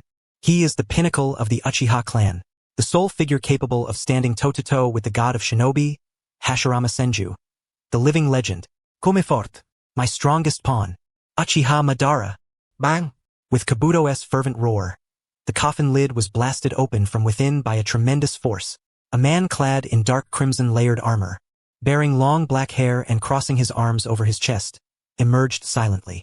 His face was etched with fine cracks, a consequence of the impure world reincarnation. Yet, the eyes slowly opening rendered the entire world pale in comparison. They were a pair of purple rinnegan, radiating eerie concentric ripples. Noble and majestic, he merely stood there, but a terrifying pressure, as if from a mythic era capable of subjugating all things and overshadowing heaven and earth, surged forth like a tsunami, flooding the entire cavern. Kabuto's legs weakened beneath this overwhelming presence, nearly causing him to collapse. Madara moved slightly, feeling the inexhaustible chakra coursing through this dust-formed body that was not his own. His brows furrowed deeply. This sensation, is this impure world reincarnation? His voice was magnetic and commanding, yet suffused with cold doubt and fury. That brat Nagato, what on earth is going on? My plan was to resurrect fully with the Rinne Tensei technique, not to return to this world in such an unclean form. He suddenly turned his head, casting a contemptuous Rinnegan gaze at the fervent white-haired youth beside him. Was it you who performed this jutsu? Where is Nagato? Lord Madara, please calm your anger. Kabuto restrained the oppressive aura, adjusted his glasses, and wore a faintly triumphant smile. Nagato has already betrayed your plan. Now I, Yakushi Kabuto, inheriting Lord Orochimaru's will, have restored you to this world. Oh, Madara's eyes grew even colder. A presumptuous brat dares to disrupt my plan? His gaze finally landed on the black-haired youth standing at the cavernous entrance, who had remained calm throughout, even observing him with a hint of amusement. Seems it is you, this uninvited guest, who has thrown everything into chaos. However, Qin Feng merely tilted his head. He first glanced at Madara, then at Kabuto, who fancied himself the master of all. Finally, he sighed deeply. Alas, his voice was steeped in boundless disappointment. I had thought that, as one of the troubles of this era, you might at least trade a few blows with me, allowing me to stretch my limbs a bit. He pointed at Kabuto and shook his head. But no, you go and summon the ultimate mastermind right at the start. You know this disrupts the story's natural rhythm. Don't you? This is premature spoiler. It's the most shameful act. Qin Feng's face bore the expression of one whose long-anticipated mystery drama had been spoiled outright. Kabuto? Uchiha Madara? These two legendary warlords who had stirred the entire ninja world found themselves momentarily stalled by Qin Feng's utterly untimely critique. Very well. Qin Feng flexed his wrists and ankles, producing a series of crisp, crackling sounds. Since all those who should appear and those who should not have gathered, then let us conclude this swiftly and return to slumber. He lifted his eyes. Those jet-black pupils gazed intently at Uchiha Madara for the first time. Hey, old man crawling out of the earth. You're probably the strongest one here, right? Madara smiled. It was a genuine, arrogant smile born from hearing the most intriguing provocation in a long while. Interesting brat. It's been ages since anyone dared speak to me in such a tone. As a reward for your courage, I shall let you witness the true might of Uchiha Madara. As his words fell, his Rinnegan exploded with infinite divine might. So, do you wish to dance? Warning. 1-click max level permission. Cooldown remaining. 15 hours. The system prompt echoed in Qin Feng's mind, rendering his gaze even more indifferent. No, he shook his head, then slowly assumed a stance, preparing for a taijutsu opening move. I only want to finish quickly and go back to sleep.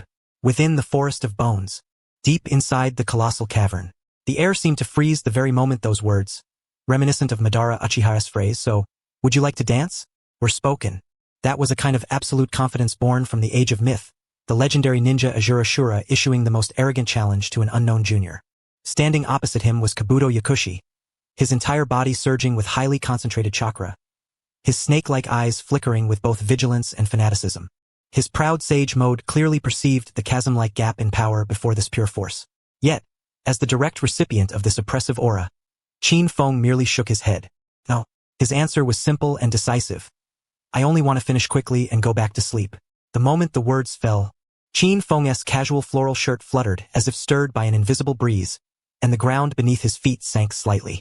He didn't even form hand seals, merely adjusted the initial stance of his taijutsu to a more standard posture.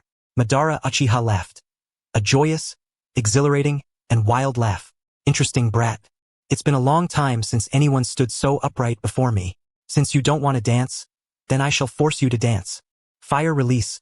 Great fire annihilation. Madara inhaled sharply, his chest swelling high, then unleashed a terrifying wall of flames, over 100 meters wide, capable of reducing everything before it to scorched earth. This was the pinnacle of the Uchiha clan's fire style, powerful enough to intimidate an entire ninja squad. Kabuto's eyes gleamed with fanaticism as he witnessed this apocalyptic scene. This is Madara Uchiha. This is the power of a god. However, Qin Feng looked at the fiery inferno with a disappointed expression. Too scattered, wasting too much chakra.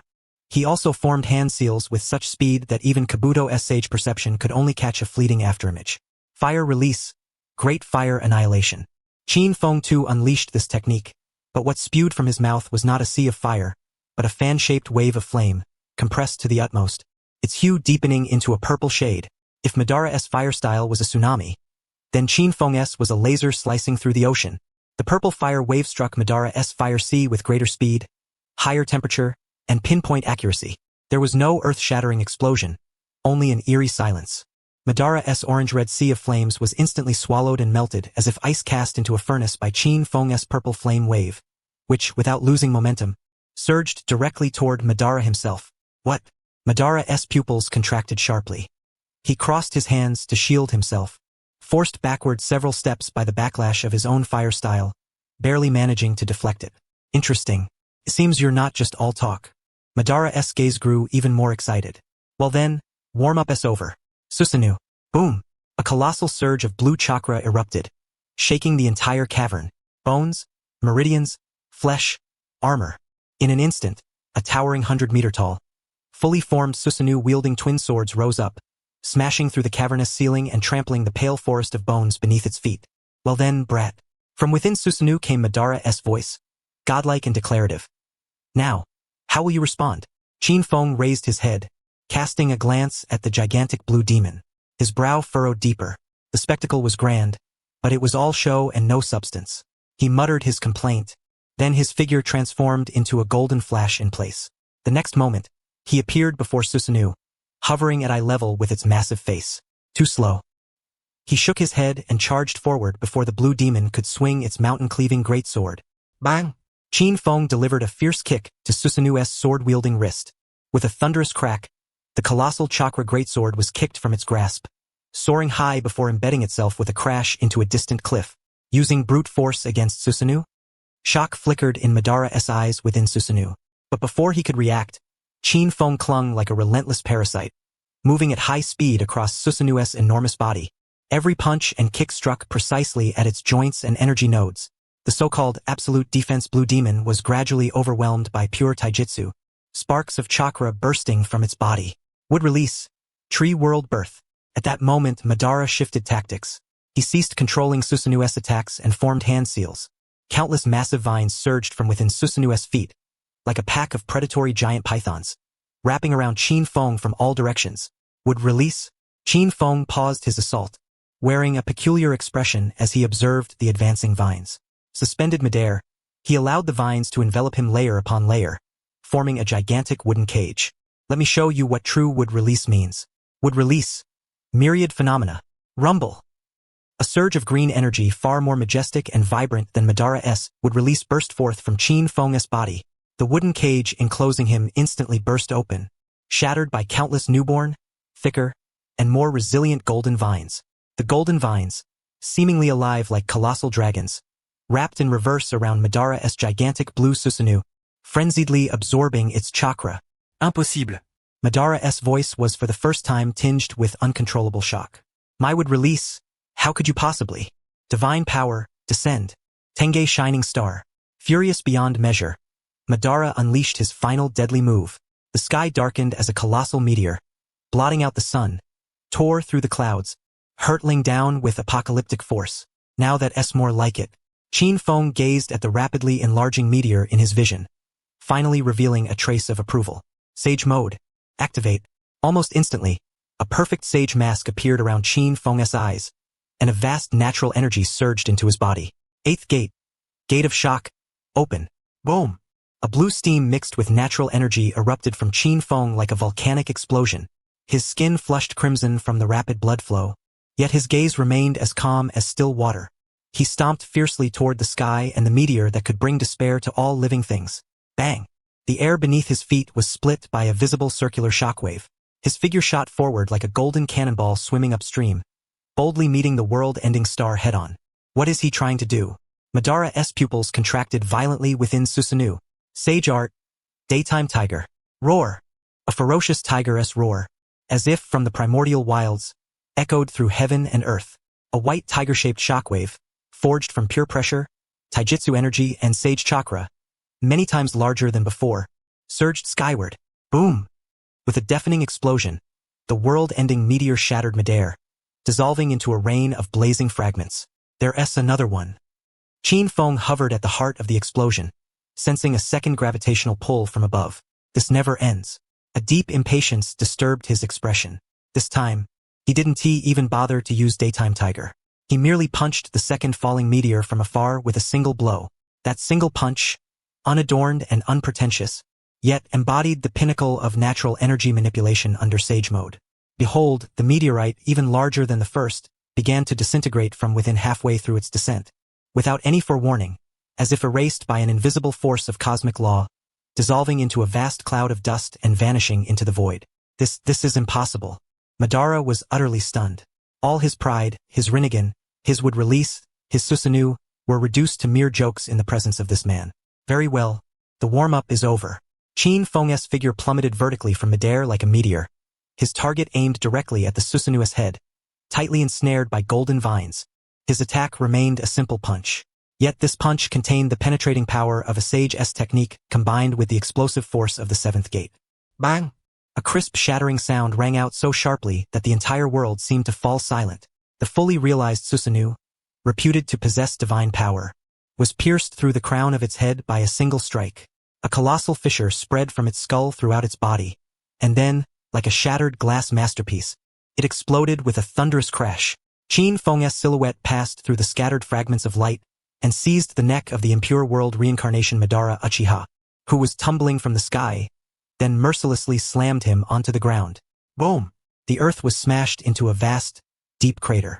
Madara Uchiha, the legendary ninja Shura, was thus subdued single-handedly, pressed down in the pit, utterly immobilized. I would release my Rinnegan. What kind of monster are you? For the first time, Madara's face revealed emotions named shock and incomprehension. Qin Feng paid him no heed, not even bothering to glance at this legendary figure under his control.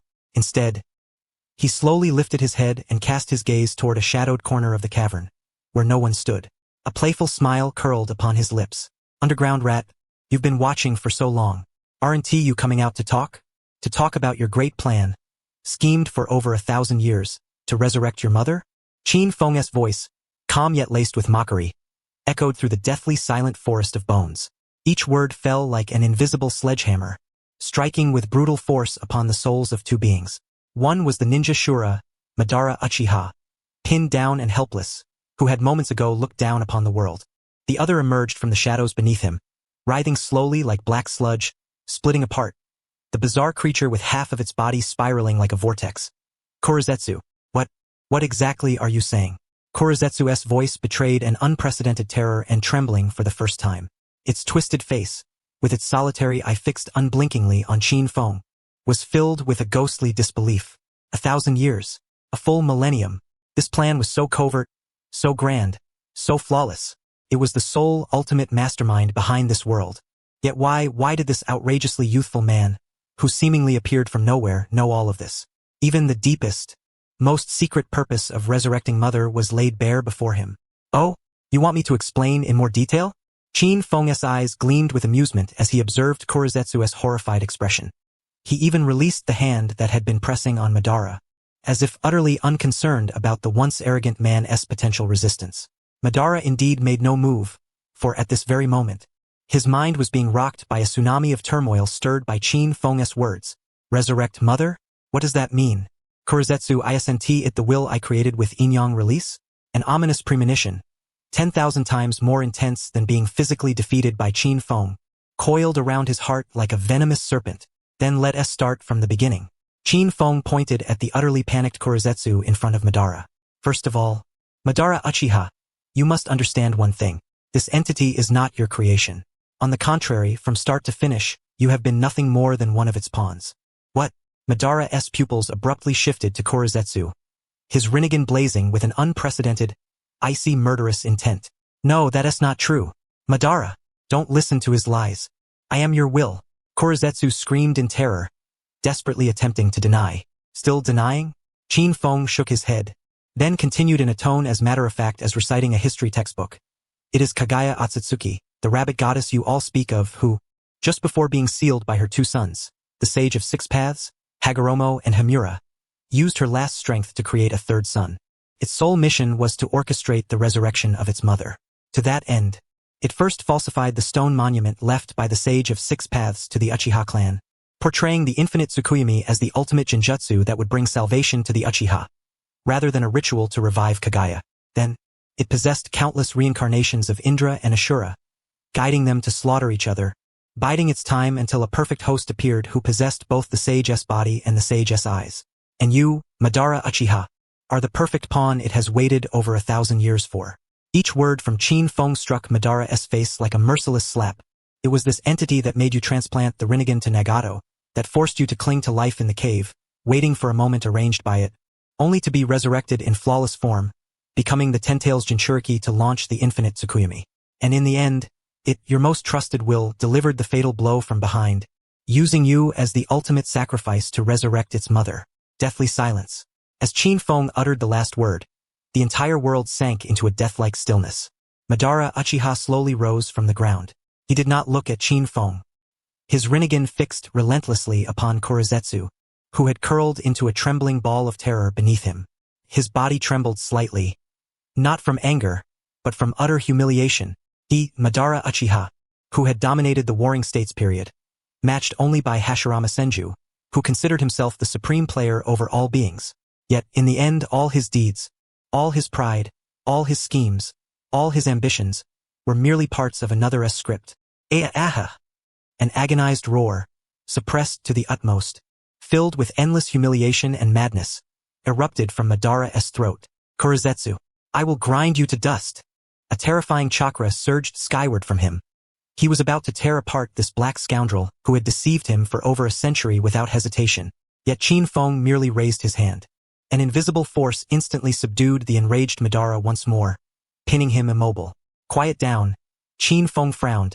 It is not yet your turn. He redirected his gaze to the trembling Korezetsu. Very well, now everyone knows your plan. Qin Feng's face showed extreme impatience. I have to say, your plan strikes me as utterly idiotic. Too slow, too troublesome, riddled with all manner of foolish uncertainties. To resurrect a single individual, one must scheme for a millennium, instigate a world war, and gather the 9-tailed beasts. Don't you find such efficiency utterly abysmal? The system prompt echoing in Qin Feng's mind only served to fortify his resolve to conclude matters swiftly and decisively. I find this utterly intolerable. He shook his head. Then, with a tone as if proclaiming the most mundane of decisions, he declared, since all these troubles originate from her, then I shall simply summon her forth and inquire directly. Upon hearing this, Korezetsu abruptly lifted its head. The fear in its eyes faded, replaced by a mixture of bewilderment and madness, akin to a survivor's sardonic mockery. Summon her forth? Ha ha ha. Who do you think you are? The Sage of Six Paths? My mother is sealed within the Six Paths Earth Explosion Star. That is the ultimate seal with the moon as its core. Unless you reassemble the 10 tails and activate the infinite Tsukuyami, it is utterly impossible to break that seal. Qin Feng regarded it with a shake of his head, a trace of pity flickering across his face. The so-called Six Paths Earth Explosion Star, in my estimation, is merely a slightly stronger sealing technique. Every art has its flaw. All I need to do is to dismantle this technique. Korezetsu's mocking laughter abruptly ceased. It was dumbfounded. Dismantle this technique? What nonsense is he spouting? That is the ultimate sealing jutsu painstakingly crafted by the Sage of Six Paths over his lifetime, imprisoning the progenitor of chakra. How could it be as simple as untying a knot? You don't believe me? Qin Feng saw through its thoughts, then slowly raised both hands and began forming seals. They were unlike any known ninjutsu seals. An extraordinarily intricate sequence. His hands moved so swiftly they left only after images. Each seal seemed to embody the supreme essence of sealing arts. Korezetsu was utterly speechless. Its mockery froze on its visage, replaced by an absurd hope it could scarcely comprehend. What if? What if this man was not bluffing? What if he truly could accomplish it? Would that not mean that its millennia-old wish was about to be fulfilled? A morbid ecstasy surged uncontrollably from the depths of its heart. Hurry! Hurry! Let me see if you are truly bluffing. Sealing technique reverse disassembly. All phenomena unraveling. Qin Feng finally completed the supremely intricate seals, then forcefully pressed his hands toward the heavens. A vast pillar of golden energy, composed purely of celestial chakra, surged upward like a colossal torrent flowing against the current. That pillar emitted no sound, wrought no destruction. Instead, it transformed into an invisible analytical wave, traveling faster than light, instantly reaching the moon. Then, the entire world fell into silence. 1 second, 2 seconds, 3 seconds. Nothing occurred. The ecstasy in Korezetsu's eyes instantly froze. As expected, it was all bluff. Yet, just as its disappointment began to arise, the bright moon in the sky suddenly trembled violently. Immediately, a vast fissure, deeper than ink and darker than the void, appeared without warning at the very center of the moon like a grotesque scar. This was not a physical fracture. It was the core jutsu of the Six Paths Earth Explosion Star, the ultimate sealing technique, being forcibly dismantled from within. A thunderous roar echoed silently within the souls of every living being. An irresistible, overwhelming gravitational force erupted from Qin Feng's location, forming a golden channel of gravity linking Earth and Moon. Success. Truly success. Mother, you are finally returning. Korezetsu unleashed the most ecstatic, jubilant cheer of its lifetime. But its jubilation swiftly turned to terror, for it beheld a tall, pure white, majestic silhouette being ruthlessly torn from the moon's black fissure by that golden force, as if ripping a tattered cloth. The figure struggled vainly in midair, seemingly resisting. But before that tyrannical, unreasonable power, all her resistance was meaningless. This was not resurrection. This was a forcible summoning. No! Korezetsu emitted a wail of despair and dread far greater than before. It saw that pure white figure being dragged by the golden chain, in an utterly undignified, profoundly humiliating posture, tear through the atmosphere, leaving a burning white streak across the sky. Then boom! She crashed violently into the heart of the forest of bones. The earth trembled violently. Dust billowed skyward. As the dust slowly settled, Akatsuki Kagaya, the progenitor of Chakra, the rabbit goddess, sealed away for over 1,000 years, destined to reign this world in the most magnificent and sacred form as the ultimate final boss, at this moment knelt half-bowed in the enormous impact crater, her white hair disheveled, and her once noble white feathered robe stained with dust. She slowly lifted her head. Her pure white eyes were filled with infinite confusion. Instinctively, her gaze sought the extension of the will she knew best. Yet her eyes passed over the now muddied and terrified Korezetsu. At last, her gaze fixed upon the black-haired youth standing at the edge of the crater, looking down upon her. He bore no reverence, no fear, no fanaticism, only an expression of impatience, as if he had just completed an exceedingly complex, tediously repetitive assembly line task. Finally, I have extracted you the most troublesome root of all. Now, I suppose, I can finally sleep peacefully? Now, I suppose, I can finally sleep peacefully? Qin Feng's voice, filled with weary impatience, echoed like the tolling of a final judgment bell through the deathly silent forest of bones. At the crater's center, Akatsuki Kagaya slowly straightened from her humiliating half-kneeling posture. Though her once luxurious white feathered robe was now dust-stained, the innate divine majesty she possessed reassembled in that moment. No expression marred her face. Her noble white eyes and the terrifying Rinne Sharingan upon her forehead coldly fixed upon the mortal standing arrogantly at the crater's rim, showing no reverence. A millennium of solitude, the resentment of betrayal by her own son, and the boundless fury of the progenitor of chakra forcibly awakened from eternal slumber by a mortal's crude and disrespectful means, all converged into the purest intent to kill. She did not even bother to speak. For in the eyes of a god, the provocations of mortals required no verbal response, only their utter erasure from this world. Heavenly might. Without seals, without warning, Kagaya moved only with a thought. In the next instant, the entire world transformed. The once skeletal forest vanished in a flash, replaced by an endless sea of rolling crimson lava. The air was suffused with a terrifying heat intense enough to melt steel instantly. This was one of Kagaya's 6 primordial spheres, the lava realm. Suddenly, the map changed. Qin Feng hovered midair, feeling the scorching heat waves around him that distorted the very light, a hint of curiosity flickering across his face. A spatial ninjutsu? Intriguing. However, this place is far too hot for slumber. His casual composure utterly enraged Kagaya. From within the wide sleeves of her robe, her pale hand slowly extended. Kokil gray bone. A bone spike of ashen white, forged from the densest concentration of chakra, erupted from her palm. This was the supreme lethal technique of the Akatsuki clan. Any creature struck by this bone spike would be molecularly disintegrated, reduced to nothingness. Yet, facing this deathly spike capable of annihilating all in an instant, Qin Feng merely shook his head. Simulating material disintegration with chakra? Not a bad idea, but the construction is too crude. The energy conversion efficiency is pitifully low. He did not evade. Instead, he extended one hand, fingers spread wide. Sage art. Wind release spiral shuriken. A miniature shuriken, no larger than a palm, compressed to the utmost and spinning at high velocity, instantly materialized in his palm. It emitted no harsh noise, only a hum that seemed capable of cleaving through space itself. Go. Qin Feng flicked his wrist toward the incoming death spike. The tiny spiral shuriken, arriving after but hitting first, struck the spike's tip with precision. No cataclysmic explosion ensued, only a silent obliteration.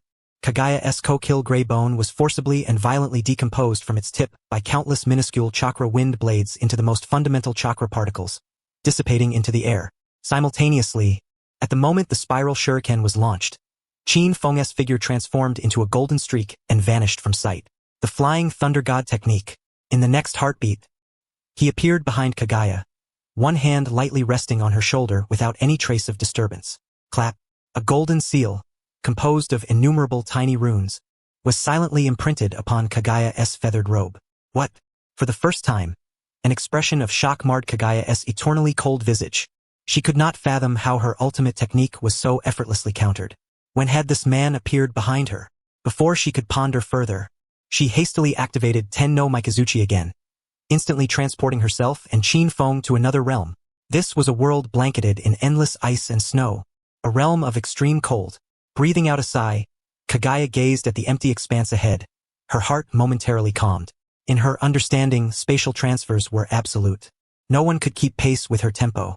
First too hot, now too cold. A languid voice, ghost-like, whispered beside her ear. Can't you pick a place with a more comfortable temperature? Kagaya spun around abruptly to find Qin Feng standing behind her, wearing a face of utter boredom, as if he had never left. You? How is that possible? Didn't I say your spatial ninjutsu is fascinating? Qin Feng gestured toward her shoulder. So, I left a bookmark there to visit anytime I please. An overwhelming tide of humiliation and fury surged anew within Kagaya's heart. How could a mere mortal taunt her so brazenly? If that is the case, then you shall remain here forever. Kagaya spread her hands wide, and the entire icy realm responded. Countless colossal ice spikes, sharp as blades, rained down from all directions like a tempest upon Qin Feng. Yet, Qin Feng remained unmoved, rooted in place. Ice release? A bloodline limit technique. Alas, still too crude. He was too indolent even to block. Flying thunder god technique? Second stage.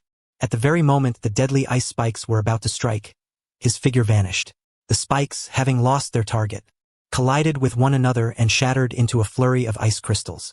Here, Qin Feng's voice echoed once more from behind Kaguya. He was simply employing the Flying Thunder God technique in its simplest, most unassailable form, evasion. Here, or here, Kaguya spun wildly, her Byakugan searching for Qin Feng's position as she launched attack after attack. Each time, Qin Feng playfully appeared in a location she never anticipated. Enough! Kaguya was finally provoked beyond restraint. She ceased futile assaults and forcefully clasped her hands together. Supergravity realm. She intended to crush the slippery insect into minced flesh with absolute force. The space shifted once more, and the two appeared on a desolate alien world, its ground covered with violet mountain ranges. An overwhelming gravity several times that of the normal world descended instantly. Kaguya's form merely dipped slightly under this immense pressure, but the scene she envisioned, this mortal being crushed to the ground, did not materialize. Qin Feng still floated midair, as if the gravity capable of toppling mountains was nothing more than a gentle breeze brushing his face. The 8 Gates is a taijutsu that battles one's own limits. Such external pressure isn't even a warm-up for me. Qin Feng moved his neck, a smile curling on his face that made Kaguya's very soul tremble. Since you have displayed all your spatial domains, now it is my turn. He slowly raised his hand, forming a complex seal unseen by Kaguya, Kurozetsu, or the entire shinobi world. Sealing technique, spatial coordinate disruption, an invisible wave of energy, born from the fusion of max-level sage chakra and sealing jutsu knowledge, radiated outward from Qin Feng. This wave carried no offensive power but was like the most dreadful virus, invading the connection between Kaguya and her 6 primordial spheres. Buzz! Kaguya's horror mounted, as she realized her control over the spaces she created suffered unprecedented delays and chaos. What are you trying to do? She screamed in terror, desperately attempting to activate Tenno Mikazuchi to escape this unsettling place. She sought to return to the initial lava realm, but after the spatial transfer, she arrived instead in a sea of corrosive gas. The acid sea. No, she activated the technique again, attempting to flee back to the main space. Yet, what awaited her was a hypergravity core region, 10 times more terrifying than before. Thud! For the first time, Kaguya's noble divine form was ruthlessly crushed to the ground by her own power. Immobilized. Spatial transfer. Spatial transfer. Spatial transfer. Qin Feng quietly observed Kaguya, like a player who has broken a game controller, frantically switching through his world while she panic-strickenly cycled through ever-worsening predicaments. All her pride, all her dignity, all her divinity, under this absolute technical knockout were being shattered bit by bit, utterly demolished. At last, after Kaguya's chakra was heavily depleted due to the senseless and frenzied spatial leaps, and her mind utterly shattered, Qin Feng finally ceased his interference with her dimension. With the last ounce of her strength, Kaguya at last fled back to the original skeletal forest. Boom! Once again, she crashed down into the very impact crater she had formed earlier, in an utterly wretched state. Yet this time she lacked the strength even to rise. She and the Ku Black Zetsu, who had been dragged back alongside her, lay collapsed at the bottom of the pit like 2 defeated hounds utterly drained of vitality. At last they understood. The man before them was no mere mortal. He was a monster transcending even the gods, a higher dimensional being. An existence they could never comprehend or hope to overcome. Qin Feng descended slowly from midair and stood at the edge of the crater, looking down upon them from a lofty height. Now, can we finally have a civilized conversation? His voice remained as calm and languid as ever, yet to Kaguya and Ku Black Zetsu, it was more chilling than the most terrifying words of a demon god. Kaguya struggled to lift her head, her once supremely noble Byakugan now reduced to boundless submission and surrender. I understand, she uttered. From today onward, this world shall be under my dominion. Qin Feng proclaimed, and you, Kaguya, along with that black thing, will be the first disciples under my new order. Uchiha Madara and Yakushi Kabuto watched from a distance as this god swore allegiance to another terrifying entity. Their minds ceased all thought entirely. Everything they had ever known or pursued appeared laughably insignificant before this man. At the moment the skeletal forest witnessed the submission of a god, it plunged into eternal silence. Kaguya's soul-deep words of surrender marked the absolute end of an old era and the forcible dawn of a new epoch governed by Qin Feng's will. Far off, Uchiha Madara and Yakushi Kabuto had lost the capacity to think. The gods had fallen, in a manner utterly incomprehensible and unimaginable to them, mocked, trampled, and crushed beyond recognition. The power they had spent their lives chasing, scheming for, and revering was as fragile as a joke before this languid youth. Well, now that the formalities are out of the way, Qin Feng clapped his hands as though performing a trivial task, then turned his gaze toward the two lingering historical anomalies still standing. His eyes first settled on Yakushi Kabuto. You, a troublemaker who likes to operate behind the scenes, still hold some research value for now. Qin Feng didn't even bother to approach. He merely pointed lightly in Kabuto's direction. Seal. A golden seal composed purely of celestial chakra materialized from thin air and instantly branded itself onto Kabuto's forehead. Kabuto's vision darkened. His proud sage mode, the vast chakra within him forged through countless modifications, was instantly and completely sealed and suppressed. He became a powerless ordinary man. Having done this, Qin Feng's gaze finally rested on the legendary shinobi Shura, Uchiha Madara, who had maintained his proud stance from beginning to end. Madara said nothing. His Rinnegan, eyes that had seen through all worldly matters, regarded Qin Feng with complex emotions. Shock, resentment, doubt, and a faint reverence even he had never before recognized in himself. As for you, Qin Feng sighed deeply, I was actually looking forward to a proper fight with you. But instead, you were summoned in such a dirty manner. It's so beneath you. I can't even summon the enthusiasm. Madara's brow twitched sharply. It was the first time anyone had ever appraised him with such a tone, as if inspecting the quality of a mere commodity. Enough about you, Qin Feng said impatiently, waving his hand. Dust to dust, ashes to ashes. The dead should behave like the dead. Quietly remain in your own pure land. Isn't that better? If you insist on running out, only to trouble the living, he slowly raised his hand and formed a seemingly simple yet profoundly significant seal embodying the laws of life and death. It was a unique unsealing contract he had deduced and perfected from the Edo Tensei technique. He uttered 5 words softly. An invisible, irresistible force of law instantly enveloped Uchiha Madara's body. From his feet upward, Madara's form began to disintegrate into countless specks of dust and fragments of paper, peeling away. You actually possess the power to forcibly break the Edo Tensei contract cast by Yakushi Kabuto. At last, a final, profound shock flashed across the Rinnegan eyes that had once looked down upon the world. The dust spread to his chest. Uchiha Madara made no further resistance. He merely cast a deep glance at Qin Feng, then at the likewise petrified Yakushi Kabuto. At last, a faint, self-mocking, and relieved smile curved the corners of his mouth. Perhaps this is for the best. This world no longer requires the undead of the old era. With those words, his body completely dissolved into a swirling cloud of dust, drifting away on the wind. The legendary warlord, the shinobi Shura, Uchiha Madara, thus departed the stage of history in the calmest and most definitive manner imaginable. All right, the rubbish has been cleared. Qin Feng yawned, then activated the Flying Thunder God technique. A flash of golden light. He vanished from the skeletal forest along with the utterly sealed Yakushi Kabuto, and the two who followed him respectfully like servants, Kagaya and Ku Black Zetsu. The next moment, within the rain-hidden village's secret base, transformed by Qin Feng into a conference room, a golden light flickered, and Qin Feng's figure appeared from nowhere. Nagato, Konan, Itachi, Kisame, and the puppet-like Obito, bound to chairs, all experienced a simultaneous mental shutdown when they saw Kagaya and Ku Black Zetsu. What is that? That white-haired woman with the third eye on her forehead, radiating a terrifying aura that makes our very souls tremble. Isn't she the legendary progenitor of chakra, the Otsutsuki goddess, Kagaya Otsutsuki, and that black, sludge-like thing? Isn't it the Ku Black Zetsu who has long lurked mysteriously within the Akatsuki? Why? Why are they trailing behind this man like servants? Chairman, Nagato was the first to regain composure, suppressing the tempestuous turmoil within his heart. He respectfully bowed to Qin Feng. Qin Feng nodded once. Then, as if discarding refuse, he hurled the sealed Yakushi Kabuto onto the ground. This is another source of trouble. Bring him along as well. You all handle it. Having spoken, he strode directly back to the seat that belonged to him, settled in comfortably, and once again propped his feet upon the table. Very well, let us now commence the post-war personnel arrangements. He spoke with an air of utmost casualness, as though orchestrating a mere departmental reshuffle in a corporation.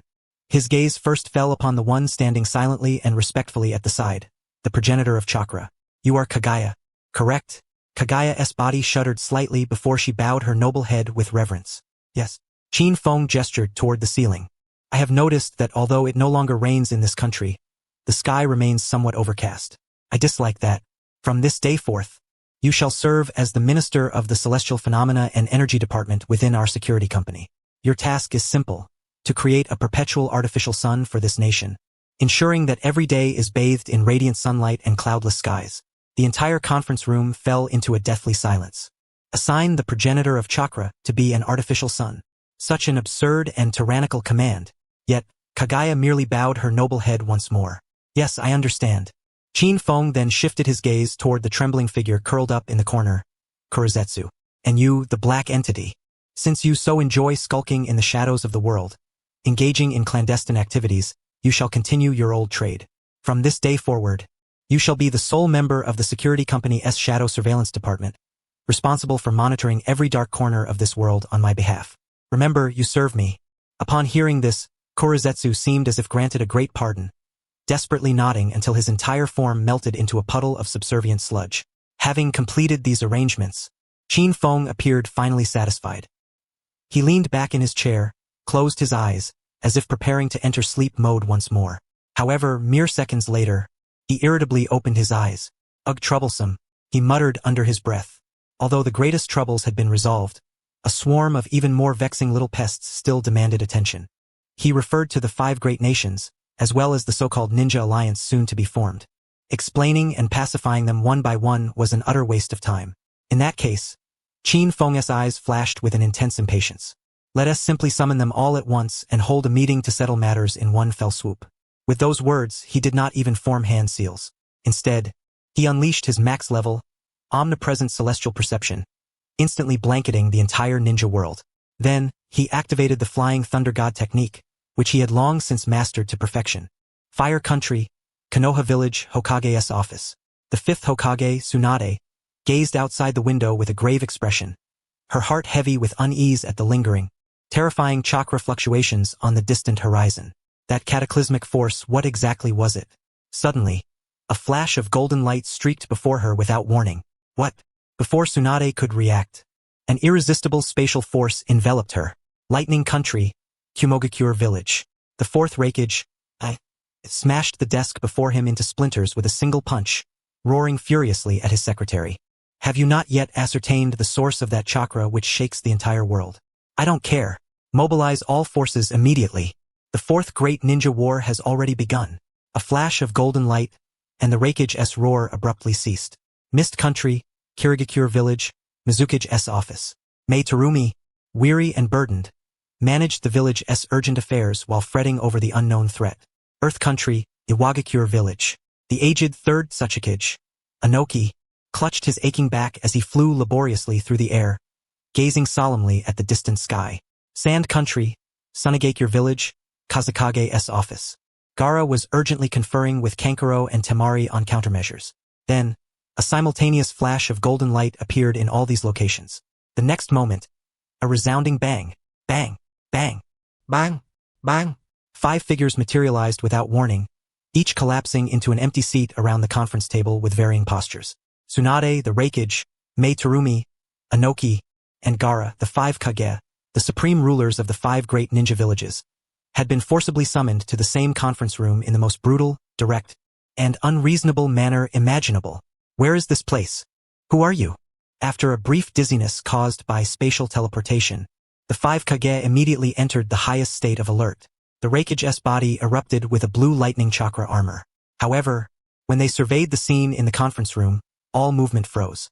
They beheld the impatient, black-haired youth seated at the head of the table. Beside him stood the leader of the Akatsuki, Pain Nagato, as his subordinate.